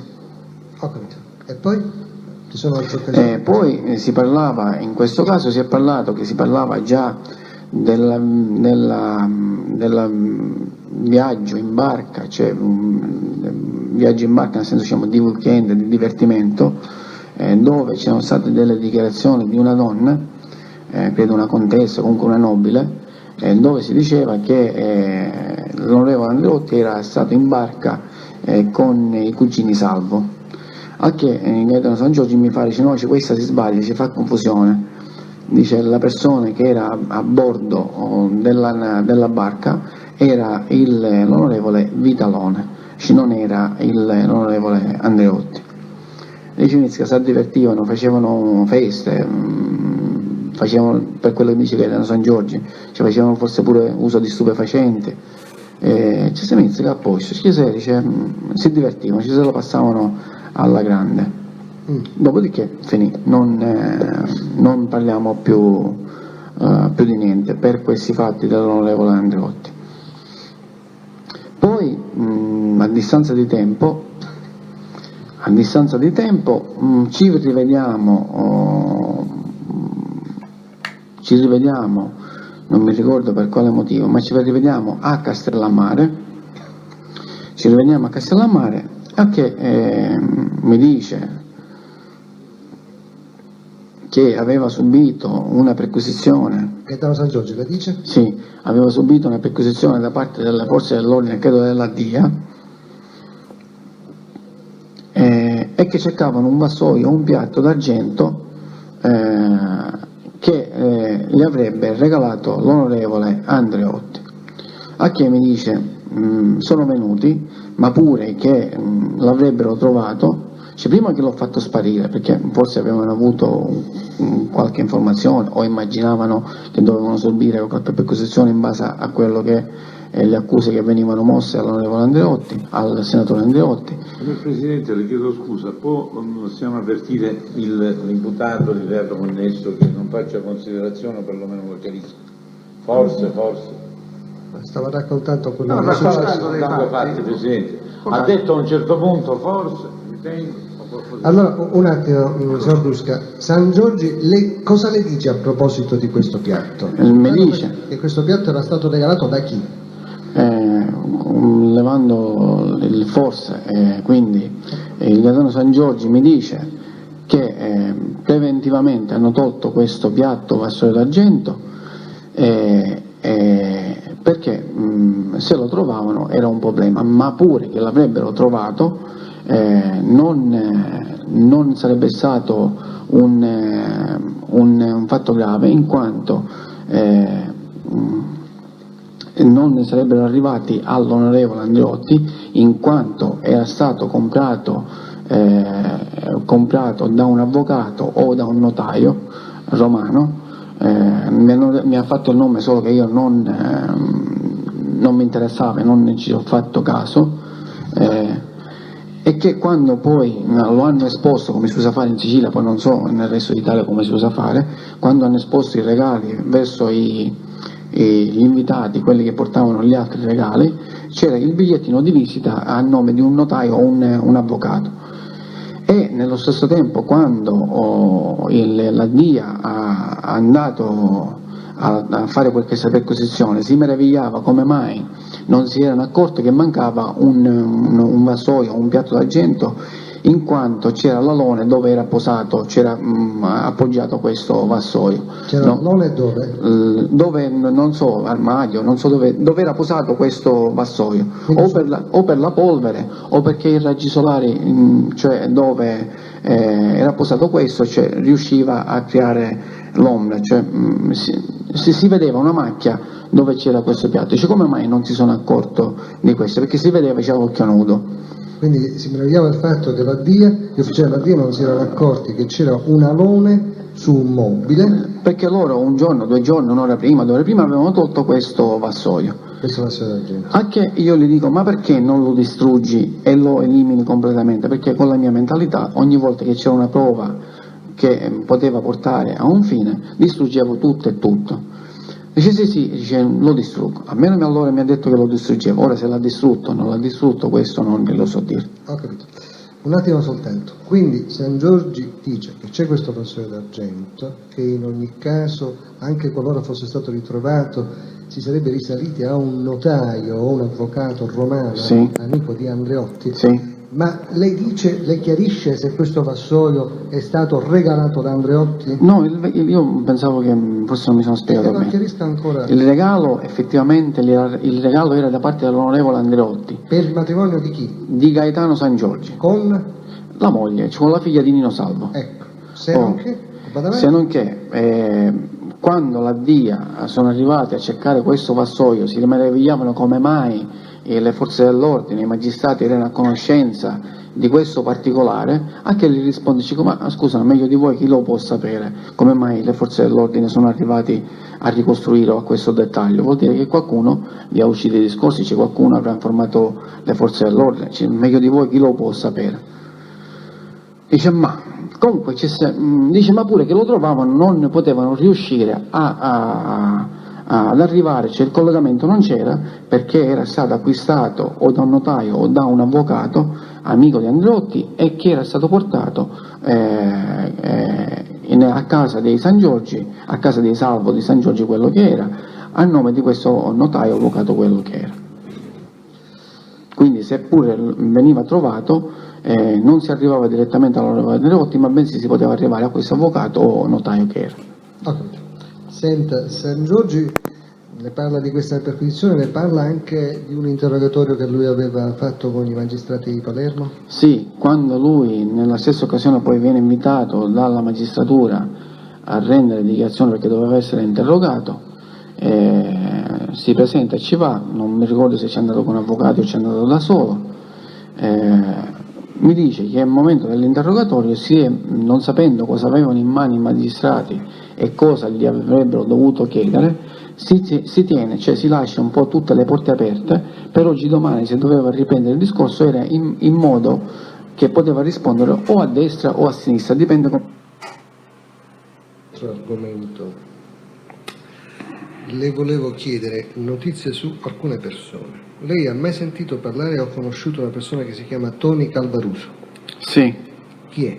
è stato nell'ultimo periodo autista, facchittotomo di Leoluca Bagarella. Cioè, cosa faceva per conto di Bagarella? Gli portava messaggi, gli portava bigliettini, gli andava a fare la spesa, gli faceva tutto quello che a Bagarella gli serviva, contatti, ambasciate, tutto quello che gli dava ospitalità a casa, tutto quello che a Bagarella gli serviva e lui lo poteva favorire, lo favoriva. Lei l'ha conosciuto personalmente? Sì, L'ha visto svolgere questa attività per Sì. conto di Bagarella? lo accompagnava, venivano assieme, gli faceva da battistrada, mi mandava messaggi ed è stato quello che ha indicato la casa di Molare dove io non sono stato arrestato per 1 o 2 giorni.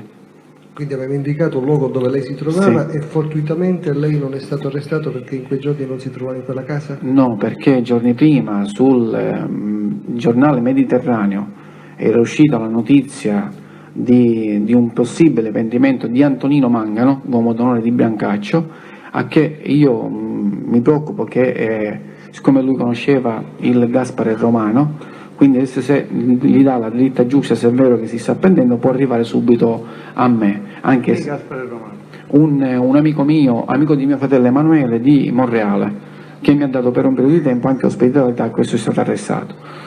Quindi poteva sapere questo filone, quindi mi potevano arrivare. Invece era che il pentimento era Antonino Calvaruso e non era Antonino Mangano, e solo per questo io non vengo arrestato, perché prendo le precauzioni e non vado più in quella casa. Tant'è vero che non trovano neanche mia moglie, perché mia moglie la mattina vede passare un elicottero delle forze dell'ordine, si insospettisce e se ne va anche lei, solo che fa lo sbaglio che lascia il documento di riconoscimento a casa e solo per questo si dà l'indicazione della casa. Ok. Lei ha conosciuto o ha sentito parlare di una persona che si chiama Tullio Cannella? Solo di nome. So che era amico di Leoluca Bagarella, so che si stava interessando per un progetto politico chiamato Sicilia Libera, però credo che poi questo progetto sia abbandonato perché non reggeva. Ho capito. Gioacchino Pennino, ne ha sentito parlare? Come Lo conosce? nome. Sa chi è? So che era uomo d'onore della famiglia di Brancaccio, so che faceva la latitanza in Croazia i suoi nipoti erano a disposizione con una casa a Salemi, dove noi abbiamo ritenuto molte riunioni. Di professione sa cosa faceva? Il Pennino? Sì. Ma credo il medico.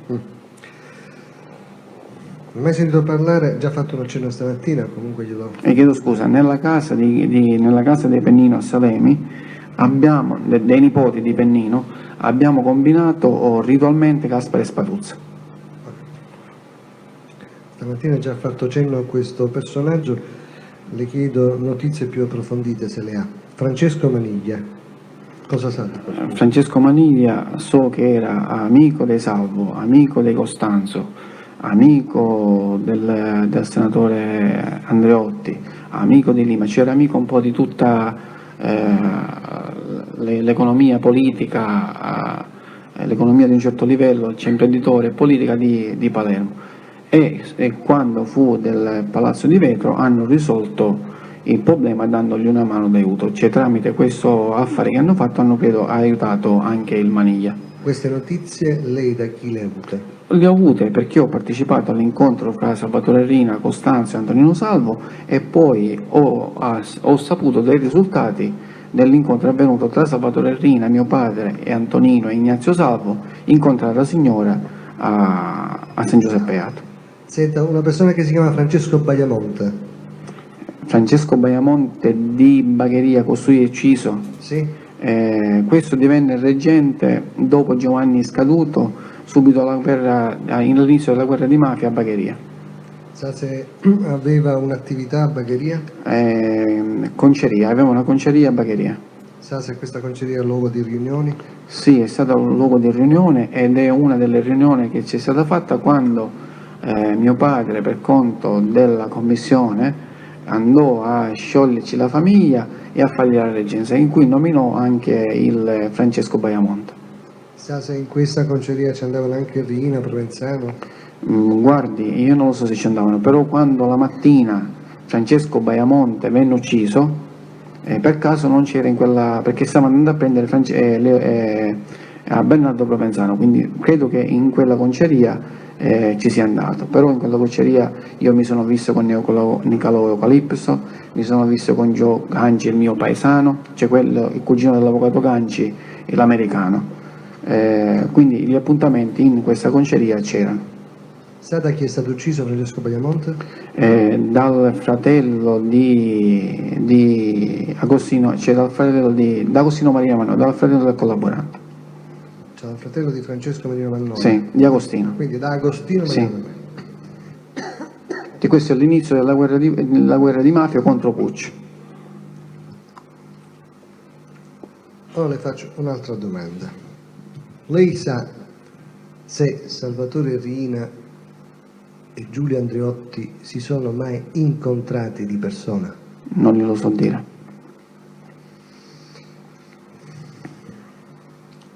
Lei di un incontro di cui ha parlato il collaboratore Baldassare Di Maggio tra Riina e Andreotti, ha mai chiesto informazioni all'interno di Cosa Nostra?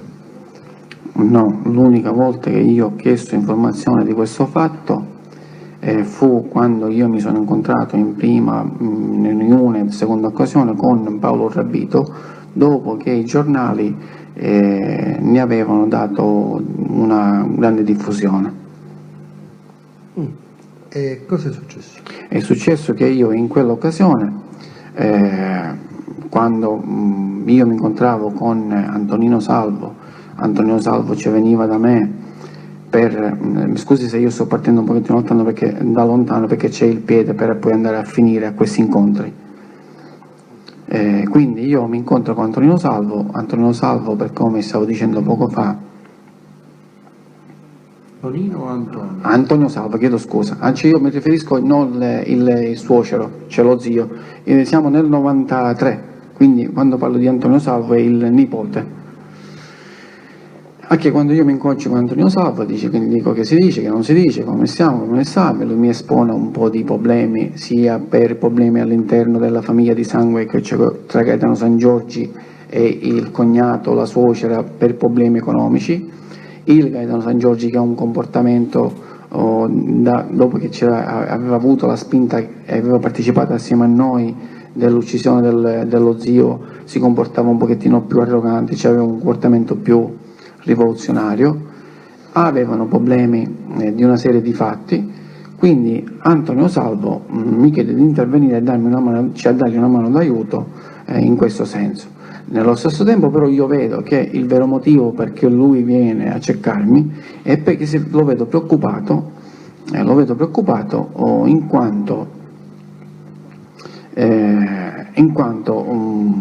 a Salemi si vedevano un pochettino a livello di famiglia di Cosa Nostra, si vedevano un pochettino trattati male, un pochettino messi da parte, a che non sapevano se era per il riflesso dello zio o c'era qualche provvedimento nei suoi confronti. Come gli ho detto, questi Salvo e Paolo Rabito con me hanno avuto sempre un dialogo particolare, cioè man mano che ci andavamo frequentando c'è nato poi un'amicizia più oltre il rapporto di Cosa Nostra, un'amicizia a livello personale.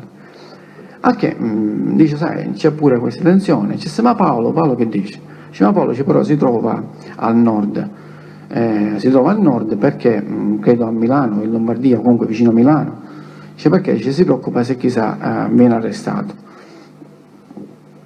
Ma io capisco che Paolo Rabito si trova anche al nord perché si preoccupa che ci potrebbe essere qualche reazione nei confronti suoi, visto che era stato ucciso Ignazio Salvo e non sapendo per quale motivo era stato ucciso, può darsi che qualche reazione anche cioè ci potrebbe essere da parte, cioè verso di me, visto che Paolo Rabito era persona di fiducia di Ignazio Salvo. Che ci dico, vabbè, ma non ti preoccupare, non devi stare a preoccupare, c'è Paolo che scende, se non si fa vedere, non ci sono problemi. Dice, va bene, io glielo faccio sapere. Dopodiché quando ci rivediamo dopo 2 o 3 incontri che sono successi, comunque 2 sicuramente, ci vediamo con Paolo Rabito e Antonino Salvo e ci vediamo all'Ascari. Ci vediamo all'Ascari di un locale nella disposizione di Samuele Schettino. Samuele Schettino, uomo d'onore della famiglia di Lascari, del mandamento di Santa Maria, di San Mauro Castelverde. Ok, ci vediamo e cominciamo a parlare un pochettino di tutto, problemi. Gaetano San Giorgi ha questo comportamento un pochettino estroverso nei confronti dei familiari, problemi economici, problemi di famiglia, c'è Salemi, Cosa Nostra. Dice non sappiamo come siamo combinati, come non sappiamo combinati. Che capisco Paolo, dice ma tu qual è il problema, cosa hai fatto? Dice no, dice io sono tranquillo. Dice ma sai com'è? Dice certe volte quando uno non sa è meglio che uno si allontana, cioè non che mi dice che ha preoccupazione, ma mi lascia intuire che potrebbe subire qualche ritorsione nei suoi confronti, nel senso diciamo che ci potrebbe essere un provvedimento nei suoi confronti. A che io lo tranquillizzo, dice vabbè non ti preoccupare, ma più in là ti faccio sapere qualche cosa.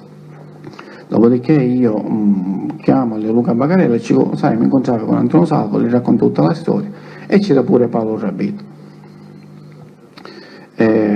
C'era pure Paolo Rabito. E di quello che capisco sono venuti per tutti questi fatti, ma il fondamentale è che si preoccupava se c'era qualche reazione nei suoi confronti. Ci avviciniamo il tempo che io chiedo e ti faccio sapere.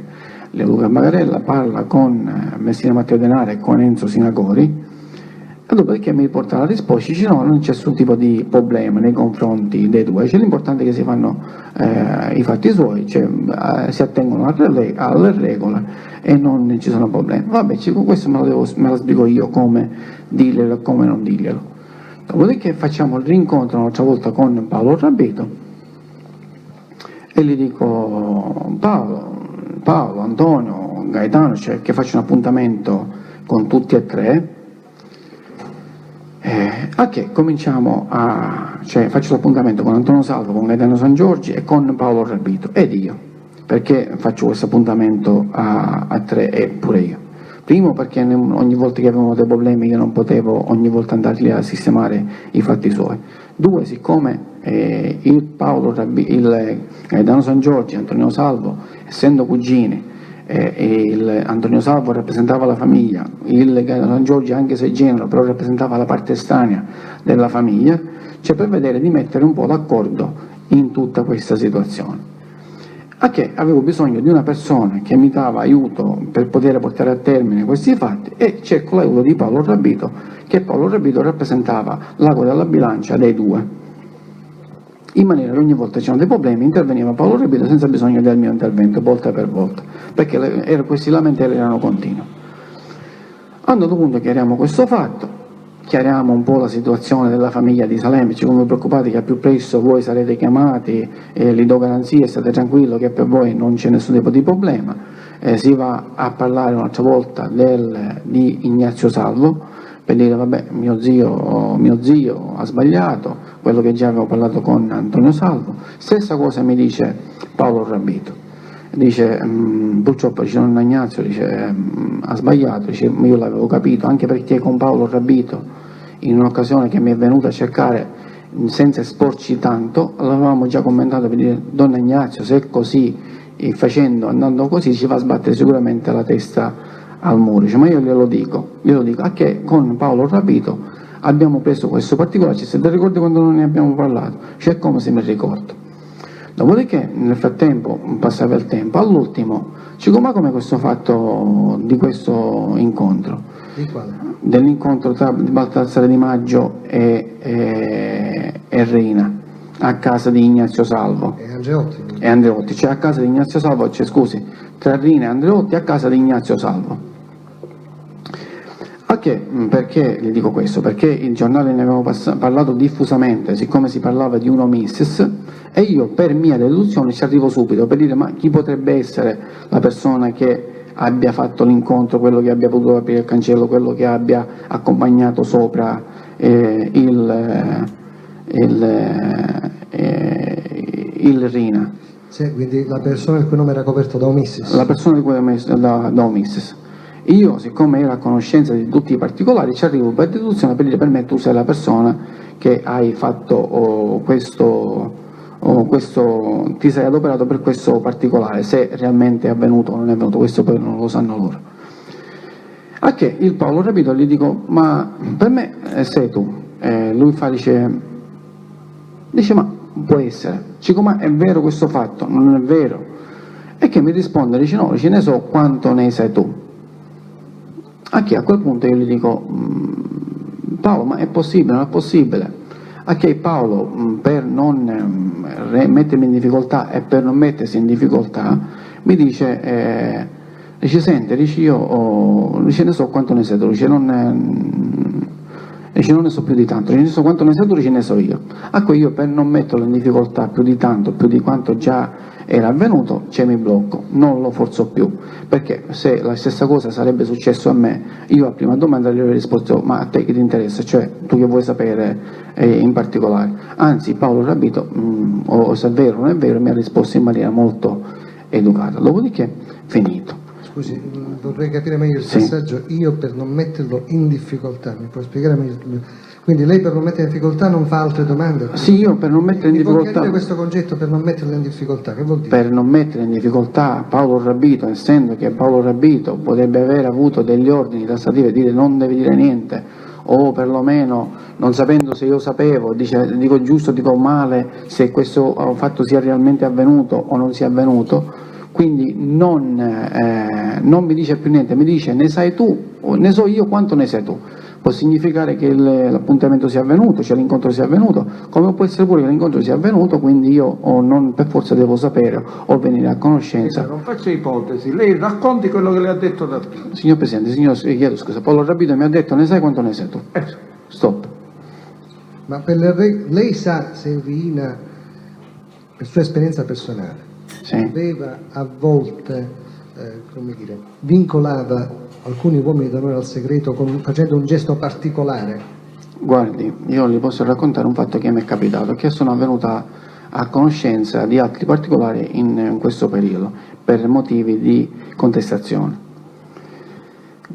Io sono implicato nell'omicidio del capitano Basile, a che quando si doveva commettere questo omicidio, Salvatore Riina mi dice: senti, vedi che appena succede questo fatto, ti verrà a cercare Antonino Madonia, e sicuramente ti chiederà di questo particolare. Tu gli devi rispondere che sei stato tu, cioè ti deve accollare questo reato, però senza dirci con chi l'hai fatto e con chi non l'hai fatto. Io gli faccio subito: ma veda che non mi sono mai accollato di cose che non ho mai fatto. Cioè tu questa volta devi fare quello che ti dico io, cioè in maniera molto grintosa, e ti deve tenere pure chiuso, ti deve fermare con queste parole e non deve dire niente a nessuno. Va bene, stop.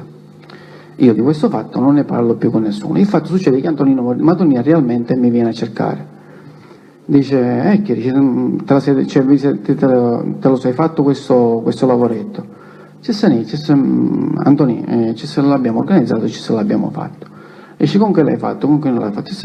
È stato fatto, non mi chiedere più di tanto, l'abbiamo fatto. Dice: va bene, stop. Io, per me l'argomento è chiuso. 15 giorni fa, un mese fa, non mi ricordo quando, viene la dottoressa Capasso per venirmi a contestare o a chiedermi informazioni di questo omicidio, in quanto dichiarazione di Baldassare Di Maggio mi viene a dire se io ne sapevo parlare o quello che diceva Baldassare Di Maggio era vero o non è vero. A che io alla dottoressa Capasso gli racconto quanto ho raccontato a lei poco fa, più il movente del motivo perché è stato ucciso il capitano D'Aleo. Gli chiedo scusa perché ho detto Basile, chiedo scusa, D'Aleo. Io sto parlando dell'omicidio D'Aleo, chiedo scusa. Abbiamo capito. No, chiedo scusa, D'Aleo, io mi sto riferendo all'omicidio D'Aleo. L'ha commesso lei? No, io non l'ho commesso. No, chiedo scusa, io me ne dovevo attribuire per ordine di Salvatore Riina. Quindi tutto il discorso che ha fatto finora deve essere riferito all'omicidio del capitano D'Aleo o Basile. Poi chiedo questo scusa. uguale. Sì, perfetto. Ho sbagliato il capitano, cioè il capitano D'Aleo. Anche la dottoressa Capasso mi fa, dice: guardi, io li devo contestare l'episodio, perché c'è Calogero Ganci che gli dà un ruolo di sua partecipazione in prima persona. Ci si guardi, non è vero. Poi c'è un altro ruolo che coincide precisamente quello che sta dicendo lei, che Paolo Anselmo ha dichiarato. Come consiste? Che io sono venuto a conoscenza in questo fatto che Paolo Anselmo aveva ordinato da parte di Salvatore Rina di dire se chissà ci sarebbe andato Antonino Madonia a chiedere questo fatto, di dirgli non sapeva niente e che gentilmente doveva andare ad altri. Siccome Paolo Anselmo, collaborante di giustizia, ha partecipato, perlomeno sapeva dell'omicidio che doveva avvenire, e gli fa la stessa cosa, dice, ma io devo dire una cosa che non esiste, tu devi fare quello che sto dicendo io e non parlare con nessuno. Quindi Paolo Anselmo dà quasi stessa versione ad Antonino Madonia, non so per quale motivo ad Antonino Madonia c'è questo discorso di doveva rimanere chiuso perché non ci doveva dire niente o trattarlo in questa maniera. Quindi io pensavo che questo argomento era solo con me, ma questi ordini lo avevamo avuto sia io da un lato e Paolo Anselmo da un altro lato. Quindi se non saremmo arrivati a questo episodio, io pensavo che l'argomento lo sapevo io, chiunque sarebbe venuto io mi sarei tenuto chiuso proprio a catenazzo, come so dire, sotto chiave, senza mai scoprire questo particolare. Quindi può darsi che Salvatore Rina abbia dato anche ordini in tal senso per dire chi ha partecipato a questa riunione non deve dire niente a nessuno. Senta, a proposito del chiudere a chiave, lei sa se Rina a volte usava questo gesto per dire che bisognava tenere il silenzio su un argomento, come di girare una chiave in una serratura? Gliel'ha visto mai fare? Sempre. Se gliel'ha visto mai fare? No, ci opponiamo, Presidente, ha già descritto anche il gesto addirittura. E non lo vede il gesto, avvocato? Signor Presidente, quando... Ma io l'ho detto poco fa, ho detto chiusura a chiave. Se può raccontare qualche episodio che ha la sua memoria in cui Rina ha fatto questo gesto, se gliel'ha visto fare e quando gliel'ha visto fare, lei personalmente. Guardi, io l'ho detto nell'omicidio del capitano D'Aleo, cioè di tenerci chiuso e facendo sempre il motivo di starci chiuso e non dire niente a nessuno, me l'ha fatto in quello caso e sapeva che era di normale abitudine Salvatore Rina facesse teniamoci chiusi, dipende qual era l'argomento, cioè il gesto, il motivo. L'ufficio dà atto che l'imputato fa il gesto di chiudere come se si chiudesse la serratura a chiave. La serratura a chiave.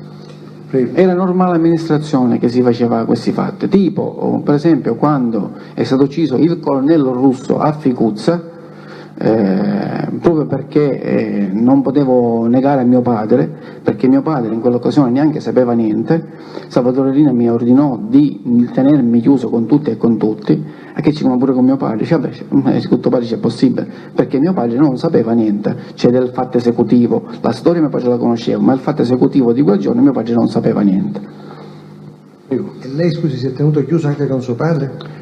No, non perché gliel'avevo già chiesto a Salvatore Rina, ma se Salvatore mi avrebbe detto di tenersi chiuso mi sarei tenuto chiuso, per come mi sono tenuto chiuso quando io dopo la strage Chinnici per una settimana, 8 giorni, 10 giorni andavo a Palermo per studiare il piano per uccidere il dottor Falcone e mio padre... Chinnici, mi scusi. Dopo la strage Chinnici? Dopo la strage Chinnici io mi stavo adoperando assieme a Antonino Madonia per portare a termine l'attentato o l'omicidio del dottor Falcone e io a mio padre non gli ho detto niente, completamente. Infatti mio padre dice, ma che va a fare tutti a Palermo? Senti, mi va diverto. Mi sembrava strano, ma è così. Ma questo perché aveva ricevuto in quell'occasione l'ordine di Rina di non dire niente a nessuno, completamente a nessuno. Se poi lui aveva da informare, informa. Le dico un altro esempio. Quando io ho ucciso Vincenzo Milazzo e poi l'Antonella Bonomo, sono andato da Salvatore Biondino, perché avevo bisogno di occultare la macchina dell'Antonella Bonomo, che si trattava di una BMW. Io pensando, anche sbagliando, vado da Salvatore Biondino pensando che la stessa persona di Salvatore Rina, gli dico, senti, mi puoi dare una mano d'aiuto a occultare questa macchina? Dice no, non è la possibilità. Se comunque ci fai sapere allo zio, ci scrive Vincenzo, è finito. A che vedo che Salvatore Biondino stona. Dice, cosa? Ci Vincenzo, Milazzo è finito, non c'è più. Dice, va bene. Dopodiché lui in quell'occasione mi dice, vedi che siamo sotto lavoro. Io non gli chiedo qual è il sottolavoro che loro stanno facendo. Mi immaginavo che c'erano dei progetti da portare a termine, però non sapevo qual era il progetto che si stava portando a termine. Dopodiché, dopo tempo, è finito. Salvatore Rina mi manda a rimproverare con Leoluca Bagarella dicendo che io non ero autorizzato a dire niente a nessuno, tranne che in sua presenza o sotto sua autorizzazione, del fatto di Vincenzo Milazzo. Ci sta ragione, chiedo scusa, però vede che non sono solo io che ho sbagliato, anche Biondino mi ha detto che era sotto lavoro, e che poi ho capito che era la strage di Borsellino, perché l'omicidio del Vincenzo Milazzo avviene il 15-14 giugno e luglio, la strage di Borsellino a luglio mi sembra. Sì. 2-3-4 giorni prima noi avevamo commesso l'omicidio di Vincenzo Milazzo. A che gli dico, dillo a tuo cognato che non ho sbagliato solo io, ma bensì anche ha sbagliato il Biondino. Quindi ho subito un rimprovero perché ho detto che Vincenzo Milazzo era finito. Ecco, ritorniamo un attimo indietro, ma questo suo incontro con Paolo Rabbito e con Antonio Salvo e Gaetano San Giorgi, nel corso del quale lei chiede a Paolo Rabbito se sa niente di questo incontro tra Andreotti e Rina, lei ai magistrati che l'hanno interrogato l'ha sempre raccontato come l'ha raccontato oggi? No, completamente. E cosa ha fatto? Questo era, come gli ho detto, il progetto di dare forza all'onorevole Andreotti per poter dare forza a lui per poter vincere questa causa. Quindi io raccontavo questo fatto mettendo della verità attorno a questo racconto, dicendo che non era vero, con fatti che sono avvenuti dopo, ma mettendoli in bocca a Paolo Rabbito, o perlomeno mettendoli come se me l'avessi raccontato Paolo Rabbito e dando credibilità al racconto di Paolo Rabbito. Senta, può essere più chiaro? Che cosa ha fatto esattamente? I magistrati la interrogano oppure lei rende la dichiarazione? Che cosa fa? Io racconto ai magistrati che quando io mi incontro con Paolo Rabbito mi dice no, non è vero, questo incontro non esiste, e che Paolo Rabbito mi racconta anche dei confronti avvenuti in secondo tempo sia nella sua stessa persona e un altro con Mariano Calea. I confronti avvenuti tra lui, Paolo Rabbito e chi? E Di Maggio Baldassare. Tra Paolo Rabbito c'è Mariano Calea e Di Maggio Baldassare. Scusi, tra Paolo Rabbito e Di Maggio Baldassare? Sì, poi ce n'è un altro, che i confronti sono due. Sì, quindi scusi, lei nel raccontare questa storia ai magistrati dice io chiedo a Paolo Rabbito se è vero o non è vero, Paolo Rabbito mi dice che non è vero e mi racconta del suo confronto con Di Maggio Baldassare? Sì, io in quell'occasione dico che quello che sapevo io dopo... Aspetti, che cosa dice? Paolo Rabbito mi racconta, quindi lo dica. Paolo Rabbito mi dice che nel confronto che hanno avuto... lui e Di Maggio avvenuto nella caserma dei Carabinieri di Terrasini. Sì. Le dice Paolo, ma perché non ti penti, ma vedi che come ce l'hanno fatta finire allo zio Ignazio, perché tu non mi dai aiuto di qua, di là, tutta una serie di fatti. Il Paolo Rabbito dice che le rispondeva con il lei, ma chi ti conosci? Io non lo conosco, tutta una serie di particolari. Stessa cosa con Mariano Calea, solo che con il Mariano Calia si ci è aggiunto per dire su Maria, ho visto su Ignazio come ci ha facito venire, perché non mi dà una mano aiuto, mi conferma quello che le dico, portandoci, se ricordo quando gli ha fatto comprare la Jeep, perché noi gli avevamo fatto comprare una Jeep tramite il cognato di Salvatore Scamardo. Mi scusi, lei racconta anche che Paolo Rabbito le parla di intercettazioni con la madre e cose di questo tipo? Sì, c'era avvenuta un'intercettazione telefonica dove la madre parlava con il figlio, o non mi ricordo com'era il particolare specifico, però mi interessava mettere il fatto che c'erano problemi con la madre, che la madre... Scusi, Brusco, vediamo se ho capito bene.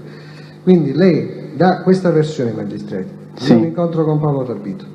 gli chiedo è vero o non è vero questa storia dell'incontro tra Andreotti e Rina. Paolo Rabito mi dice che non è vero e mi racconta tutte queste cose, che ha fatto un confronto con Di Maggio Sì. Baldassare, mi racconta in particolare le intercettazioni, è così? Sì. E perché ci ha messo tutti questi particolari? Per dare forza, quando i magistrati mi interrogavano, dare forza a quello che dicevo io, Cioè, con dare forza a che cosa? al discorso che Paolo Rabito mi diceva questo confronto, cioè questo fatto non è avvenuto, quindi chi mi ascoltava dare forza a questo fatto per essere più credibile, e così io potevo distruggere il Di Maggio, cioè rendendolo non credibile. E come mai poi invece ha cambiato versione? Che è successo? È cambiato versione perché poi siete venuti e con delle date mi avete contestato i fatti, e quando sono stato scoperto ho dovuto ammettere come sono andati i fatti. Poi man mano che i ricordi si andavano afferrando vi ho raccontato perfettamente come stavano i fatti. Che cosa le è stato contestato documentalmente? Mi è stato contestato perché io come potevo venire a sapere dei confronti di Paolo Rabito, perché Paolo Rabito era stato arrestato, e come mai Paolo Rabito in anteprima poteva sapere quello che dovevo dire, cioè quello che doveva succedere dopo. Non so se sono stato chiaro. No, non molto. Io No. so la storia, quindi per me No, per il chiarissimo. tribunale forse non è chiaro. No, lo spiego meglio. Ecco, A sia che? un po' più chiaro.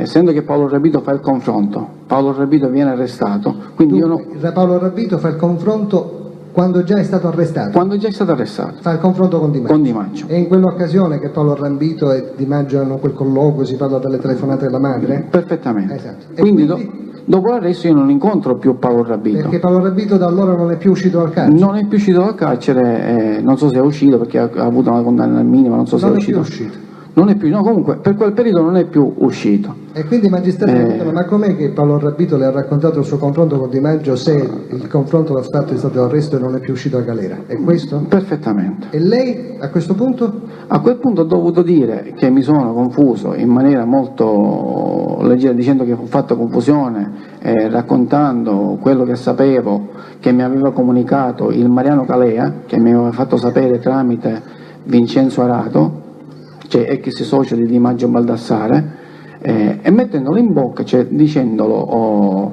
la verità, cioè mettendo la verità in bocca a Paolo Rabito, cioè bruciando questa verità che poi mi sono auto-screditato perché i fatti e le date non coincidevano. Ho capito, quindi lei a questa contestazione dice mi sono confuso, ma in realtà non si era confuso. No, era per dare forza al mio progetto per distruggere Di Maggio. Ho capito. Cioè questo particolare del Rabito con il colloquio del 26 luglio è tutto unico progetto. Ho capito. Senta, allora le faccio un'ultima domanda. Suo fratello Enzo è stato sentito ieri in questo dibattimento prima di lei e ha raccontato una storia, e cioè ha raccontato che in occasione di incontri da lui avuti di colloqui al carcere con vostro padre Bernardo Provenzano, Bernardo Brusca, mi scusi, a questi colloqui era presente anche vostro fratello Emanuele, e che Emanuele e suo padre Bernardo hanno parlato di questo incontro tra Rina e Andreotti, che Rina aveva incaricato Emanuele di chiedere a Brusca e Bernardo cosa pensava di una richiesta di Andreotti di incontrarsi con Rina, e che poi questo incontro c'era stato. Molto sinteticamente, io le chiedo, lei di questo fatto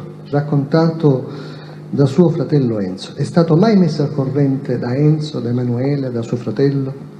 Guardi, io come lei sa noi abbiamo fatto un confronto con mio fratello Su questo punto. Confermo quanto già ho dichiarato, che posso ripetere. Il tribunale non sa che cosa è successo, perfetto.